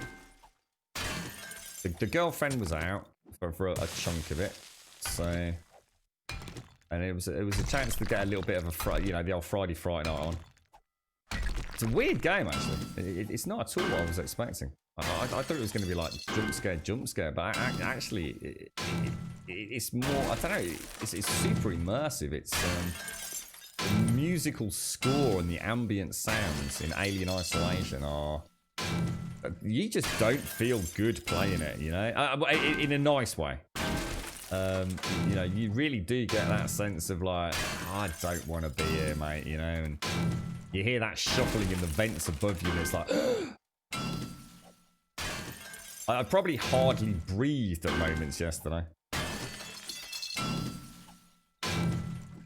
It's actually a stealth game more. I mean, again, I'm not going to say anything because in terms of committing, but to me, Alien Isolation is more a stealth game than a horror game at this point. It's that area where I had to get past those 5 guards. I was like, I just don't see how I'm supposed to do this. You know, because I couldn't see them. If I could see them, they could sort of see me. So I couldn't see how I could watch the patrols. So I was starting to worry that I'd really missed something. But I don't think we did. I don't think there was a hidden vent or anything.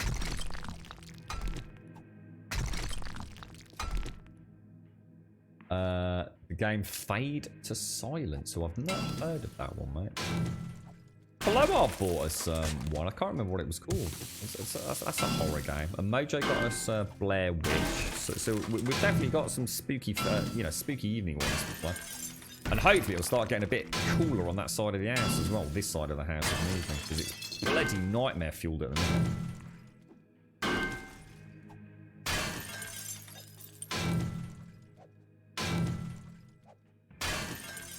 How many we got? Lead's quite hard to get, isn't it? I swear this stuff is my bane, mate. Fade to Silence. That's not one I... That's not one... It rings a bell. There's quite a few we've got DLC that we could hit up if we were really scraping the bottom of the barrel, but I'm sure there's more than enough spooky ones to keep us entertained for a little bit. And then if that all goes well, we'll have to give a bit of VR a go as well. I still don't really know how I'll deal with that from a microphone perspective and everything. Oh, it's set in a world inspired by H.P. Lovecraft. That sounds awesome, dude. The only sort of horror games or spooky games that I don't like are those procedurally generated ones. Was it Monstrum? Something like that. Is that set on like a boat and it's all procedurally generated? I'm not a fan of that kind of stuff. I like a bit more of a yarn and a bit of a tale. You know, the Resident Evils, Amnesia: A Dark Descent. I might, you know what I might do? I might go back and play Amnesia: A Dark Descent, A Machine for Pigs one day. Because that, I really didn't enjoy that. I really didn't enjoy it. And I want to know why. Because when I first played Outlast, I really didn't enjoy that as well. I turned it off after like a little more than an hour, I think. And then Sean kindly suggested he'd be happy to buy us Outlast 2. And I was kind of like, well, I've not played Outlast 1, to be honest, mate. So, you know, hold on to your money, fella.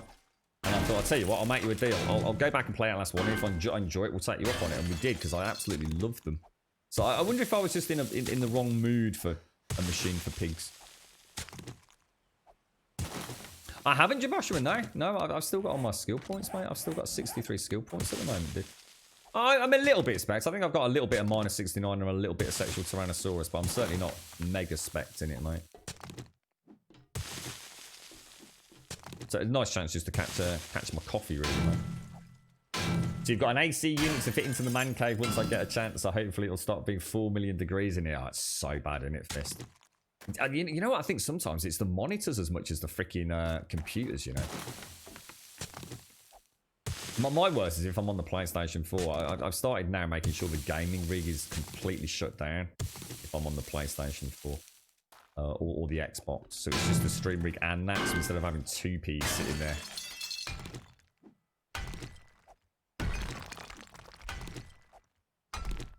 Did you play the DLC for The Last of Us 1? I didn't, no. Never played it, no. I have got it, though. Or at least I think I have, because I bought the remastered version. So no, I never played the original Last of Us 1 DLC. I know Rev played it not so long ago, just before Last of Us 2 released, and he said it was really good. The thing is, mate, I know this sounds silly. Even for franchises that I really, really love, I very rarely play the DLC, mate. And it's not about me making a stand or a comment against DLC. In fact, quite the opposite. You know, I've got no issues against DLC. But I think for me, once I've played a game, I've played the game, mate. I think the only exceptions were Red Dead Redemption Undead Nightmare, Infamous with their vampiric expansion, whose name I can never remember. And the only other one that I think I would consider is The Witcher 3, if I ever get a chance to actually play through that properly. You're right, Smirnock Ice. How you doing, bro? Oh, it'd be a night. I would, yeah, I would not play VR in this weather, regardless if I was streaming or not. Fist, no way, dude. Yeah, I really struggle with VR in terms of facial heat, mate. I'm a very warm-blooded person, mate. And the amount of times, even when I was able to use it, especially with my racing games, that I would have to and wipe the bloody lenses down, mate. I'm way too hot a person to VR for long, mate. In this kind of heat, I think I'd probably damage the hardware, mate. Yeah, no, what? Yeah, I think that's the one with the two girls, right, Serdi? Is that the one with Ellie and I can't remember the girl's name?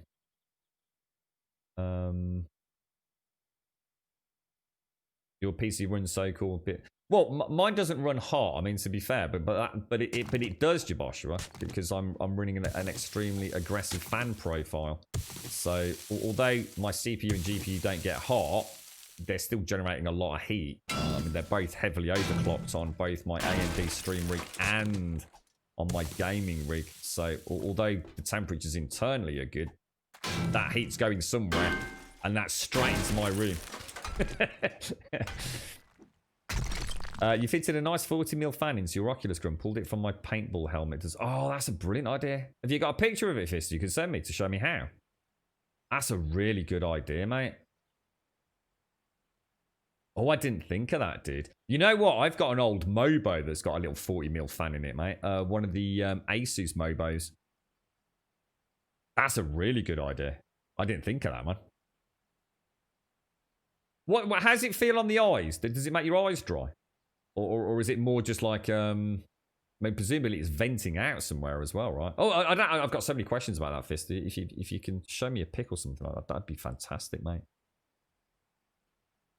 Hopefully at some point these headsets will have some sort of built-in cooling anyway, right? Fist, you know, in years to come as miniaturization becomes a thing and, you know, people start spending more and more time into them. That could be a huge selling factor for one piece of hardware over another, because it is a problem, mate.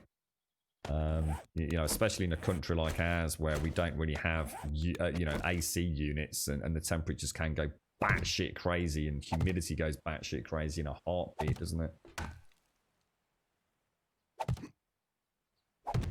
Yeah, it's just something that's not often thought about as well, and not often spoken about in the VR world.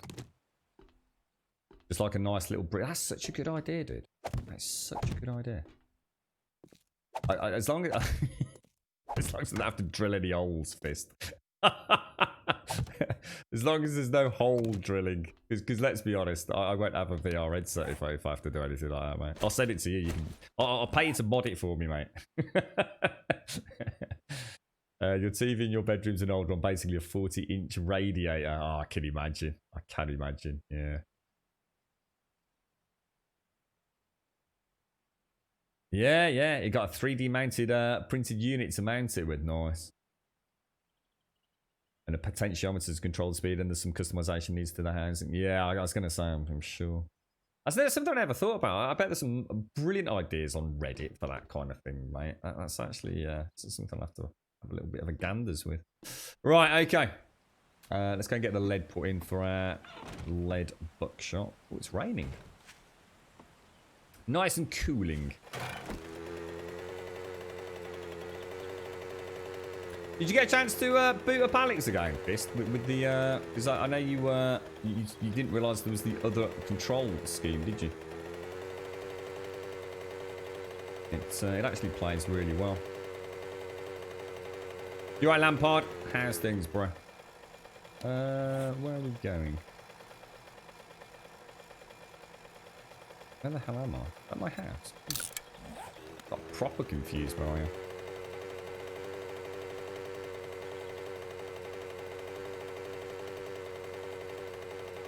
Really inside. Jesus. I must admit, I don't know whether this is like just, you know, symptomatic of global warming or something, but I have to say the last few years in the UK where I live, honestly, some days it has been difficult. I mean, I came off the stream yesterday, and honestly, I was pretty much dripping.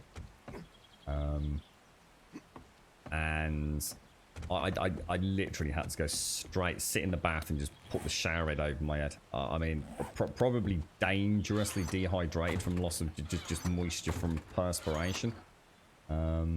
It got so hot in here with the sun on that side of the house. And that was, you know, early to mid-late evening, wasn't it? It was brutal.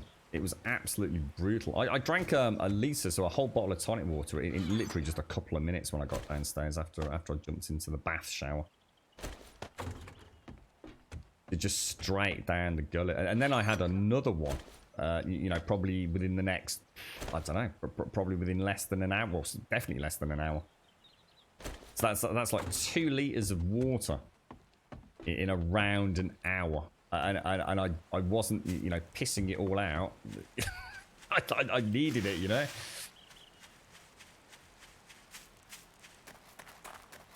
Yeah, I'm glad, Fisk. Yeah, I was mortified when you said that. I was thinking, I didn't know whether you and I were talking at cross purposes, and you know, you were calling it the proper terminology, and you know, I was just a bit more laymanic about what I was trying to say. But yeah, it plays loads better, dude. Yeah, it plays really, really well. I'm going to try and hit it up again now that I've played a bit of Alien Isolation. Just got to make sure the old back doesn't jar too much.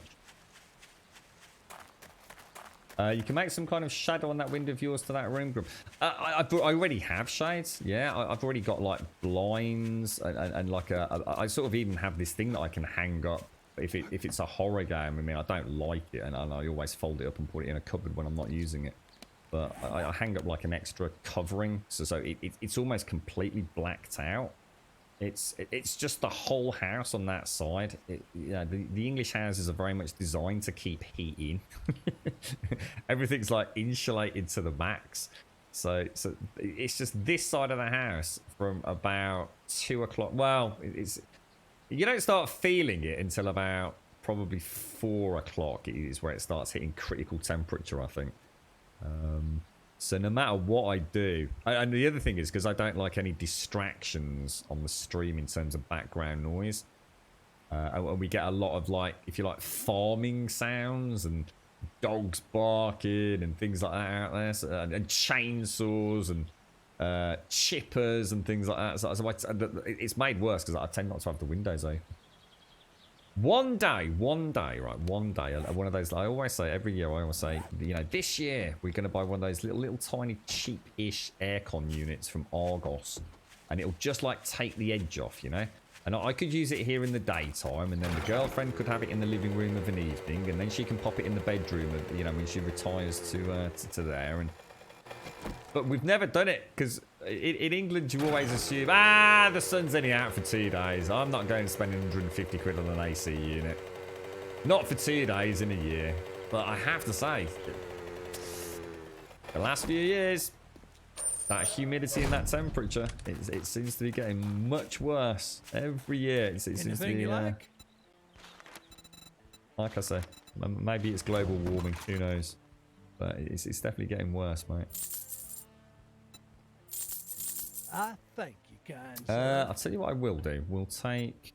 Can you help me with my problem? No need to apologize. I have a task great. I look forward to seeing you again.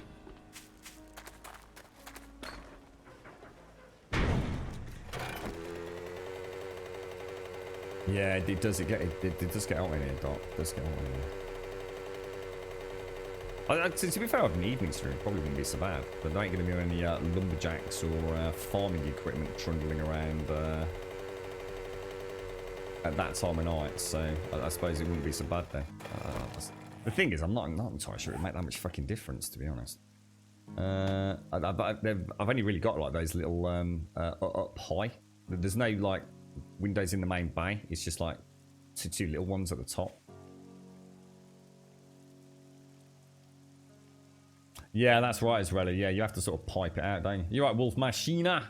I recently bought a portable aircon unit. It's completely changed everything for me. I was cold yesterday during the... Really? Well, one of these, like... I mean, I don't know where you live, mate, but one of these things kind of like that you get in the UK Argos catalogue. You know, nothing crazy. But it is a proper room, Doc. It's actually a very nice room, to be honest. It's not an oven. No, it's got a few... It's got a couple of... What is that? How many has it got? It's got like a bay window and... It's alright, mate. But it is hot. How much did you pay for it, Wolf? Was it... what about noise? That's the other thing I always thought about Wolf Machina. You know... Do you have it like outside of the main room? So it kind of sucks the air through and back out? Or... I always thought those things would be quite expensive.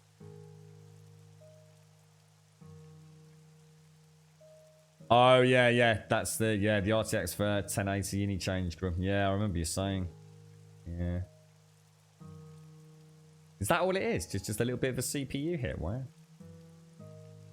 Oh, wow. 500 quid. Yeah, I mean, the thing is, mate, you've got it for life now, haven't you, really, mate? Like I said, it's not like it's going to get particularly stressed in the UK. You'll probably have it out, you know, at most a few months of the year, won't you, mate? So, yeah, I should imagine the life expectancy on something like that's pretty damn robust, mate. I bet that's gorgeous. That's got to be nice, right? You got to be super jelly now, mate. Fair play to you. It's every year I say the same thing. Yeah, we'll consider it, but then you always think, no. And then, of course, there's always something else that comes along that the money's better spent on, right? So, did I just make some? Yeah, I did. So that's 5. Did I? Let me just go and check the buckshot out. Let's go and have a ganders. I think a few years back I did look into those sort of self-contained aircon units. And I don't know whether things have changed or whether I was just looking at particularly cheap ones, but the reservoirs seem quite small. So you either had to have a way to pipe the moisture out, which meant kind of putting it outside or into a bucket or something if the overflow kind of chamber topped out. I don't know, man. A bit of a grey area for me. 363, that'll do. Oh, lockpicks. Good call, Joshua. Yeah, good call.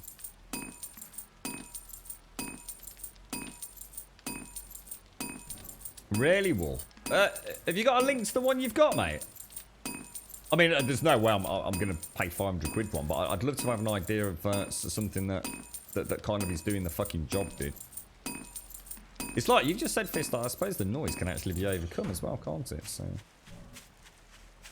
when we buy that Grumbodian oil, all the mod cons, mate. All the mod cons. Did I just knock those off the wall? We don't need them anymore. Or we'll leave them there in case anybody wants to know. The really quiet one, yeah. I think that would probably be one of the most important things for me. Sound. To be honest, it's not like I even want it icy cold. You know, I wouldn't be overly worried about how super... As long as it just takes the fucking edge off, right?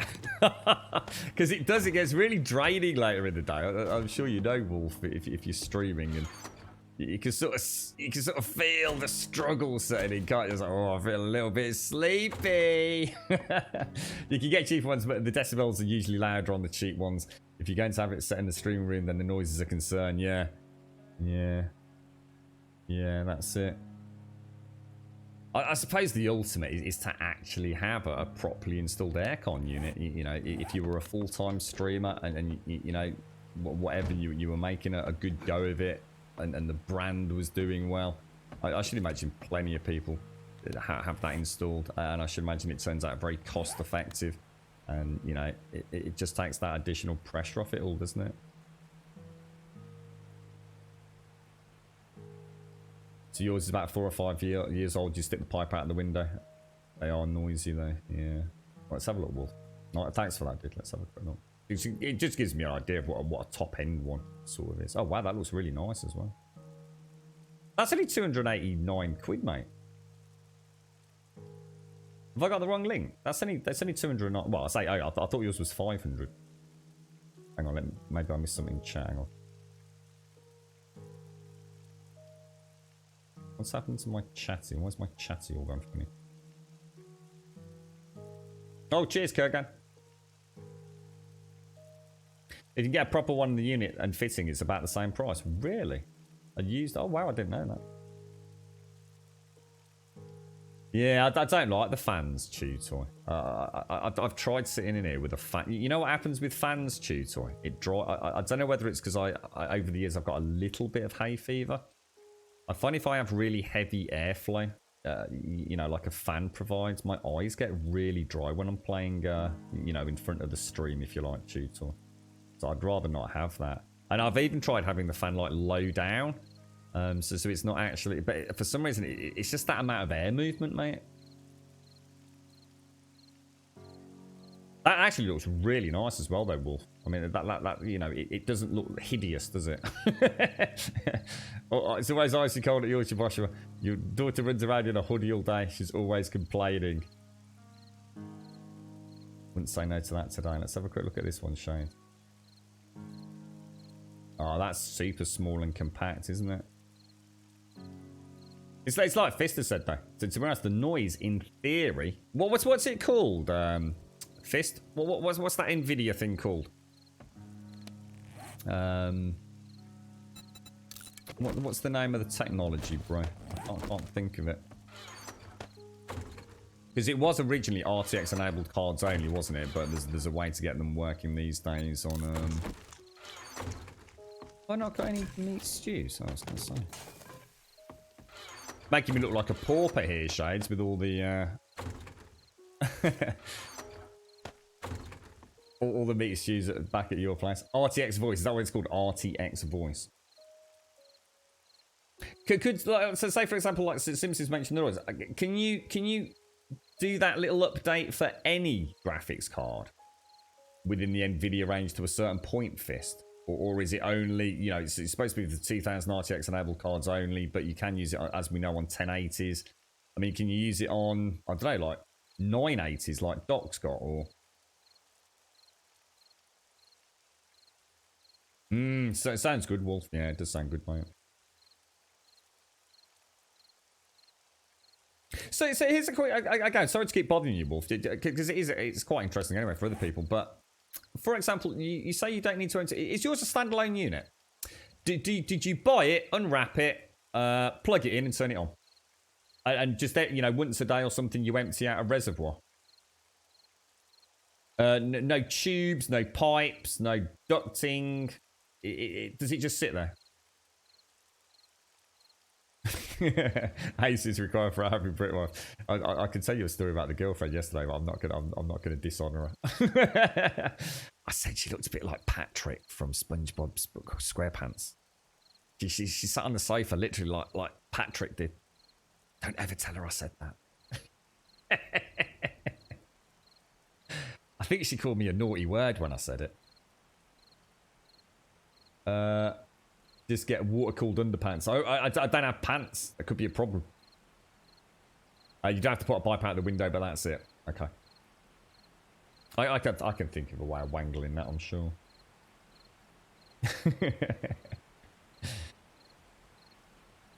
You emptied it once since I got just to see how... So what's the pipe for then? So is the pipe to exhaust the heat? And the reservoir is like a built-in dehumidifier, is it?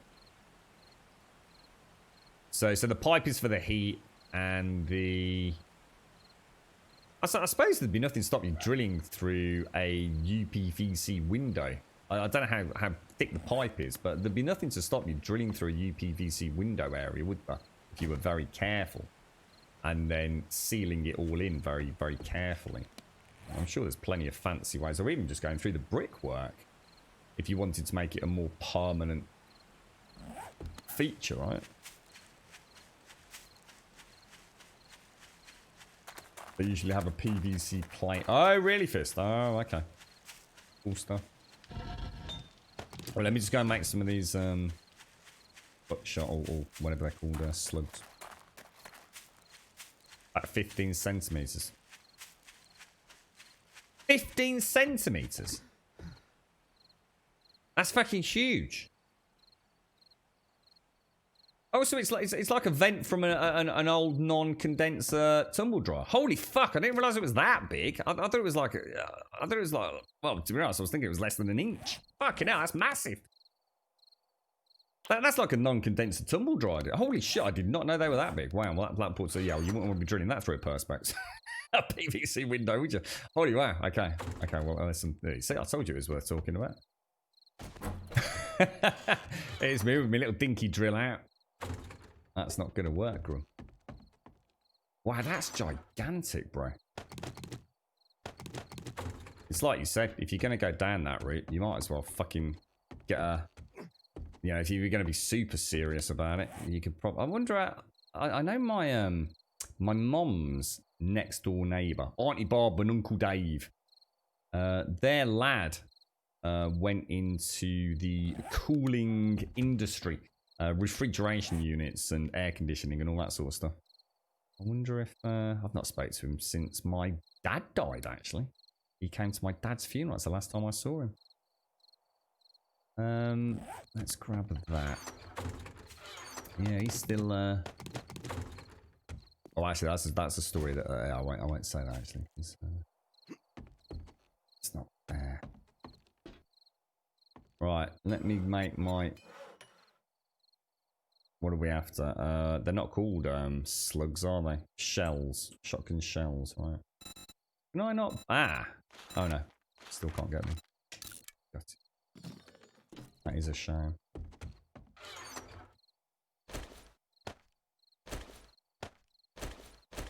Alright, there we go. Lovely jubbly. Yeah, well, I thought it was only like, I was thinking like maybe 15 to 20 mil sort of hose pipe. I wasn't thinking tumble dryer pipe. What am I going to do in the meantime? Let's go and carry on with the Shades Oasis just a little bit. So I think I can dig straight down from the left tower now, can't I? Yeah, I get it, Fist. Yeah, I just didn't think the exhaust pipe for the heat would be so mad. You see, I can understand a tumble dryer.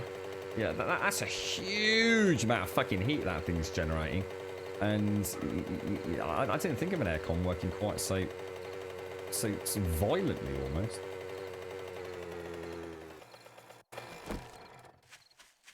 Yeah, a much bigger window.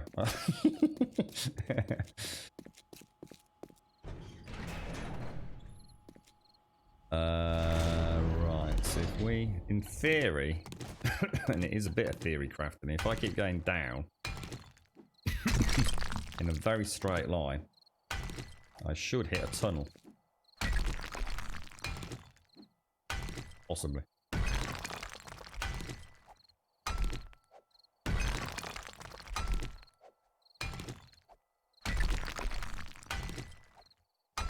Yeah, no, thanks, Wolf. I appreciate that, mate.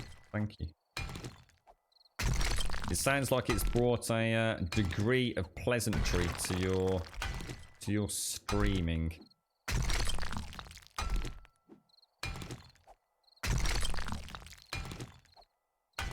Yeah, I should imagine the tech these days, especially because I guess the thing is in the UK they've never been that common, you know, outside of workplaces. And I guess stores and things. So, for example, although I do know people that have got, as we've just been discussing, these standalone units, and they're certainly much more commonplace, I still don't really know anyone that's actually got what I'd call like a proper AC setup house. The girlfriend's got a friend who had an extension built on there, on the back of their house. With like this massive, almost conservatory-like skylight built into it. And they had all like underfloor heating and everything installed simultaneously.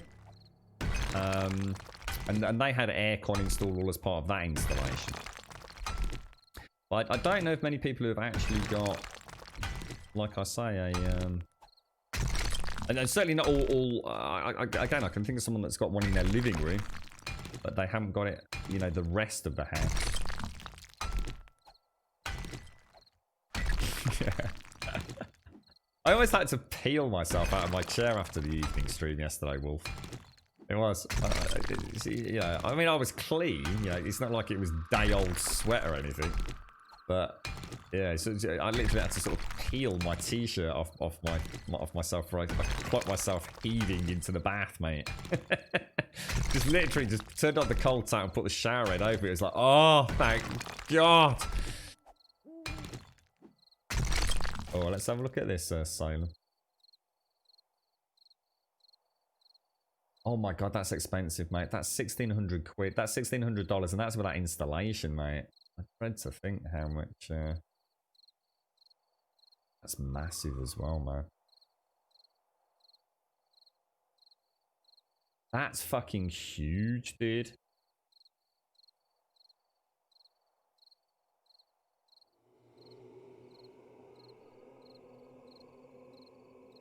That is fucking awesome, man. What's that? Your buddy got a mini split. Yeah, nice URL. That looks awesome though. So that's the kind of thing I always. Oh my God, hang on, where am I? Oh no. Oh no, I've lost all sense of direction. Oh no, have I gone off kill? Oh no, have I got? Oh no, oh we're here. This is it. Oh, we did it. Oh my God, we actually did it. And not only that, we did it spot on as well. Oh, that's fantastic. Where is it? Where's the block? There it is. Yabba dabba doo, mate. Yabba dabba doo. Perfect. Alright, so that is the Holy Grail block, alright? So we need to, that needs to stay there. Don't make any mistakes. Do you reckon that actually does go all the way up? Because it doesn't look very dark. Well, I suppose it's because it's night time. I'm going to assume that is all the way to clear skies. Right, so I need to build around that, don't I? So if we go 1, 2, 3, 4, 5, 6, 7. Yeah, that'll give me a nice little corridor as well. 1, 2, 3, 4, 5. I'll make it bigger than it needs to be, obviously, because we can play about with the walls and the lighting a bit.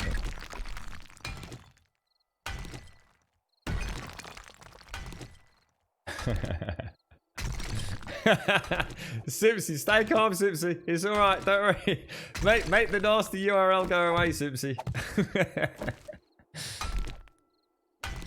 You can get a decent box fan for about 30. What's that, Claire? About how much, mate? Look for a tower fan. I've got one under 40 quid and beats the shite out of a normal round fan. Oh, I know what you mean. Oh, I've never owned one of those. Yes, I do know what you mean. Very, very tall and slender. Yeah, I didn't think of that. Do you think that would help, like, with the dry eye situation as well, Hashi? That's a good point. It's probably not such a focused blast of sort of turbulence in a room, is it? That's not a bad idea, that, mate. 1, 2, 3, 4, 5, 6, 7. So, I think what I'll do. Oh gosh, I didn't mean to do that. What I'll do is I will solidify up the 2 end blocks. 1, 2, 3, 4, 5, 6, 7.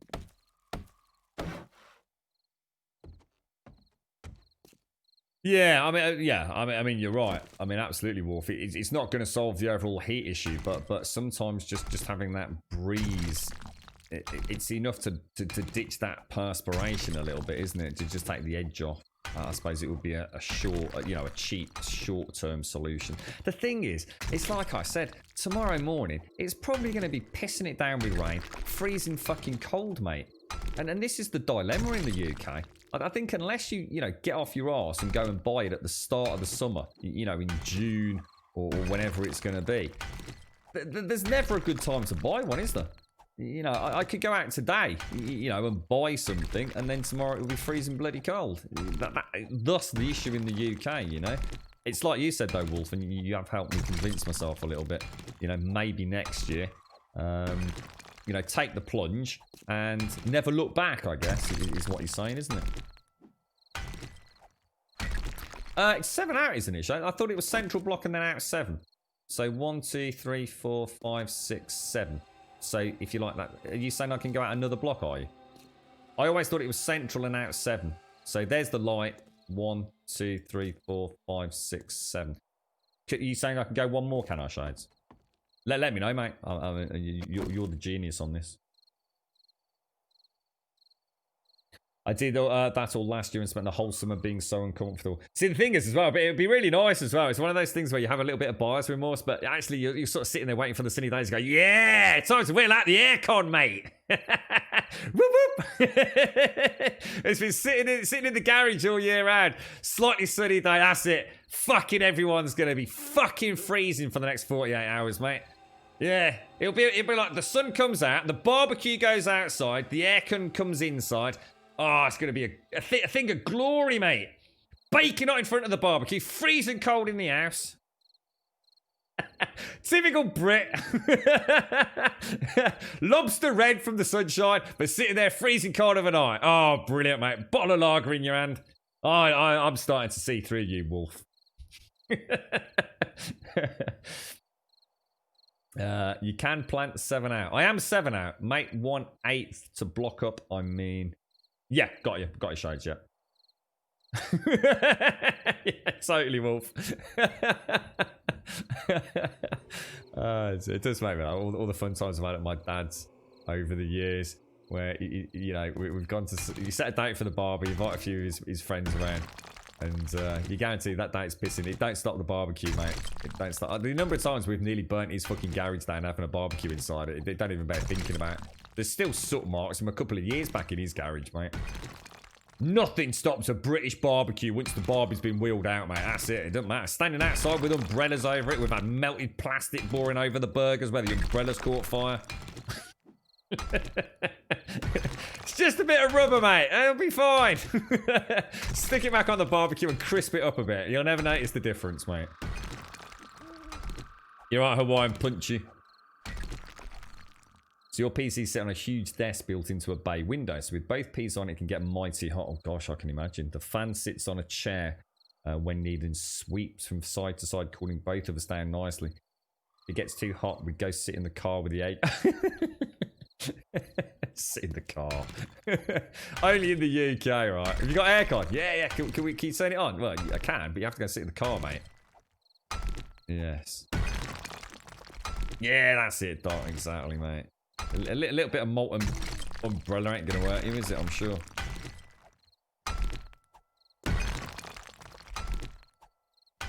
Yeah, that's it. Yeah, I must admit, that's great with my dad's sound system. He's got...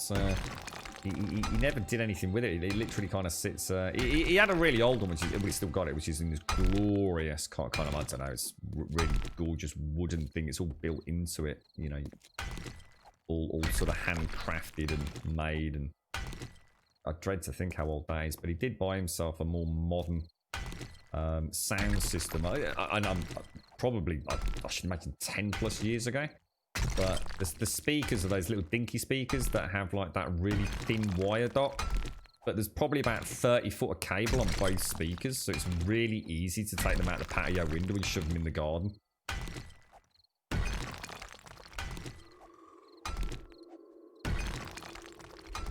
Yeah, that's it, Ashy. That's the fear, isn't it? I suppose the difference is a long stream, especially if we try and do any evening ones. I really felt it yesterday.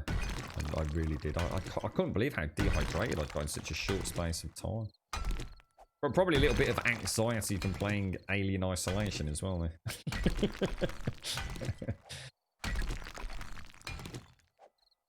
Thanks for the host of wine. Appreciate it, mate.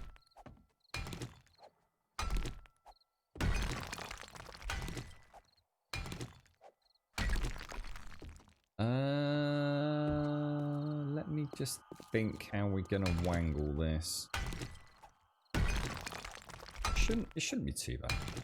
It is quite tempting to pop a couple of extra points into the on -69, but we seem to be chipping out at a decent old rate. When was the next horde? Did someone say it was 189? Did they say? Can't remember. Thanksgiving frozen turkey and hot grease. So it's just the equivalent on the other side of the Atlantic, is it, mate? Why not use the auger for digging? Because the auger actually isn't any quicker, mate. All things considered.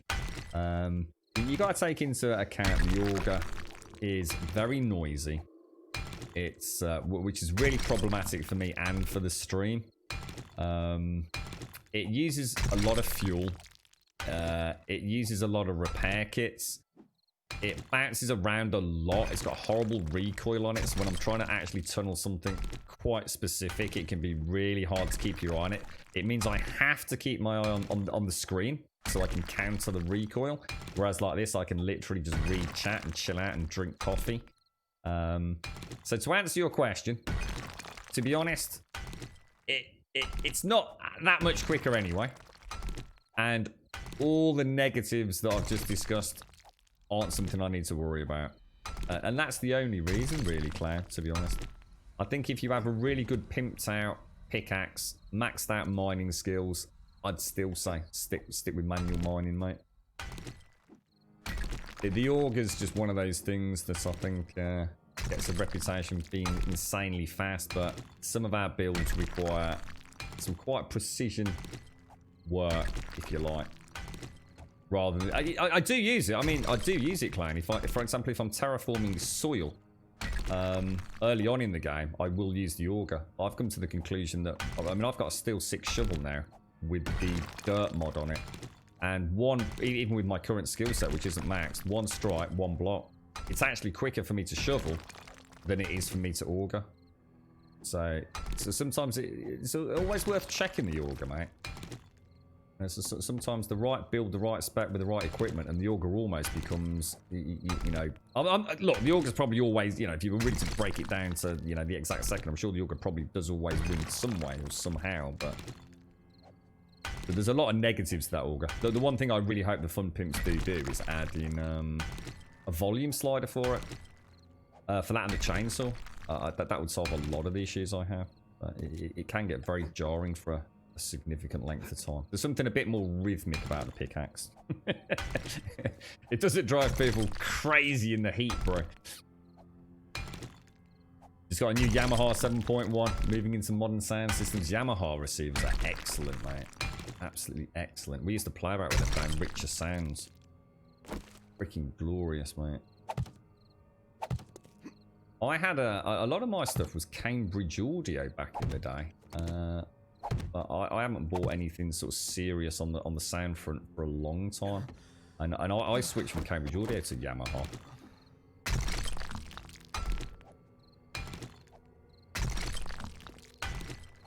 Yeah, it is the humidity, isn't it? It's like, I mean, I actually like the heat. It's the as you say, it's the lethargy that sort of comes with the humidity, innit?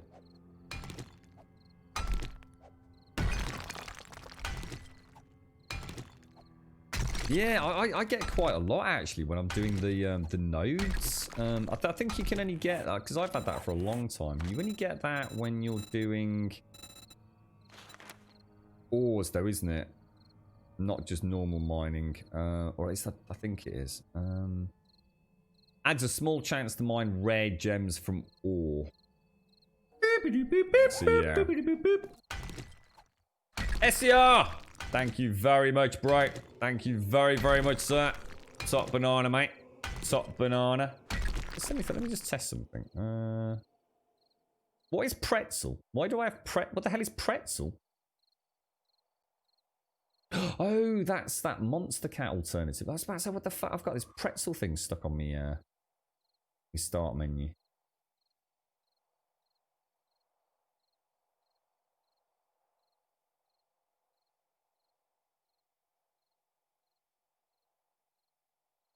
Oh, do I have to log into this crap every time? Hang on a sec. SCR, bear with me, mate. Thank you ever so much for the 30, bro. One sec.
That's kind of weird. I'm not sure if that's. I don't know if that is, did the sub count increase there only when I do I have to have Streamlabs running in order to have like things like sub count working? That's a bit shit. And every time I open Streamlabs, I have to log in with Twitch, and then I have to put in my username, then I have to put in my password, then I have to put in my Authy freaking code. I don't want to do that every time I fucking stream. No, I didn't actually. No, I didn't in the end, Simpsy. I didn't actually buy the I didn't actually buy the I didn't like Pretzel. I really didn't like Pretzel, Simpsy, but I'm not sure I didn't like it because I didn't get a chance to really investigate it. I found it really hard to find music on Pretzel. It was like, to find music on Pretzel, I have to go to Spotify. And it just felt like a right old mishmash, mate. But I might be doing it a bit of an injustice, so I stuck with Monstercat in the end. Because Monstercat, I can see the songs. I can also get them on Spotify. I find it a lot easier to search by genre and thing. And Pretzel just seems to be like this little bloody app thing, whereas Monstercat kind of is like a, I don't know, like a full website with all the music and the artists and a little bit of information here. I don't know. Like I said, I'm not saying that one is better than the other. Just my first impressions was Monstercat just seemed much more, I don't know, user friendly perhaps. So no, I didn't actually sign up for Pretzel. I just stuck with Monstercat at the moment. 34 degrees there. Thank you ever so much, SCR. Thank you for the 30, bro. Massive shout out to you, mate. Thank you kindly, sir. They're doing a big update, adding loads more music. They're going to be charging more for sub. Unless you get it by the deadline today and maintain your sub, then you keep the legacy price. I suppose once again, yeah. Just feels like something else to sort of throw money at, doesn't it? I don't know. I mean, is this new? I mean, I'm going to be honest. The music on both of them is pretty slender pickings, depending on what you're into. To be honest, mate. I mean, you like Pretzel, don't you, Simpson? I'm sure you said that you thought that was the better one.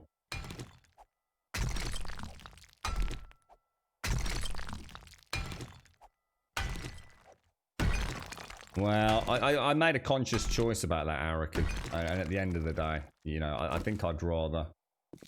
See, the problem is your VODs are still there, and I highlight all my VODs, mate. So, and that VOD mute system doesn't work. It's just unreliable. And I thought I'd take a step in the right direction, Arakan. You know, the channel means a lot to me, and I just want to abide by terms of service, mate. I know a lot of people don't give a fuck and are throwing caution to the wind, and you know that's personal choice, isn't it, mate? But I didn't want to put the channel in jeopardy. I knew I shouldn't be doing what I was doing. I mean, we only played like very short snippets, but you know it's still not right. So I took the stand. I'll just become fully DMCA compliant, and I think, to be honest, mate, as this all moves forwards, we'll have to be. You know, I think for people that are still using sound bites or playing music on their streams, one, I don't agree with playing music on streams anyway, but that's down to individuals, or at least copyrighted music. But at some point, we'll all have to comply. It's only a matter of time. I think a lot of people think there was a big hoo-ha and it all went quiet, and internal Twitch memos are very much, this is just the tip of the iceberg, isn't it? Yeah, you might be right, Simpsy. You might very well be right. And from what you're saying there, that there's a big update coming, so maybe I'll see if I can catch it later, Simpsy. It doesn't hurt to have a look, does it? Especially if you're going to get the legacy price, as you say. I do, Joshua, yeah, but I mean, you know, there's plenty of tunes on Monstercat, so people are more than welcome to go and choose a little snippet. I mean, I know, I know Blakey Lake did. I mean, there are plenty of tunes out there.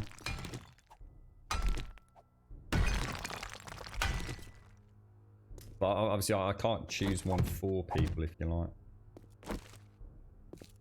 There's some good tunes over on Monstercat. I found 7 or 8 that I really liked. So I tend to use them for the beginnings and the outro. So I can't get stuck with one single outro one at a minute. But I've not had a chance to delve back into it all, really, mate.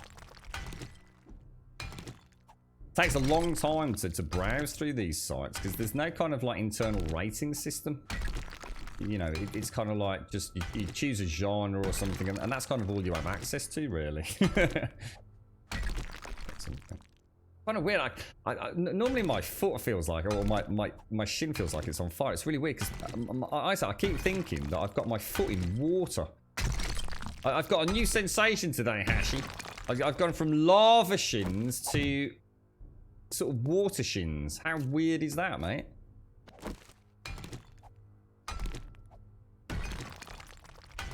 It's the really dark.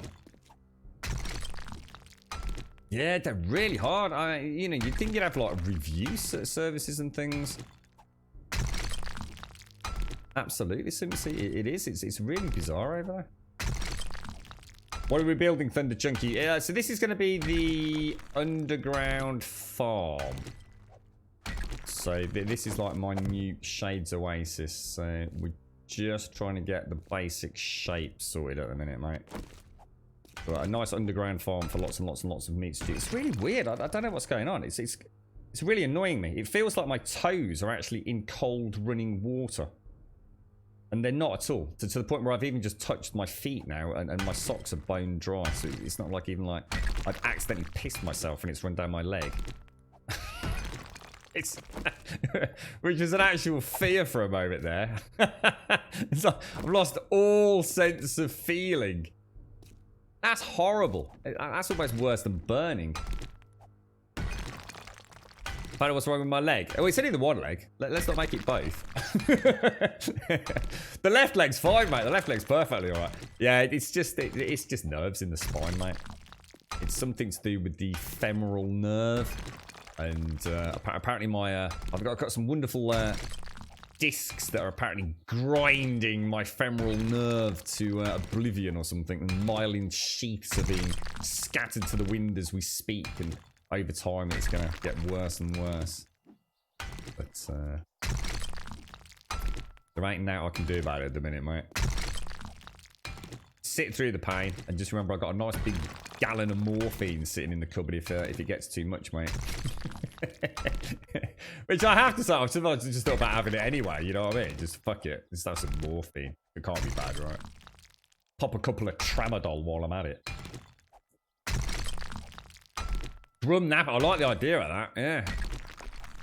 Made in Grumbodia. Environmentally friendly streamer nappies. I like it, Arakin. I like it. I need to go back one more there, don't I think? Yeah, they're alright, SCR. They're alright. Thank you for the prime, SCR. Sorry, mate. So I got sidetracked with that. Thank you very much, bro. Thank you for the 30. Thank you for the prime. I hope you and the family are well, mate. Top banana, me Armucker. Top banana. Yeah, I mean, seriously, if anybody finds a good track on Monster Cat, then please link it. I might even set up like a little section. Oh, God, that's actually the wrong one. Might even set up a little section just for that, just so I can get some good intro and outro tunes. I mean, obviously not everything's going to be for everybody, but...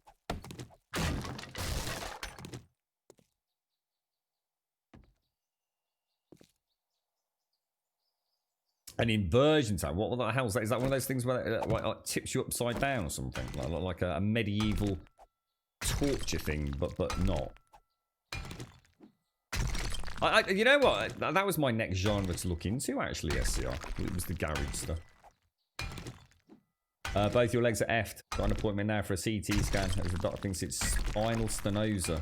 Is that spinal stenosis or spinal stenose? And or multi. Oh God, mate. Well, I hope it gets resolved, mate. Whatever.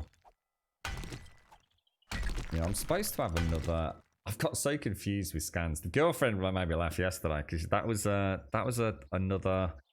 Oh, what was that one? That was an echocardiogram. So that was all about. I can't remember. It was like things about commissures and raps, stenosis, cusps and valves and ascending roots, and I just sat there going, fuck it out. Trying to sit there listening really intently. I don't know what any of this means. Can you explain it to me in simple terms, please? We'll check if there's any shitty flutes on them on the site for free use. A bit of shitty flute music. I hope it all goes all right, Lantros. I really do, mate. It's been quite comforting, actually. There's a lot of people in our sort of small community here that have way worse than I've got, and it's quite interesting listening to people's day to day sort of just the way people deal with it, mate. It's pretty fucking impressive when you think about it. You're right, Rev. How you doing, bro? You're right, Darksider. How's the build going, Dark? You were busy building, weren't you? Right. Well, the results are kind of on the way. They go to the doctor first, but as I said, he did mention yesterday about trying to see if we could go direct through to the consultant. So we're going to look into that on Monday morning to see if that can be expedite anything. The scan yesterday was not good, actually. Don't mind sort of talking about it briefly, but it's the bad news is, well, there's actually a lot of bad news. All right, I'll tell you what I'll do. I'll try and explain it without overthinking it. So I'll be a little bit sort of distanced myself as I say it. So the bicuspid valve is a weird one. So fucking sod's law straight away there. So I can't remember the exact names that are given to these, but it's one that is obviously congenital. It's a hereditary thing, and hers is a weird one. It means it wasn't a normal tricuspid valve where one of the cuspids kind of merged with another one. So she's actually been literally born with just a bicuspid valve. The problem is she's now what I think they discovered yesterday was that there's a complication with general connective tissue in the aorta. So whereas most people would have a defect with the valve, there's a whole bunch of different types of the bicuspid valve. Hers isn't like, it isn't that this is like any worse or anything, although it does make it a little bit more unusual. But the problem is because she's got alongside that, she's also got a connective tissue issue. What's happened is the valve itself has grown. The valve itself is huge. It's fucking huge. Her problem is that where the ascending root of the aorta comes out from that valve, that is huge all the way around out through to the aortic arch, including the arch itself.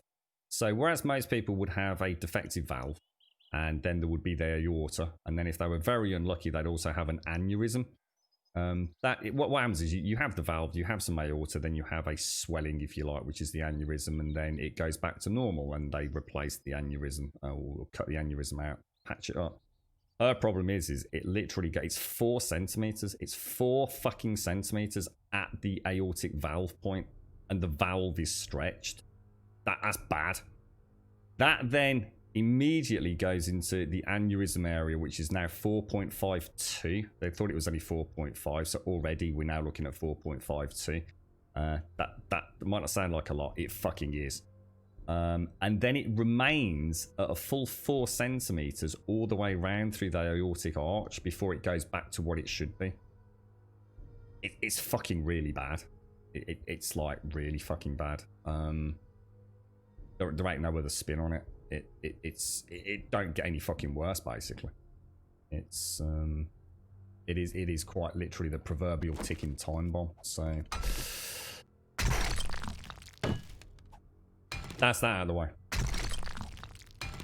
So yeah, so hopefully that gives us a little bit of an idea of what happens. So now there's another scan needs to be done, which will give us, I thought that was the one that was supposed to give us a much better idea of the growth of the aneurysm, but apparently that isn't. I think I got the wrong end of the stick on that one, to be honest. Although that's a lie, actually, because that does make the internal, so it was important.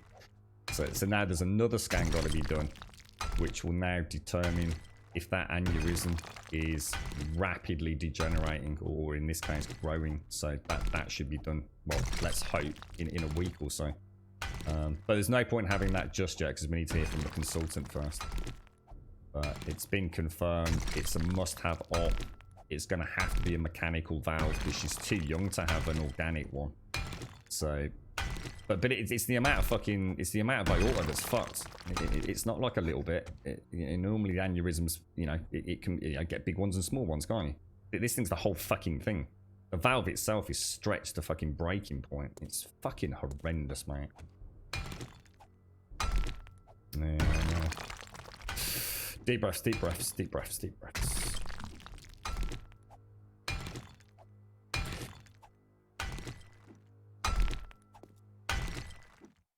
What's that, Joshua? Lower back is all jacked, but the table has helped with nerve pain in the leg. Is that what I thought it was, Joshua? Where it's like inverted, like a table you go on and it kind of throws you up into the air kind of thing. Sort of suspends you. After your car accident, I had a bilateral herniation in L4, L5. I couldn't really use my right leg that well. That's kind of what I've got, mate. I was having issues walking, yeah. I was dealing with numbness and muscle atrophy, yeah. I've got a procedure called a lumbar laminectomy, which shaved back the edges of the disc, which in turn relieved the pressure on the nerves. I've been told about this, Eric, and the neurological team said that they were willing to perform surgery, you know, pretty much if I wanted to. Obviously, I'd go on a waiting list. It wasn't like it was going to happen overnight, but they were really urging me not to. They were really pushing to, I mean, they were literally saying, like, there's no guarantee, mate. You know, they were saying it as honestly as they could, you know. If you have the operation, it could get fucking worse, mate. Let alone fucking miraculously better. Or you can end up with just completely different symptoms. And they were very honest about that, mate. And reading more into those back injuries, and I know even like said, you know, a few others have said, you know, so some people are lucky. But, you know, I think Wookie's wife, she had, I don't know whether it was similar surgery, but she had back surgery. And, you know, she's now out on mountain bikes all day long. You know, absolutely fantastic, you know, modern science. Kicking pain in the arse, mate. But there's also so many people where it doesn't work, I reckon. And it is kind of a bit of a roll of the dice to some degree. But yeah, it's I suppose that's all on the back burner anyway, mate, with everything else that's going on, to be honest. It's fuck it. If you're in that much pain, you pop a pill or whatever and wait for the world to go back to normal. Yeah, cheers, Shade Simpson. Yeah, sorry. Talk about something else for a minute. It's not sounding good, but at least it's yeah. Yeah, that's it. Yeah, that's it. There are, of course, obviously, it's yeah. I won't say anything. There's obviously a lot more to it anyway, but seems like a no-brainer for a 5 month. I've seen a lot of influential marketers giving artists short advice of contacting streamers to play their stuff, etc., to outreach to Monster Cat types of sites will blow up in the next. Yeah, I said this, SCR, and you know that's one of the things that I think is quite good about this. I mean, we've got a lot of people that will play like full-blown, you know, whatever you want to call it, mainstream, you know, well-known popular music, won't they? And actually, what I think is a nice thing about this is if streamers stopped doing that, because it is against the MCA, you know, it is in breach of copyright. You know, you are playing somebody else's music. You know, no matter how you want to spin it, you shouldn't be doing it, and you certainly shouldn't be doing it on the Twitch service, which is in direct breach of you know your terms of service. With this as a streaming platform, and I think if people embraced playing the lesser known music, you know, the people that are trying to find a niche within the music industry, then streamers themselves and YouTubers could go a long way to do that. And what's really interesting there is the amount of times that we played what was actually royalty-free and copyright-free music on this channel as intros and outros, or played mainstream music as 10-15 second clips of music for gold subs. Honestly, if you think back over the years, if you've been around here for a while, the amount of people that ask, oh, what's that song? That's a brilliant song. Who's that? You know, and all of a sudden they discover Fall Out Boy. Or whatever the artist is, you know, they've never heard that music before, and off they go. And you know, even those big bands get a little bit of publicity. You know, I'm not trying to justify, you know, using copyright material. What I'm saying is, even the big bands, not everyone's heard of them. So you can imagine you play like, you know, I've seen people at the back end of the stream laughing about the Flamingo song that I always sign off with, because I just like that song because it just makes me imagine this dude in a car. All with spindly legs, is smoking a joint or something with his window open as he travels down the motorway or something. Yeah, I see people talking about how do you actually sit like a flamingo and things, and I know it's caught people's sort of attention. And you know, if it's some, I've actually seen people ask them, what is that song? You know, who sings it? Where do I get it? You know, can I see it on YouTube? And yeah, you're right, SCR. I think you're absolutely right. It's a way to promote lesser known music as much as it is to just play popular music. I think there'll be a big, you know, whether or not you like Marshmello, you know, Marshmello, I do believe alone started on Monster Cat, didn't it? And you know, look at his success, you know, rocketed into a multi-million pound per year company and brand. Yeah, hope so. So hopefully something really nice will come of it, SCR. Oh, nice one, Fist. You're on a mega barbecue, are you? Nice one, bro. Nice one. Yeah, that's right, Fist. Yeah, the YouTube nonsense is already inflicting Twitch. Yeah, exactly. Yeah. And the old Twitch rule, 3 strikes, which obviously they don't have to enforce. I mean, that's not illegally, and they don't have to enforce through their own terms of service. But as all Twitch are legally bound to do is to take down the content. Yeah, it's nice you say that, SCR, definitely. Yeah, that was you, wasn't it, Sadie? I remember you saying, yeah, like Arica mentioned, you had a 94% success rate. I mean, you've got to take the roll of the dice, ain't you, Sadie? And the thing is, you got to prepare yourself mentally, haven't you? That you might be one of that 6%. And I mean, I know you have horrendous problems, don't you, Sadie? Because you get it in your, well, I won't say it, but well, you said it before, in your testicles, don't you, mate? I can't even begin to imagine that, man. I mean, having a gammy leg's bad enough, but having that sort of pain in your genitalia must be fucking. I just don't even know, mate. I'd be asking someone to shoot me in the fucking face for a day. I could barely handle the leg, mate. That's just awful. How are you doing, Rev? Sorry, mate. How are you, mate? You came in at a time where I was just chatting about something else there, bro. You all right, Rev? I hear you liked your ribs, mate. I hear you and you've been converted to a rib man.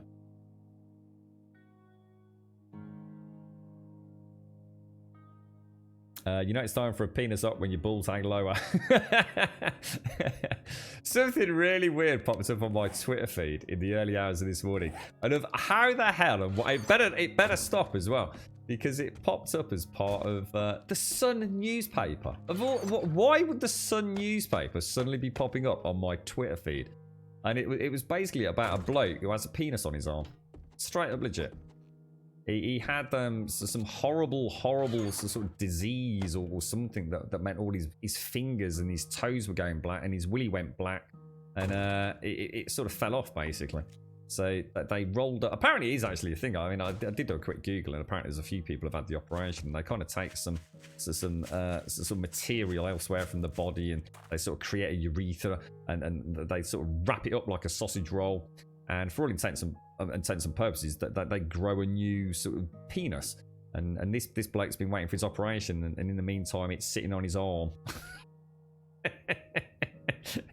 So the penis has been grafted to his arm, this like fake penis, and yeah, it's ever so strange. I don't know. I sat there thinking, did I really just read this and Google to see if it could possibly be true?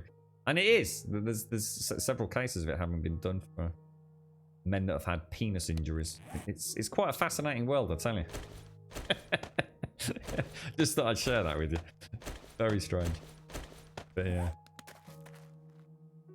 It was a guy from Scotland. Did you see it as well, TM? Was it in Discord? Maybe that's what happened. Maybe I clicked on the clicking. That's you then, TM, because it's all over my fucking Twitter feed this morning.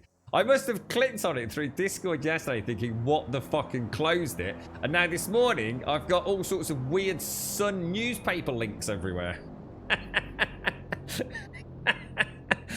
This is why you don't click on things in Discord. This is what happens. Yeah, bloody Twitter. I always click the little home button and it shoots up to the top, and there it was, this bloke from wherever it was.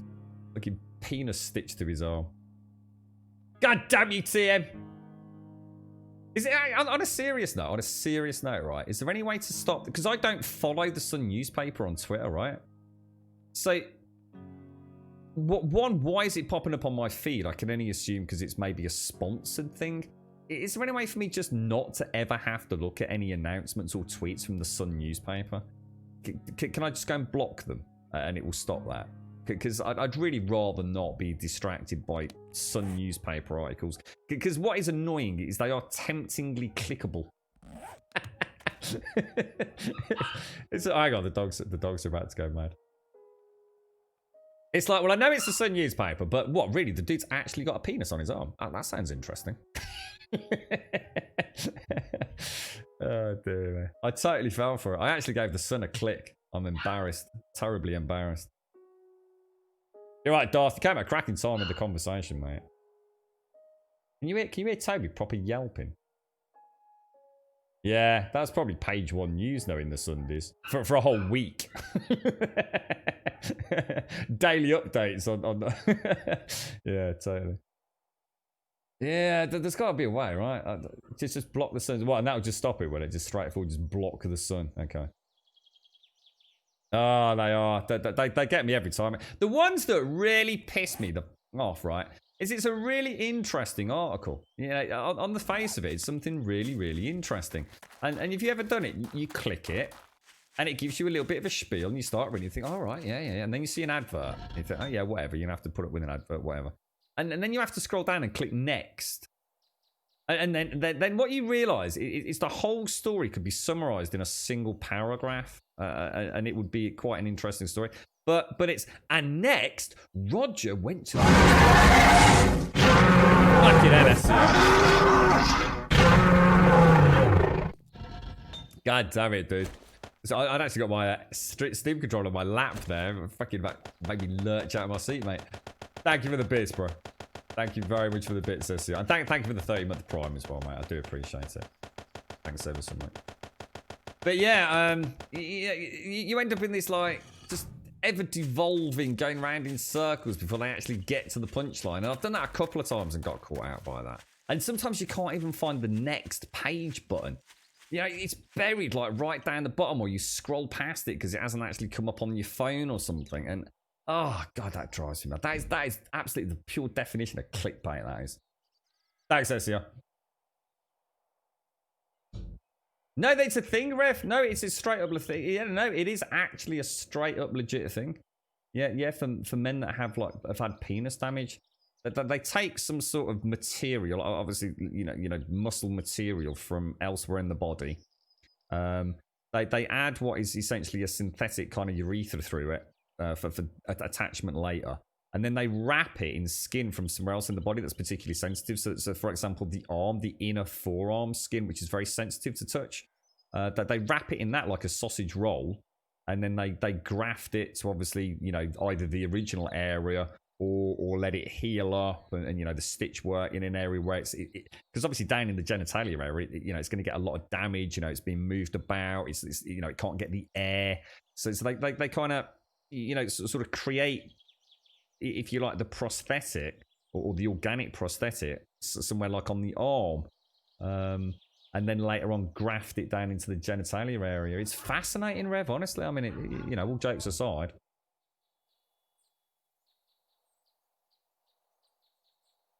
Yeah, and he pees from it as well. Yeah, no, he does, yeah. And it doesn't finish there, right? And this is not a joke. Forget the Sun article. You go and Google other people that have actually had it, like in medical journals. They also have a little pump, so you can actually get an erection. So you have like a little pump down in your ball sack. You know, assuming you know you've lost your balls as well for whatever reason. So you have your sort of like prosthetic ball sack, and it has a little hand pump. And you pump it, and your penis goes up, and then you have a little thing that you click, and it releases it. So you can go back to droopy. Straight up true, mate. Fascinating, right? Fascinating. So if you ever get your penis chopped off, then one, you've probably done something really bad and deserve to have your penis chopped off. But, you know, if for example you accidentally get caught in the blender in the kitchen one morning, then you know, there's hope for you yet, mate. There's hope for you. I can't imagine what they look like. I can't imagine they look very... Mind you, the penis is not exactly the most pretty thing in the planet, really, is it?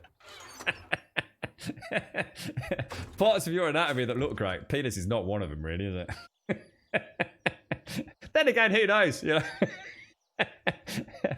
Depends on how many penises you've seen. Yeah, no, you can't have the boner on the arm because that doesn't have the at that point it wouldn't have like the pump mechanism installed. That's just like while it kind of, you know, takes, if you like. No, he doesn't have the balls on his arm. No, you don't have sex with it on your arm, lads. Fucking hell, sort of weird kinky sex you lot into. This is why they use the forearm instead of the forehead, otherwise it's balls. It's they didn't recreate the balls. It's just his penis. The balls are something separate, all right? I know you're a man and you think it's all part of the same package, but no, it's sort of separate. You think Zara would disagree? Well, Zara has grown many a beautiful penis. There's no doubt about that. Right, let me see if I've got... Oh, hang on, paper. Hang on. Look. We're going around in circles here. Where's all my bloody... Did I actually make any shotgun slugs? I did, didn't I? Thank God for that. Did I have any more buckshot downstairs? I don't think I actually started manufacturing it. We've just been faffing about talking about penises on arms again.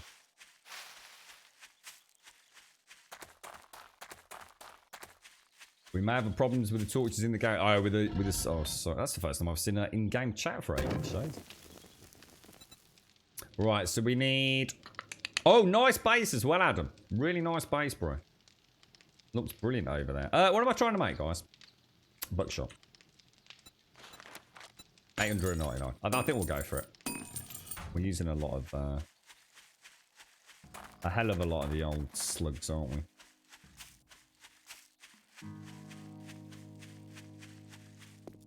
Fascinating though, isn't it? All the things they can do, medical science. I just hope they can sort out fucking dodgy arts, mate. That's terrifying, that is. Don't care how we swing it. It's, how'd you live with something like that, man? Fucking nightmare fuel, isn't it? Thing is, my girlfriend's actually really started struggling as well. Like, even doing like the most basic of things, like, you just like walk into Radges. We walked to Radges together the other day, which is something, yeah, we've done quite a lot over the years. And I could really, she was trying not to show it, but you could really tell. And you know, as soon as we got back, she was out like a fucking light, mate. Out like a light. Oh, lockpicks, Jaboshua. Thank you for reminding me, sir. Forged iron, and it's mechanical. Oh, Missy, thank you for all those mechanical parts, by the way, if you're out there. These are expensive. Oh, we need to make them on the workbench.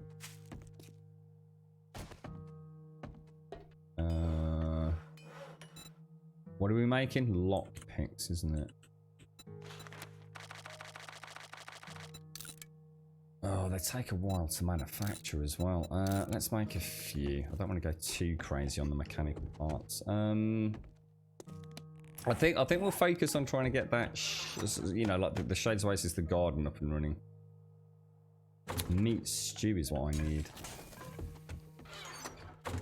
Where are they all gone? God, I'm down to 6 left. Oh, tell you, you don't have to get through the food fast, don't you? What's that, Shades? Is she dropping things? What do you mean? Dropping things? What, as in physically dropping things out of her hands, or?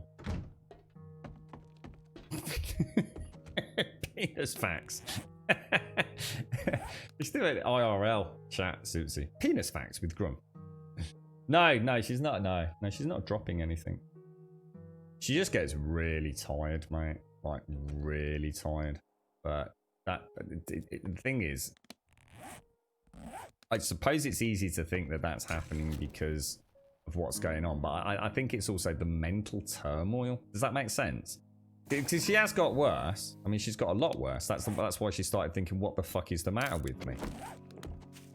You know, why am I getting so tired so early on? You know, work's stressful. Of course it's been stressful this year. You know, she works for the fucking NHS during a fucking global pandemic. But something was just very wrong, right? So, of course, we're on the lookout for things like that. But you know, all I'm hanging on to is the fact that she's not getting worse because the aneurysm and the valves fucking giving up the fucking ghost. But probably because she's mentally drained as much as she is physically, you know. And it's hot. I'm trying to look on the bright side of things. Obviously, I don't tell her any of this. That's why it's kind of nice to be able to discuss it with a few people here. I suppose it just helps me balance the old mental brain turmoil, I suppose. Where are we going from there? CCTV board. I didn't actually realise we'd already got that. That was one of the reasons I didn't think about doing CCTV cameras for the vault doors, to be honest. But now I know we've got it, I might think about doing some of that down in the main build. Have we got everything we need then? We are topped up 150s. Yeah, let's go. Let's do it. Let's go and get some more. Let's get a little bit more brass. Oh, no, nothing like that, Shades. Then again, she ain't fucking doing a lot at the minute. You know, again, not trying to be horrible. She's really not doing a lot, so. Yeah, it must be Shades. Yeah. And of course, as you know, I've said, you know, she's obviously not sleeping. You know, that's like the worst time of the day for her. You think like, you know, at the end of the day, it'd be like, oh, you know, put your head down, go to sleep. But of course, it's when the rest of the world's quiet. I think your own head. I've always been like that as well. Probably why I don't sleep so much. I actually I mean, I actually like that time of day. I know the rest of the world is slumbering, and it feels like a very quiet, personal time to me. And I gather my thoughts. Yeah, I know you've mentioned that before, haven't you, Arakin? It's easy to underestimate that mental impact on your physical well-being. It's all part of the same thing, isn't it? You know, you know, you could be physically fit as a fiddle and mentally the exact opposite, and vice versa. And even, you know, on a positive note, you can be physically and mentally sound as a pound, can't you? It's all in balance, I suppose, ultimately, or most importantly, out of balance for a lot of people, I guess. So I don't know how fucking make you think about things. I mean, I know this is going to sound fucking awful, but here was me, like, going up to Rages, and I'm, like, struggling a little bit. I've got me fucking crutch. I only took the one with me because I knew I'd have to carry the bag back.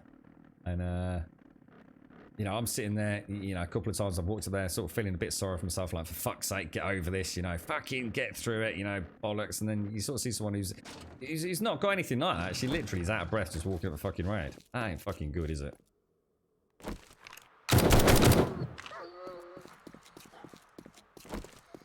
I could tell, you know, it was really sad. I could tell because we were having a bit of a natter, and she's, we kind of like the opposite of each other in that sense. I think there was a little bit of the opposite attract mentality, because whereas I sit here on stream and I never shut the fuck up, right? Have you noticed? Really? You know, you've not noticed that? Outside of stream, I'm the exact fucking opposite. Like the exact fucking opposite. I'm really fucking just like quite reclusive in some ways, and you know, obviously if I'm out and about, I don't go out of my way to chat to people on the phone, or, you know, I like a bit of quiet time in the garden or whatever it's going to be. The girlfriends are right yibba yabbera with the mates, but not so much with me. And, you know, I could tell she was having quite a good yibba yabba with me. And she was struggling. You could sort of see her kind of having to take pause just to grab a little extra breath. Kind of weird.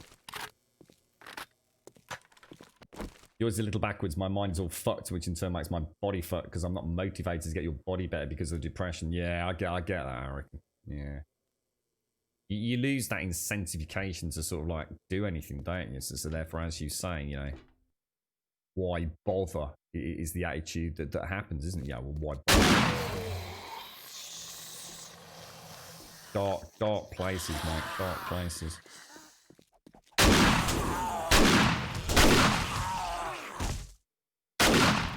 It's all them fucking donuts, Aaron.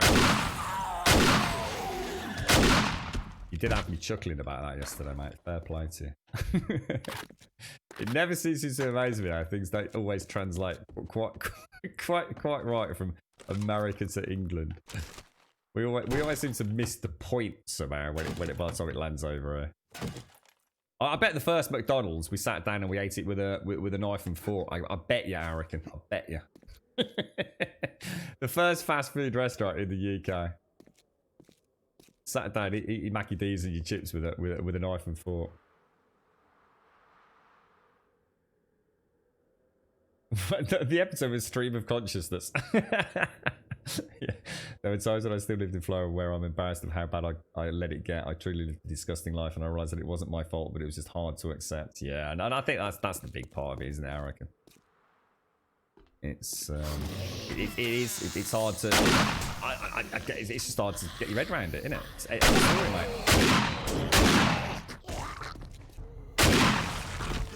But there is no magic switch and stuff. And it's always like people that say, oh, yeah, you know, well, get up, come on, you'll be all right, come out.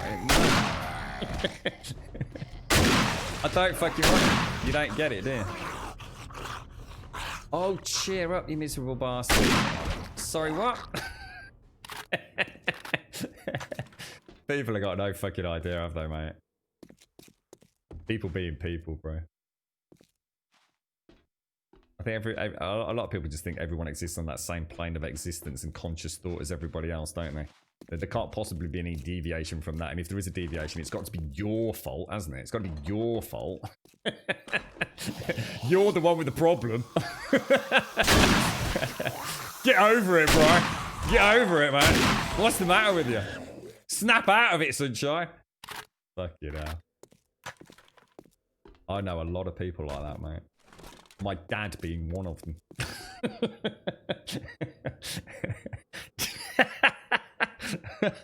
Yeah, stop being so sad. Turn that frown up the side. Shotgun to the face, mate. Oh dear. I should get my dad on stream one day. I wonder just how fast we'd get banned. Oh dear. Yeah, and a cocktail of all as well, I should imagine, I reckon, right? A true cocktail of all. That's strange. There's normally a... What's going... What the...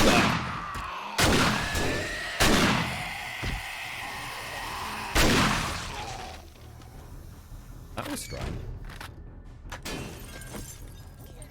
Wow. I'll tell you what, those military don't have freaking smash doors, don't they?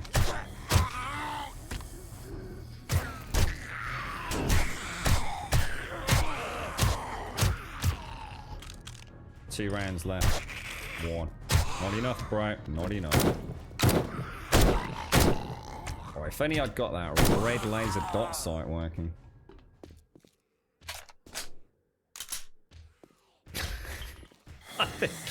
See, the thing is though, you say you're dagger yourself, but the point is, when you're feeling like that, it's probably exactly the opposite, isn't it?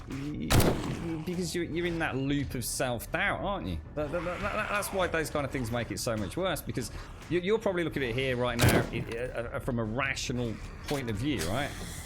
So you're thinking, if someone said that to me, I'd punch them right in the fucking face. But actually, to someone that you say that to when they are in whatever you want to call it, you know, let's just call it a dark place, you know, it's a silly thing to say, like, oh, I'm in a dark place. Yeah, someone who's fucking mentally fucked up, mate, you know, really fucking struggling to even get out of bed in the morning. Get bed not out of bread, get out of bed in the morning. Yeah, it's not about being in the little dark place, is it? It's way above and fucking beyond that. It's an easy expression just to chuck around. But actually, when you say something like that to somebody who is struggling, then that's exactly the reaction they probably don't have. It is to smack you in the face, because it's that kind of self-doubt you have, isn't it? When you're in that, you know, that mental state, that you do blame yourself. You do wonder what's the matter with you. Why am I broken? You know, what have I done wrong? You know, and then when somebody says that, it reinforces those feelings. You'd love to talk to Grub Daddy? Oh, you'd have a fucking laugh, I reckon. I'll tell you what, you and him and a bottle of scotch, mate, it'd be fucking hysterical. I'd just sit back. I would sit back and just do the barbecue. It'd be fucking brilliant, mate. You all right, Advina? How's work going? I hope all is well. Yeah, I always struggle with the bread. Get the bread out in the morning. Oh, dear, man. Crazy, man. The world is a crazy place. Crazy place. Oh, hang on a minute. Oh, no. Oh. I actually, you know what? Just for the briefest of minutes, I thought I'd left Timmy the turret. I really did. I thought I'd left him in the other POI.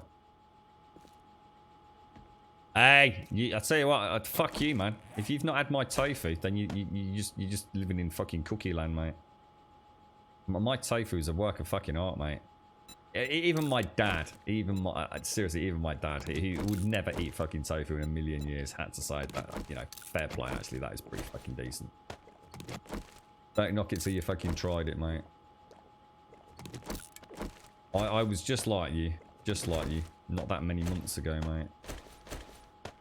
It's a wondrous food to toy and play with. The amount of things you can do with it. Even I have to say, even if I went and started eating fucking rib joints tomorrow, I'd still have tofu in my diet. Prep it up properly. It's just a sponge for flavors. It's absolutely awesome. I love the stuff. You just got to buy the proper tofu before you cook it.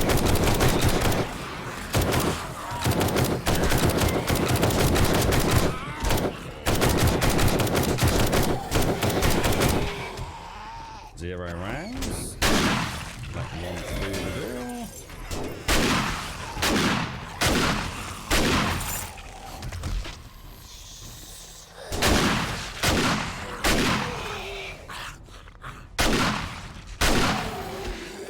Oh, lovely jubbly, mate. Lovely jubbly.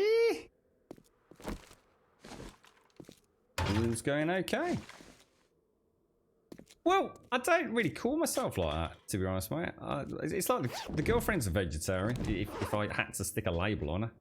But she's not, because she likes, she does like a cheeseburger from McDonald's. Loves a cheeky cheeseburger from McDonald's. And she loves sausages on barbecues. So she doesn't even call herself a vegetarian. It's not a lifestyle choice. She just, you know, she just really likes the vegetables. Technically, if you really wanted to label me, I am actually a vegan, mate. And have been since the 1st of December 2019.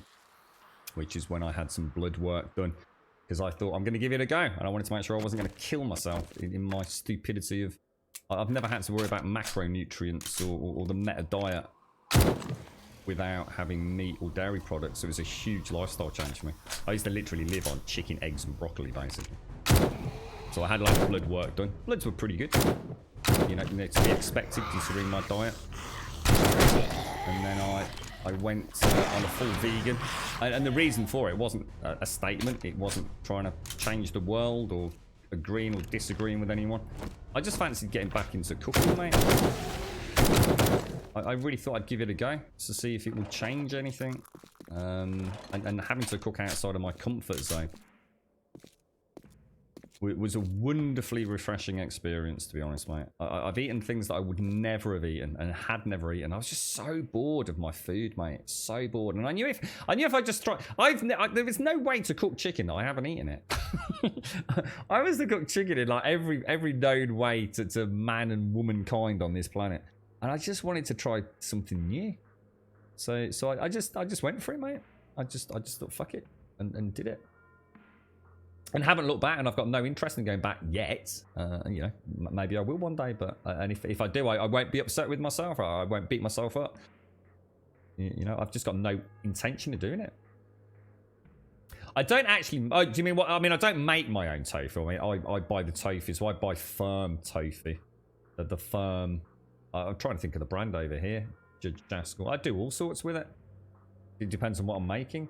I do a lovely, like, I call it like the toasted tofu for a toasted sandwich, which is really, really nice. This is like some toasted brown. I do like, it's a 3-layer bread, and in each layer, it's got some iceberg lettuce, some, my tofu that I cut, and then I put some cucumber and tomato on top. And then on each layer of bread, lightly toasted bread, I also do like, it depends, like, for the girlfriend, I do like a mayo and sriracha sauce. For me, I do something, obviously, that's more vegan-based. So I use like some sweet chilies, like a sweet chili paste, and then I actually add some chili flakes and some sriracha sauce to it. But the tofu for that's quite complicated. I'll happily tell you if you're interested. The fear of the consistency, like actually, that's it. Here's I mean, this will go to show, right? Just let me say this, Eric, just in response to that comment. I thought the same. I tried to cook tofu a long time ago, right? And I really hated it. And I'm honestly, man, when I say I hated it, I honestly thought I've been lied to. Whoever told me this was even remotely edible is literally a fucking lying bastard. One, I had bought the wrong tofu. You use certain types of tofu for certain different types of prep.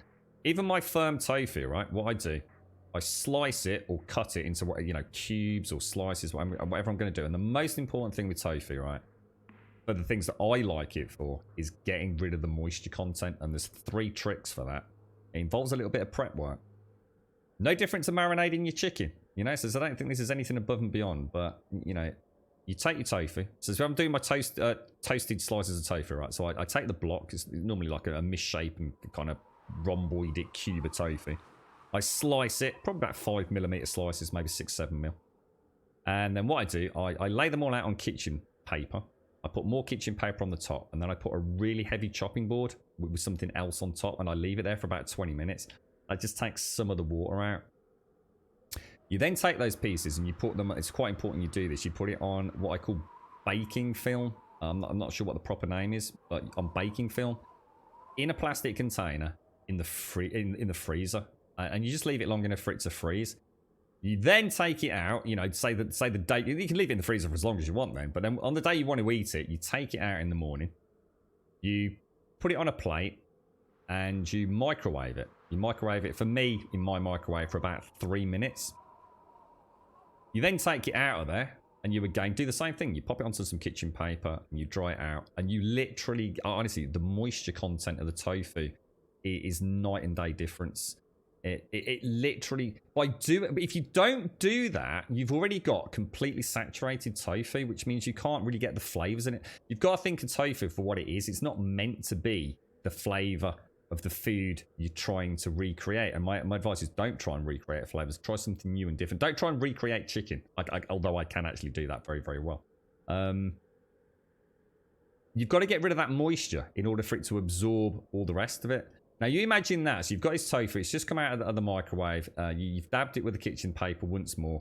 It's virtually dry. Throw something like soy sauce on it. It literally sucks it up. It's just like a food sponge. It's amazing, mate. And that little bit of prep work there. So like you could do like 3 blocks. You chop up 3 blocks, press it, throw it in a container, throw it in the freezer, forget about it. The day you fancy a toasted tofu sandwich, you take it out, you put it in the microwave, dab it dry, and then do whatever you want with it. Perfect, mate. Gorgeous stuff. A cheeseburger from Mackie D's doesn't count as eating food since it's meat-ish. She does like a cheeky cheeseburger. She really does. Yeah, I just got so bored, Eric, and honestly. I really wanted to try something different. And then, you know, I'd read a few things. You know, I thought, you know, why not give it a bash? And I thought, if I don't cut out meat completely, I know what's going to happen. I'm just going to give up. So I thought I'd give myself at least a month. I said I'd only do it for a month. And what are we now? We're in fucking hell, 1st of August. And I've still not eaten meat or dairy in all that time. The one thing I do miss, I'm going to be honest, so sometimes I do get a craving for chicken. Sorry, not chicken. Cheese. I've always been a big cheese man. I like my cheese. Oh, that's bad. Abort. Totally abort. I didn't see how low my health was there. Be busy chatting.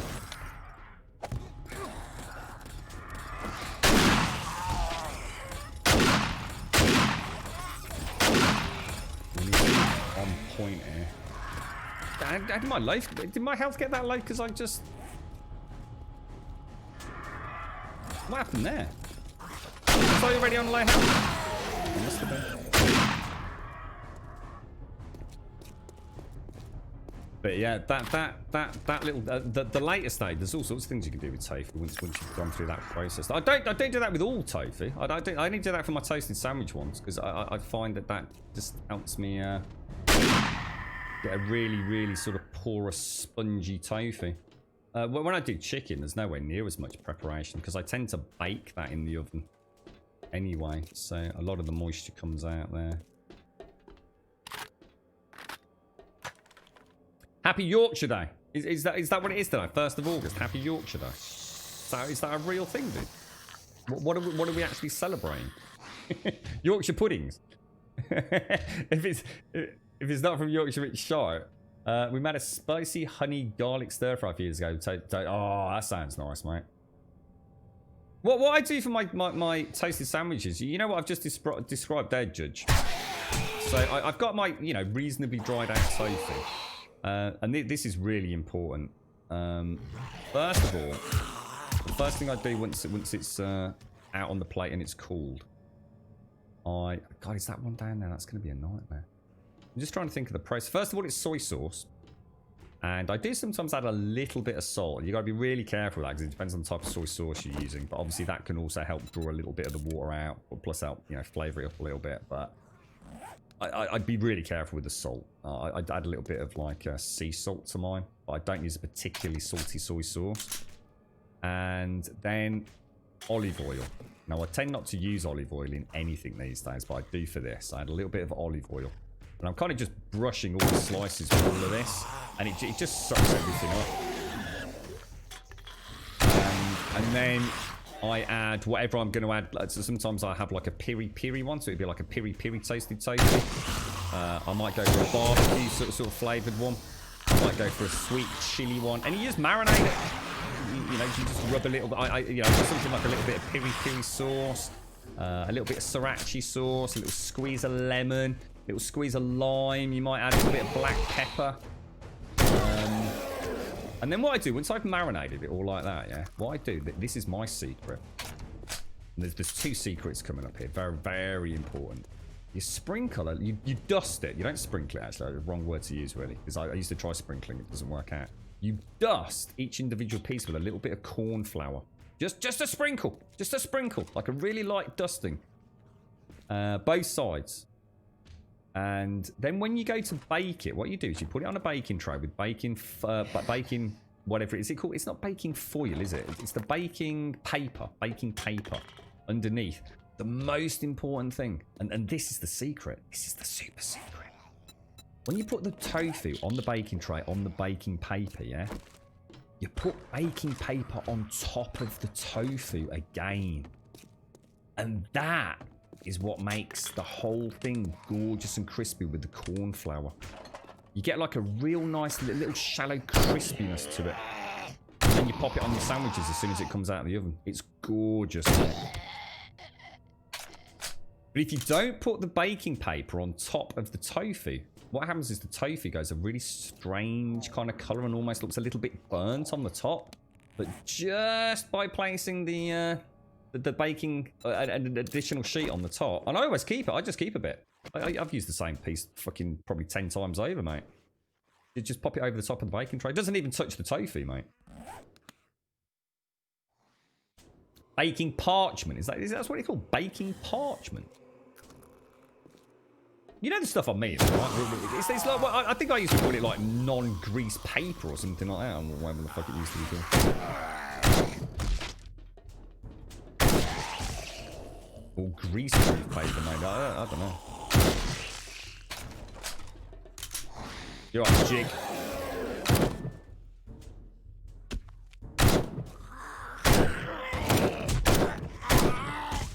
Yeah, I do a lot of Chinese stir fries with tofu almost as my primary protein supplement in it, Judge.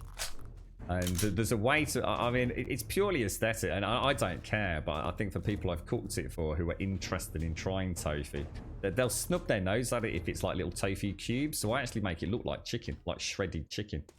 And you can take firm tofu that you've got some of the water content out, and you can actually just crumble it, mate. You sort of pick it apart like you'd pick apart a cooked chicken breast. And if you follow some of those examples I've just used, you can get like crispy chicken for crispy noodles, crispy chicken noodles or something like that. It's so much fun. I mean, this is it. I mean, you can probably tell. I mean, this isn't necessarily just about, you know, doing it for the sake of making tofu. It's just so much fun fucking about with it, mate. It really is. It's really good fun. Vegan cheese also known as plastic. Well, I don't know why vegans would go for vegan cheese. This is the problem. This is the misconception, I think. And this is why I don't like labeling myself as a vegan, because it leads to these kind of things. No vegan worth their salt would go and buy vegan cheese unless they're just an idiot, I think. There's so many ways to get that kind of cheesiness into something without actually going. So the problem is people go vegan, they try and substitute things. They try and make vegan chicken, they try and make vegan bacon, they try and make vegan cheese. You're thinking about it all wrong. You should never try to make something else. You know, I try to, like I said, visually, because otherwise people wouldn't try it. They'd be put off by it. But once they start eating it, it's like, fucking hell, that's actually really fucking nice. And you know, I for example, I love what I call cheesy bollocks. So it's a piece of bread in the toaster. You put really well done simmered up Heinz baked beans on top, or whatever baked beans you are. And then I put cubes of cheese. I used to drop cubes of cheese in it, and the cubes of cheese melt into the beans, and you've got cheesy bollocks on toast. And that used to be a major staple of mine. And I couldn't imagine eating cheese on toast without a bit of a cheesy flavour. And actually, there's loads and loads of really good yeast supplements or yeast flakes that are reinforced with vitamin B12, which is a bit of a problem for some people on a vegan diet. And it tastes, actually, for me, it tastes better. If I go back to eating dairy, I won't put cheese on my cheesy beans on toast. I'll put my, I can't remember what the stuff's called, but it's basically like these yeast flakes. And it's gorgeous, mate. It even has a little, almost like having slightly toasted cheese over the top. And that's the point, you see. That's the point. Vegan Parmesan. Yeah, I've actually heard good things about vegan Parmesan. That actually is one of the cheeses that I think has been reproduced pretty well. I don't try and eat things like that, though. Like I said, I'm not trying to replace it. I'm just trying to cook differently. Honestly, I could, like tonight, I could go out and have a Singapore fried rice, Chinese spare ribs, and roast duck quite happily, mate. I'm not going to feel bad. I'm not going to feel like I've let myself down. But instead of doing that, I might try something else. You know? And I'm sure the novelty will wear off. Again, I'm not here to, I'm not here to preach. I'm sure the novelty will wear off, mate.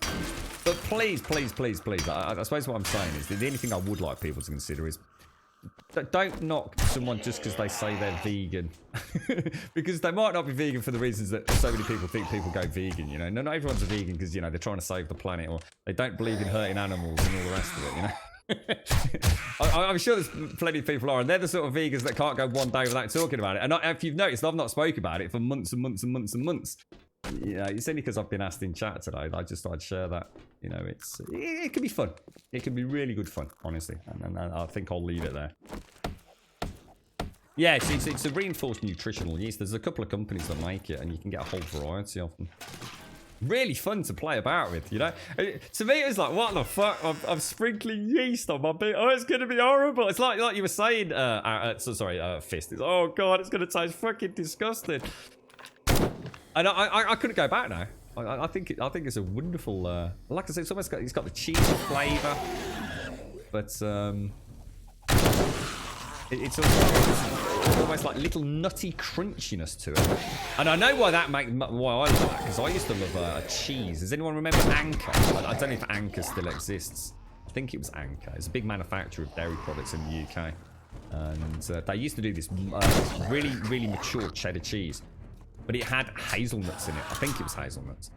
And just like really subtly, really subtle. But every now and again, there'd be a little light crunch to the cheese. And then that was like, I guess the nutty fragments in it. And I swear to God, mate, I could eat that stuff by the kilo. I loved that stuff. It was so good. And it reminds me of that. Yeah. If you got, honestly, I reckon if you're interested, mate, let us know. I'll more than happily share some recipes. I do chilies, I do curries, I do burgers, I do Chinese food. I do like the toasted sandwiches. I've got quite a sweet tooth as well, mate. And you know what, mate? Never eaten hummus in my life. Hummus is for fucking knobs, right? Even though it's eaten like probably on like 2/3 of the planet regularly. Yeah, hummus, that's for fucking knobs, mate. Fucking hummus, what the fuck's up, bro? I seriously, I get some fairly normal hummus, and I add a bit of sriracha sauce to it, some chili flakes to it. Oh, it's gorgeous, mate. Feminists and vegans. I think vegans do get a bad rap. That's why I don't talk about it, because I know people think, even though it's that classic, see, the thing is, it's quite funny for me. It goes to show almost like the two-faced nature of things. We'd all sit here talking about meat and ribs and all the rest of it. And, we're talking about our carnivorous diets. And yet you've only got to talk to a vegan and straight away they can't stop talking about it. I swear to God, right, every single day this week, we've been talking about meat. Every single day this week, we've had at least an hour of the chat where we've been talking about spare ribs. Rev went out and had a delicious platter of ribs for his birthday. Every day we talk about food on this channel, pretty much. But you've only got to mention veganism or vegetarianism on one day, and that's it. Ooh, It's just one of those things, and if people can't help themselves, I don't care. Take the piss all you want. I had a classmate that was a vegan, and when we were talking about it and his reasons, protesting against the meat industry, another mate said, well, how about wild game? They've been living free and hunting humanely. That convinced them to go back to meat, but only if it's wild game. Yeah, there you go. There you go. Yeah. Roadkill. The Roadkill one's the one that always makes me laugh. All these people that actually... is there a couple of YouTube channels where they just cook roadkill? I think Sadie was the one mentioned there was actually was there not actually like a TV show about it or something? But I find that fascinating. I'm not sure I'd want to eat roadkill, but then again, when you think about it, why not, right? But providing it's fairly recent roadkill and not 6 weeks old fucking rotting with maggots in it. It's probably not the way that people who eat roadkill, you know, work, you know? I'd have no issues with that either, you see. And like I said, I'd have no issues going out right tonight and eating a chicken jalfrezi either. But the only thing that I'd be bothered about is that I'm thinking, well, that's another night where I could have tried something else. Because when you get bored, and this isn't about food, you know, bit of a topic change. I think when you get bored of things in your life, and you try and make a change, don't you? You know, whether it be going down the gym. You know, oh, I'm going to go down the gym from fucking that one. I'm going to take up reading. I'm going to take up painting. Or whatever it is. And it's all so novel and wonderful to start with. And then it all just becomes a bit of a pain in the arse very, very quickly. And I know myself very, very well. I am very much a creature of habit. And, you know, as an ex-smoker, for example, I know how hard that was for me. I have to make quite radical changes to things to see even small changes elsewhere. So I know I could have gone, I'm going to try a bit more of a plant-based diet. And literally 1 week later, it'd be, yeah, I'll just fancy chicken and broccoli tonight because it's simple. And I'd have been back where I started in a matter of weeks, if not months, you know. So I just thought I'll give it a bash. It's been good fun. Don't get me wrong. I've had some fucking disasters. I don't think this has been I've had some terrible disasters, mate. There's nothing. Trust me, you haven't seen anything until you've seen burnt tofu. Fucking hell, mate. It's all trial and error. I've even managed to make a couple of bad soups. I don't know how the fuck I managed that. The best one was when I substituted... what the fuck was it? I was trying to make like... can't think what it's called now. I've forgotten the name. I substituted... cream. I was cooking something for the girlfriend. A mushroom stroganoff. That was it. And I substituted cream, because they didn't have any, with Greek yogurt. They hadn't got any in Tesco's, and I promised her I'd try cooking this mushroom stroganoff for her. And they didn't have any cream or full fat or anything, but they had got Greek yogurt, and I thought, well, it looks the same, you know. It comes in a little white pot. You know? Yeah. That didn't work out too well, mate.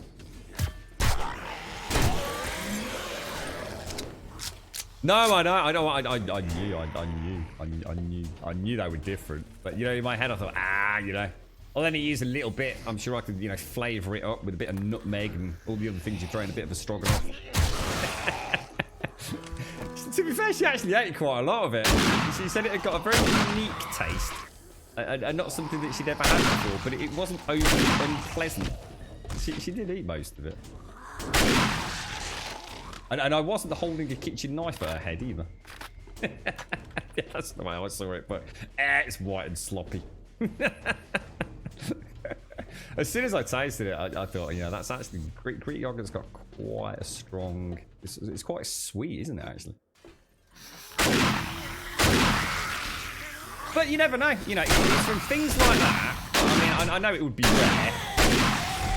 It's from things like that you might suddenly find something that you actually really like, you know? It's always worth experimenting, isn't it? As long as it's not going to be a costly experiment, I think is the. Always have something in backup when you're playing with food. That's what I've learned. Always have a bowl of soup or something in the fridge to back up if the main meal goes completely wrong. Yeah. Every goat has an average of 2 lambs. One is a male goat and goes directly to the butcher and ends up as the food for your dog. I buy the male goats at 5 days old for them, and it's a good meal for them if they are discarded because they don't give goat. Do they not?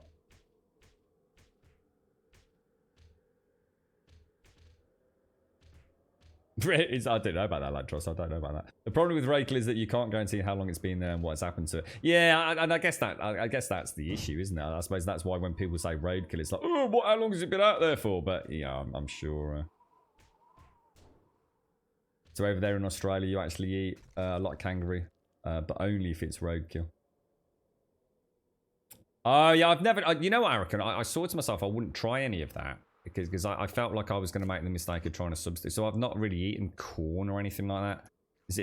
We have this brand over here called Corn. It's spelled Quorn.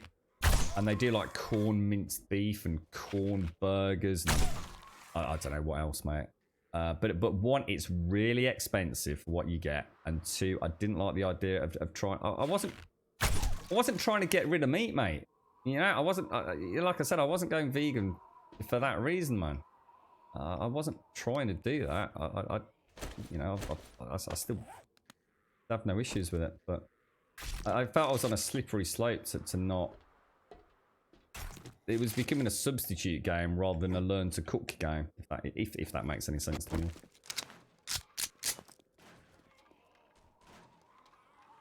me. Would I eat a dog? A dog covary? What's a dog covary? You've got a Vegemite chocolate that stuff's horrid, but it's nice on toast. Vina sent me some really nice chocolate, actually. That was a vegan chocolate. I can't remember the name of it. It's ever so nice, though. Chickens are morons. I don't mind eating them. I tell you what, chicken is just so good. I mean, in the UK, I don't know what it's like elsewhere, but I mean, you know, in the UK, we pay a lot for what we're getting because of the amount of water injected into it in supermarkets. You know, you pay by weight. But I tell you what, chicken is a wondrous meat. It really is absolutely gorgeous. And I tell you, if you ever get a chance to actually have, I mean, I know it's expensive, but my dad does it. In fact, we mentioned it yesterday. My dad occasionally buys like a fresh chicken from a farm, and then they literally go. My dad used to slaughter chickens himself. They used to keep chickens. My dad right around the back of the chicken. And so my dad grew up killing the chickens for his dad.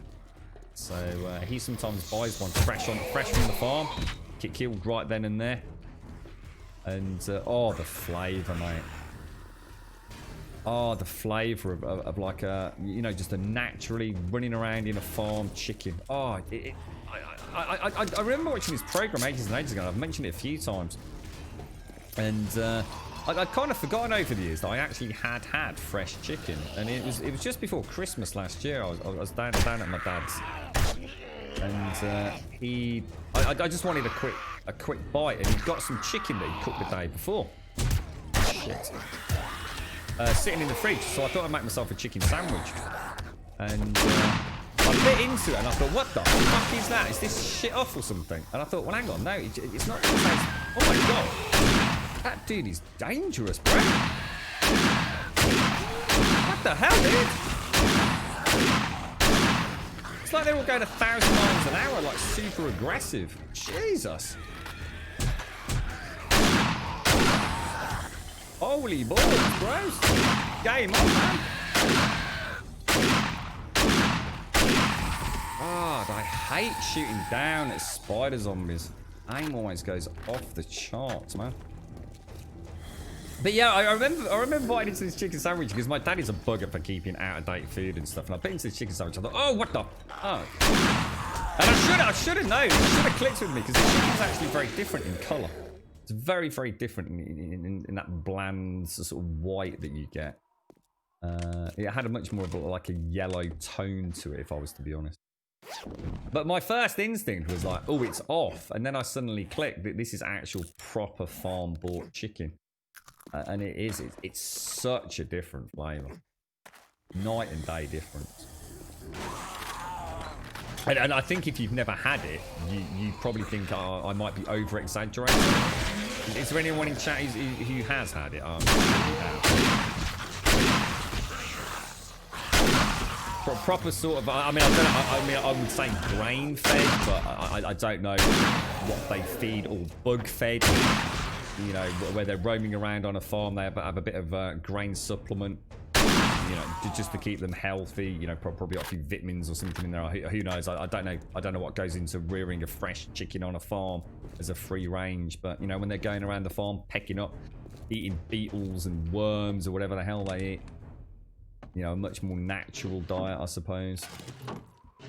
Even the colour of the chicken's different.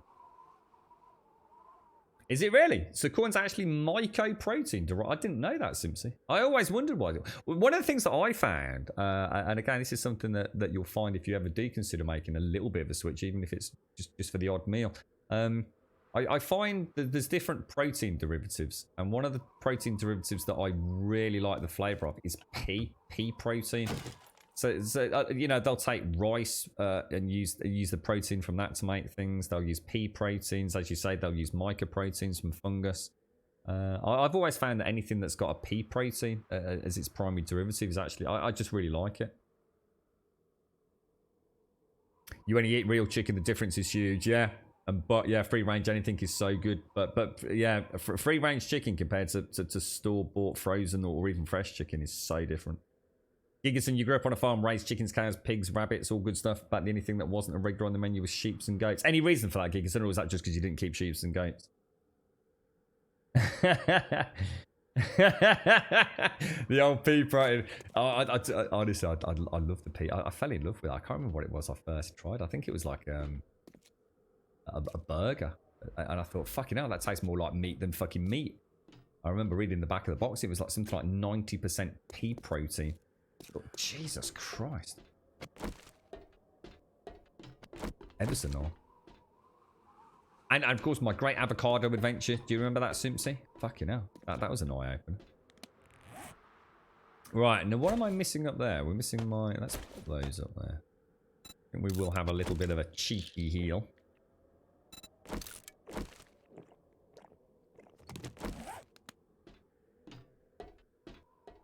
You're having a T-bone today, aren't you, Serdy? Nice big T-bone steak.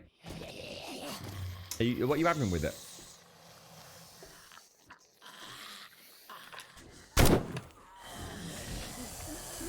My dad's always been a fan of a nice big steak with an egg stuck on the top of it.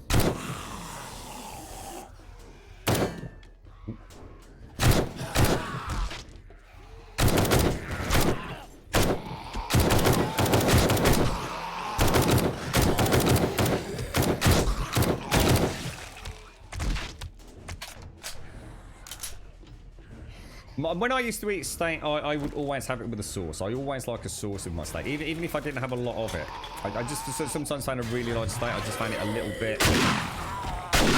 I suppose because if I had a steak, it would be a treat. So it would always be a fairly large piece. You know, not one of these crappy little 8-ounce things that are freaking Witherspoons.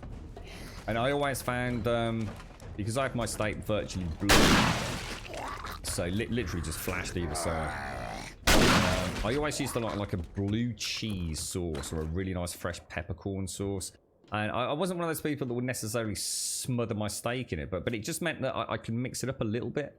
Yeah, so I could have the steak plain, you know, enjoying that, and then just, you know, have a mouth that's just got a little bit of, just drizzle a little bit of blue cheese sauce over it, or a little bit of peppercorn sauce. I used to really like that. And I used to remember my dad. He was the same. I mean, my dad is still with us. Is also the same, weirdly. But we used to sometimes go out and he'd have a blue cheese sauce and I'd have a peppercorn sauce, so we could have a little bit of both. That was always nice.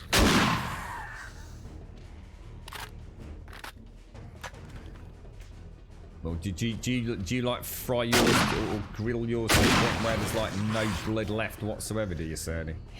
You fucking heathen.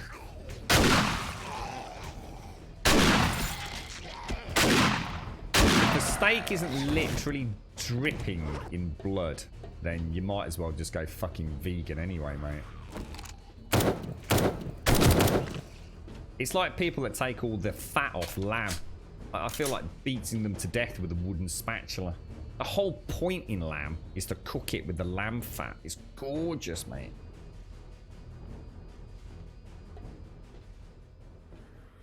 Yeah, you're pretty much a vegan then, Cerny.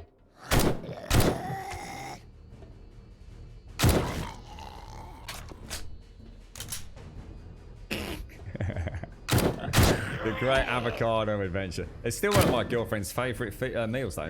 Favourite foods.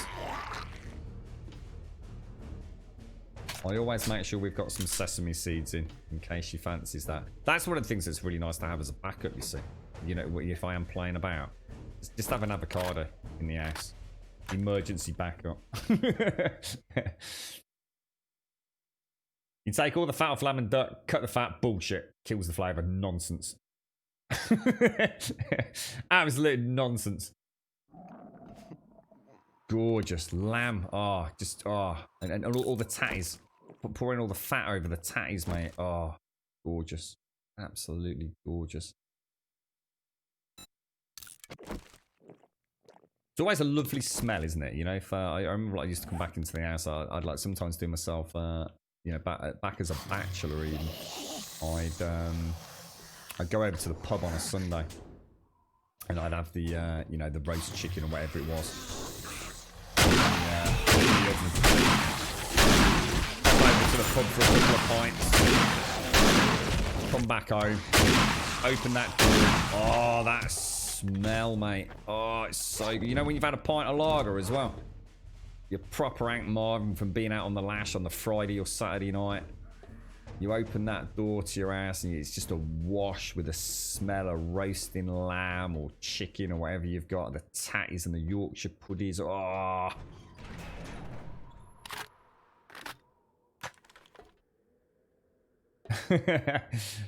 There's some quite interesting ragdolls on them these days, Yakov. So there's a particular death animation that I think is brilliant. Is when we won't see it in any of these, but there's a couple of like rafter POIs where they're kind of up in the roof space, like the gymnasium, and there's nothing quite like shooting a zombie on the rafters, getting a clean headshot on it, and watching it ragdoll looped over the beam.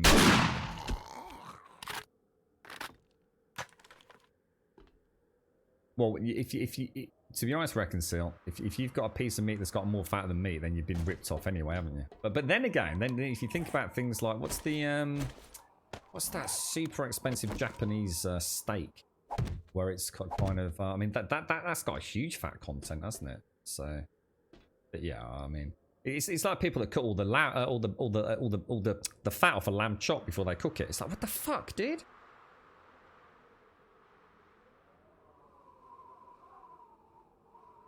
Yeah, see, I like lamb. Yeah, I love lamb, and I think if you cook, to be fair, I will even eat the fat.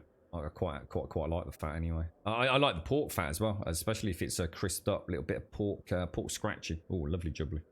Wagyu, that's it, the Wagyu. You wouldn't eat Wagyu? What, really, Sadie? How come, mate? I've never had it. I've watched lots and lots of YouTube videos about it since we last mentioned it. Fascinating, absolutely fascinating, and also slightly terrifying, to be honest. I mean, I've never had an opportunity to have Wagyu beef, and I should imagine if I saw Wagyu beef in a restaurant near here, I'd probably be extremely skeptical about whether or not it really was Wagyu beef. But I was thinking, what's Diz eating lamps?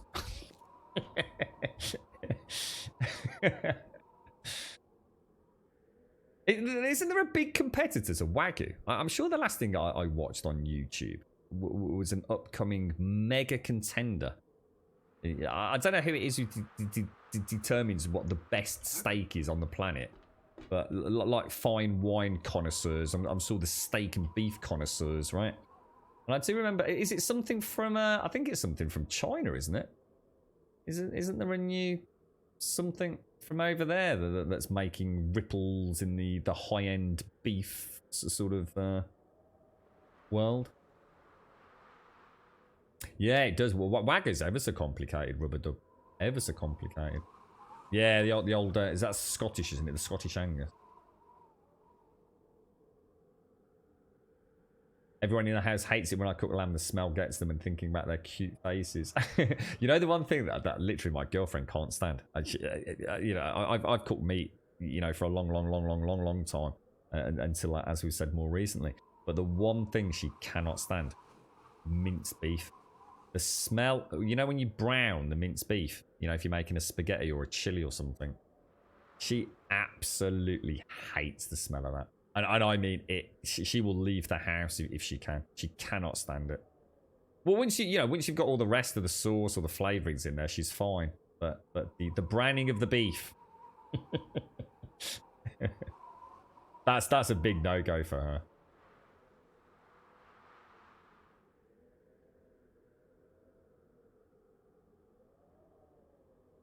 See, I like duck fat as well, Reconcile. I'm not sure about it. I love Chinese duck because I love the duck fat. Always like that, especially the crispy duck fat. I did say it might be worth us just going fucking ham with this, like, didn't I, one day?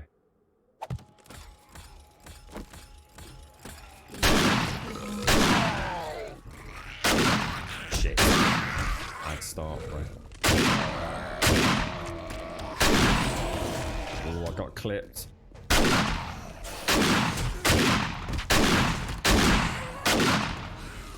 Oh, we might have a problem here.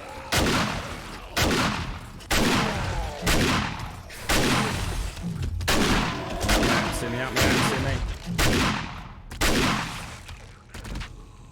Ooh, that was close. That was close. A bit more fun than doing the old run backwards, though, to be honest. I think it depends on the mix of zomboids up here, doesn't it? I don't know. I can't remember where. I'm sure it was China. I know China's making massive ripples in the wine market, isn't it? Causing quite a lot of ripples in the top end wine market. Had a nice days, have you, Bob? Angus, nice Angus beef. Kobe. What? Which one's Kobe, Gigaton? Which one's that, mate? Kobe.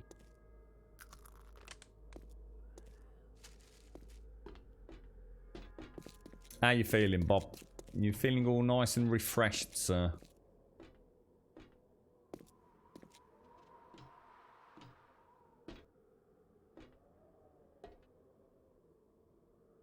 Oh, hang on. My headset's just died. Hang on. One sec, because I need to...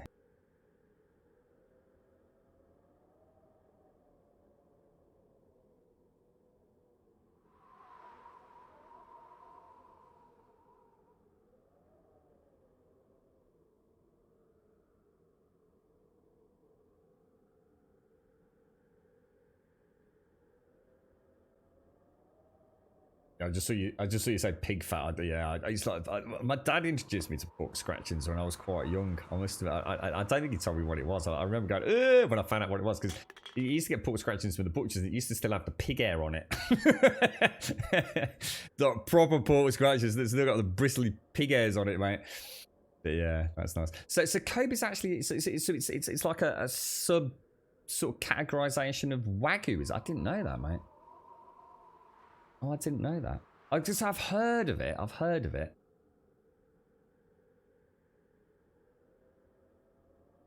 The only thing I really know about Wagyu, other than like the way the meat is raised and everything, it's very marbled. Is the way I call it. It's almost like there's as much sort of fat content as there is sort of what, you know, when you physically look at it. It's very, very heavy on the white fat marbling, isn't it, Wagyu? I watched a couple of the you know, like the Chinese store, what would you call it? The Chinese restaurants and Japanese restaurants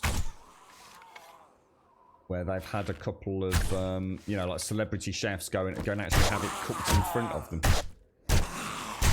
Fascinating, really. So such a beautiful, delicate sort of way to cook food in some of those places. I mean, it's an art unto itself watching them cook it.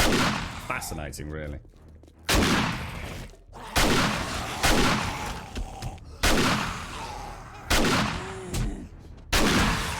God damn vulture scumbags.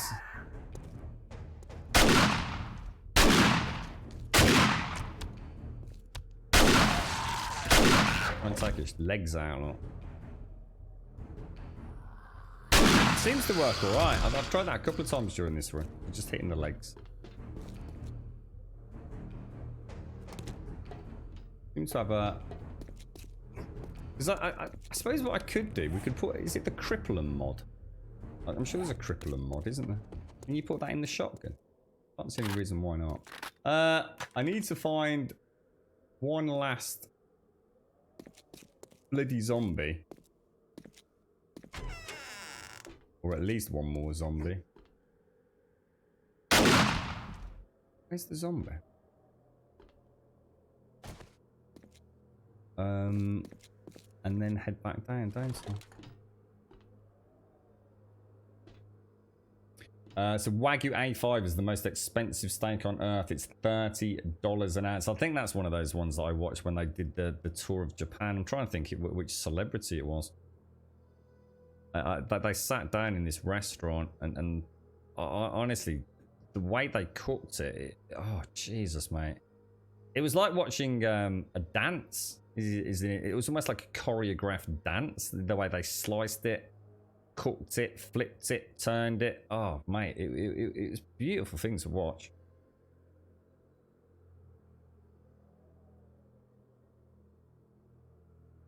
The name of the shotgun. This is this is the auto shotgun, mate. I think it's the way the actual cattle is raised itself. I mean, if you've ever seen one of those Wagyu, has anyone got a picture of one of those Wagyu fucking monstrosities? I mean, I guess it's the food, because it's all based on the food they eat as well, isn't it? Because different types of, is that right? Different types of Wagyu beef is slightly. There's a particular like one where they feed it a very very specific diet, don't they? And even the diet itself is flavored, and that in essence makes the beef itself taste different. It's a really complex world. It's really strange, mate. It's not that it'll make you feel uncomfortable or anything. It's just like it's so fucking serious, dude. It's like proper serious stuff, mate. Wagyu beef. Like, they don't piss about with that.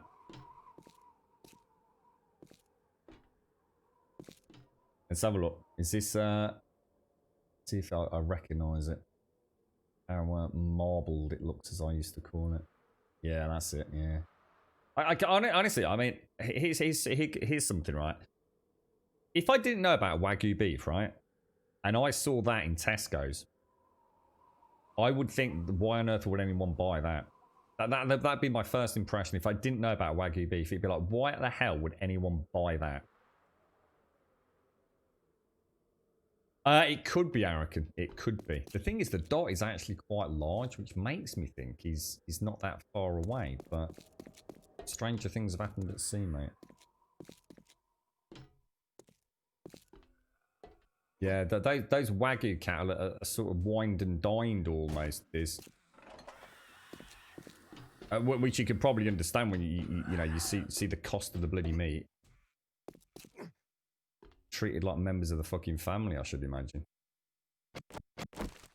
Is it olives? Is it for A5? Yeah, it's such a complicated. I mean, even me is having watched some YouTube videos on it. Half of it went in one ear and out the other. It was like just mind blowing. The whole thing. Oh, here we go. Try now.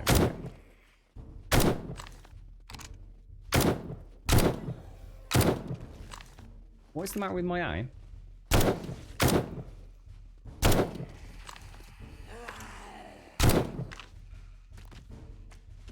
I don't think that did anything, did it? Well, it depends, Bob. I think that's the whole point. I think it depends on the type of Wagyu beef, isn't it? They do feed them, different farmers will feed them different things in the hope that they'll create a whole new sort of hit. Whoever it is pretty close, because I can hear them banging on something. Oh my god, look at that. Wow. Whoa! That's mad. One must have fallen through. Oh, we did, didn't we? We saw that one clip through on the run. Oh, yeah. We did. We saw it clip through when we came across the gantries. Remember? Totally forgot about that. So now I know I need to go around and find my... what's it?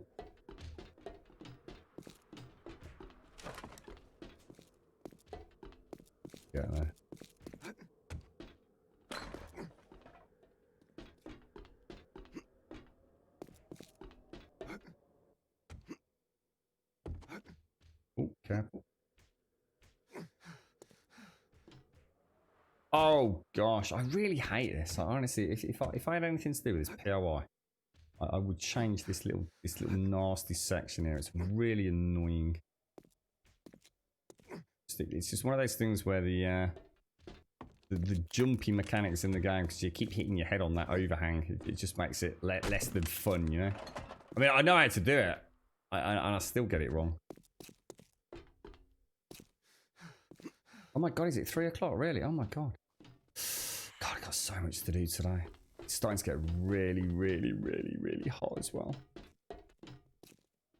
Cheers, yeah.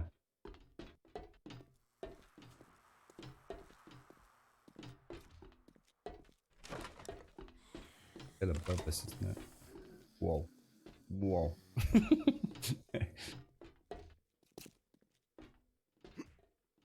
It'd take me days to get to the next layer. Oh, I'm out of stamina. Can't jump.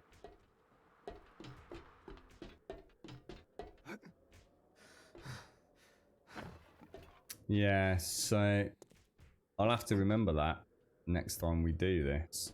Because it's the second time I've seen that, where the burners fall through the catwalks. The catwalks, these catwalks here are still kind of like the one. Oh, for fuck's sake. The one part of the game where the zombies still don't path properly, do they? And there's still a few things that we can build, like the, oh god damn it, the, what is it, the arrow slits, which the zombies are, unless it's been changed in Alpha 19, they really don't like pathing through them. But in terms of the vanilla game that they use for world building, catwalks, they either just stop and start beating their head against them, or it's the right level. Yes, it is. Yeah, they either start beating their head against it, or they clip through, don't they?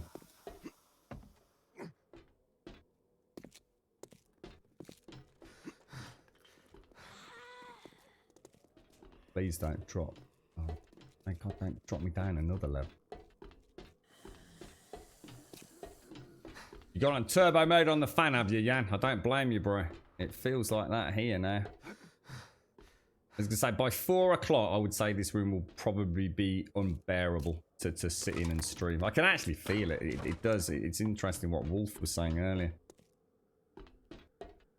It's not that you feel tired. You just feel like everything starts going sluggish in your head. Oh my god. They're past it. Is it around the back? What the hell? That's an interesting one.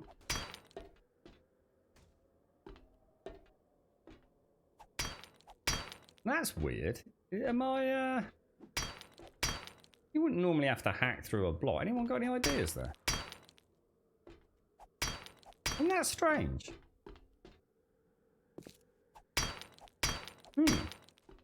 There's no way in without smashing.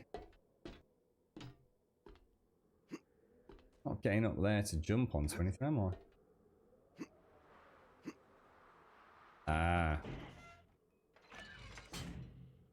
But then you'd be locked in, wouldn't you?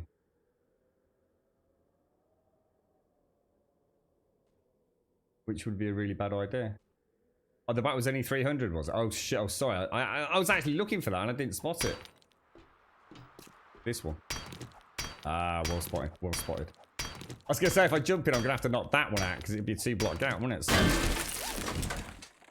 Cheers, mate. Nice one. Nice one, geezer. That just goes to show how I've probably proven my point, isn't it? Your brain starts getting a bit sluggish in the heat. I was literally went around tapping it, trying to find the weak one, and just didn't register that one was 300.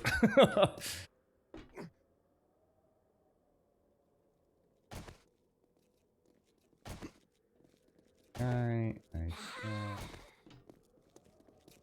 Not the best place to be.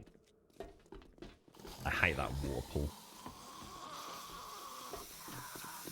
That's where you can go round, isn't it? Through the pallet area.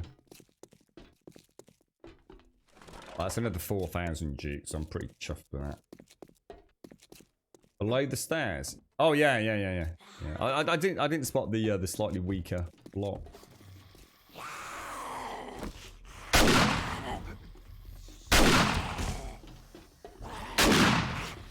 Whoa, come on, that was a good shot, boy. Damn, that ragdolling's getting spooky by the alpha, innit?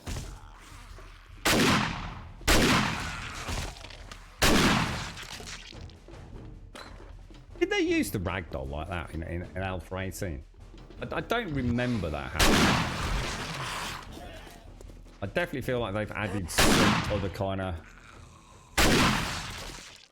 I don't know, is it like some Havok's physics ragdolling effects over and above what we used to? I don't remember them doing the old bouncy like that. Maybe they used to, though. Never really noticed it.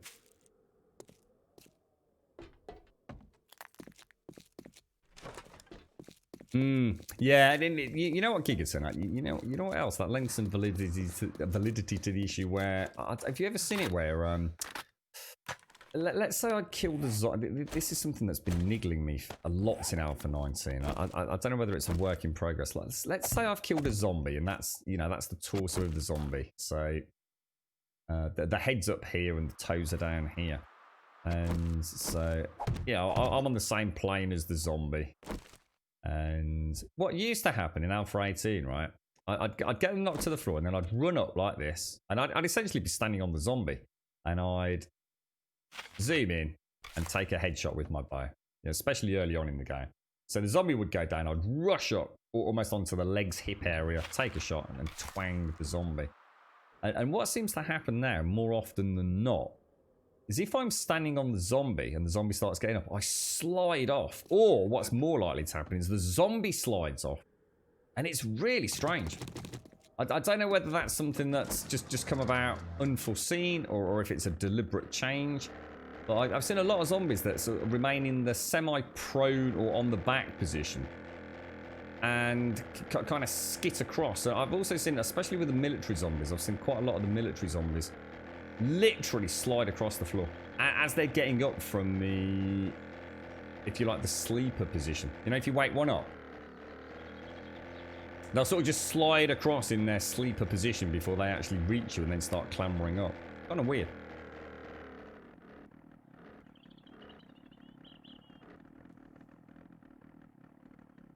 Build a wood frame near your gyro. Put a ladder. Climb midway up, then look at the gyro and get in it from... Hang on. Start again, mate. Do what, dude? Build a wooden frame near the gyro. Hang on, let me do it somewhere that's not on my main road, because it's going to muck up my gravel, bro.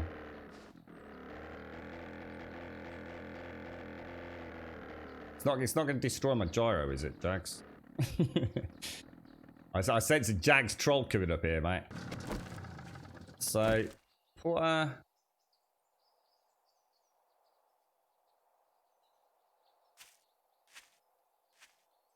What am I doing, mate?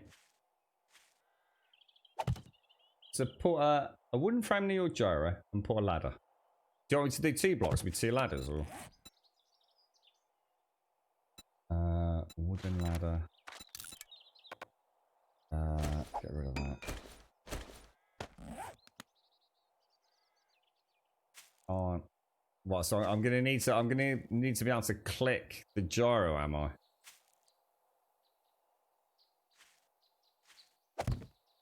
So if I get in that, turn it up. Let's see if I can.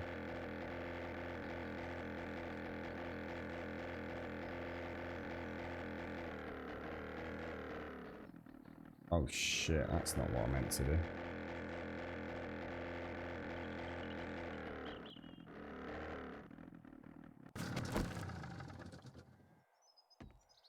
Climb up the ladder.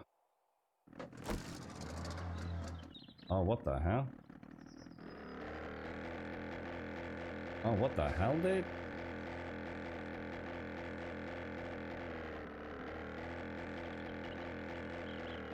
Oh, dude, that's really weird, mate. Oh, that's horrible. Oh, dude, that's proper weird. But also kind of cool. I have to keep turning my camera, though. Oh, that's mad, dude. Oh, God, it's really hard to steer, because... Oh, Jesus, that's really weird, mate. Fucking hell. great. I'm going to die horribly. It's actually nice to see. I mean, look at the texture work on the back of that. Really weird, Jags. Harry Potter in it up. Yeah. My Nimbus 9000 or whatever it is. That's really, really strange, bro. It is actually here, isn't it? Because I can sort of see it. Nice one, Jags. Hey, he's not just a pretty face, is he? Fair play, Jags. Fair play, mate. Nice little trick at the end of the stream there. I've not happened when the zombies push. Yes, I've had the same thing, Giga. Yeah, I just don't remember it being so prevalent in previous alphas, so I'm not sure whether it's come back, you know, as a tinkering with things, or if it's, you know, maybe working as intended. They just wanted to mix it up, but that's kind of cool. I like that. I'm glad we pulled it off with that 3 hours of explanation as well, Jags. It could have gone either way, that, mate. Right, ladies and gents, it has been an absolute pleasure as always. So thank you all very much. It is our normal finish time and a very, very hot, sunny and humid day here in the UK. If you'd like to come and join us in Discord, !Discord in chat will, of course, get you a link to the Discord server. If you do wish to join us over there, just post an introduction, say a quick hello, post an emote, whatever you fancy. It doesn't have to be a live story. In fact, quite the opposite. Even a simple full stop is enough to get your keys to the kingdom. We'll sort out your posting permissions once we can see your name in that intro section, as the outro music plays, basically. And !Twitter will, of course, get you a link to the Twitter feed. If you do join us over there, you will get a tweet every single morning around 8:15, which is our start time. And we stream through till 3 o'clock in the afternoon. And that's 7 days a week, Monday through Sunday. So, of course, we will be back here at 8:15 for some more Alpha 19. Here on the Grummy server at 8:15 Sunday. Lots of coffee. Thanks to Shades and Missy. Lovely to see the build today as well. And also Adam, if you're out there. It's really nice to see that concrete fortress you've built. Very nice. Really tight, really neat, compact, and yet has everything in it. Really nice to see that, mate. Top banana. And finally, !YouTube. We'll get you a link to the YouTube channel. And if you do join us over there, please do consider dropping us a subscription. I haven't actually got that up to date at the moment. I will endeavour to do that over tonight and tomorrow. No promises right now, but we'll try and get all the extra footage up, because we've got quite a lot. We've got Grounded. We've got some Ghost of Tsushima to put up there. We've got yesterday's Alien Isolation, of course, all the Alpha 19 streams as well. So I will get around to it. We're just running a little bit behind. Thank you all for the subs, the resubs, the bits, the follows, the donations, and of course the gifted subs throughout today. Big shout out to Maprukleen, who followed a little while ago as well. Thank you very much, mate. I will leave it there. I hope you all have an absolutely fantastic Saturday. It is Saturday. Yes, it is. Have a fantastic Saturday evening. As I said yesterday, a really, really special thank you to everybody this week. It has been an extremely difficult week on a whole bunch of avenues here in the real world of my life, and you all made it magical, to say the least. And what little information I've shared today, it's just really tricky at the moment. I don't think I've quite got my head around what happened yesterday with the scan and everything. So, you know, we still have a lot to talk about, and a lot of complications above and beyond what I've said today. But you have made it. I'm not going to spend every stream talking about it, but it's really nice just to be able to just comment on it. And it's like a pressure release at times. So thank you for listening. Thank you for being there. And thank you for all the support throughout the week, you know, on every front, whether it's popping into Discord just to say hello in the morning, you know, all the wonderful activities and donations and shenanigans and words of support throughout Monday. Thanks to each and every single one of you. It's it really has been amazing to have this place here as an absolute bastion of hope and shining lighthouse glory this week. It's been a wonderful thing. I thank you all. Have a wonderful Saturday, and I'll see you soon.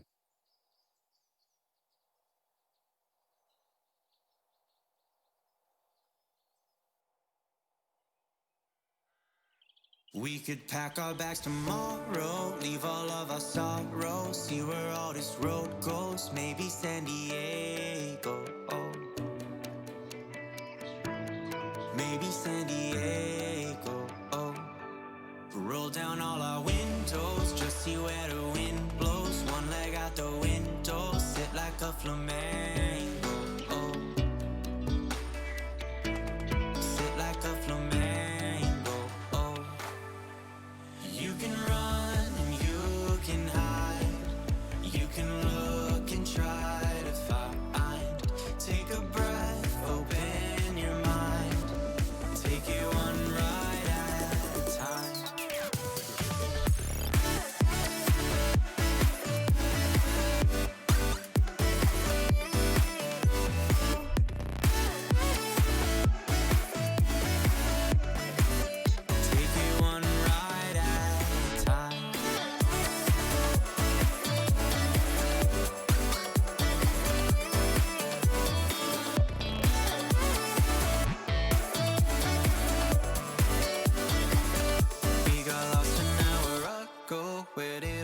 find. Go where we are, no one knows. Maybe San Francisco. Oh, maybe San Francisco. Oh, we could roll down all our windows, just see where the wind blows. One leg out the window, sit like a flamingo. Oh, sit like a flamingo. Oh, you can run and you can hide. You can look and try to find. Take a breath, open your mind. Take it one day at a time. You can run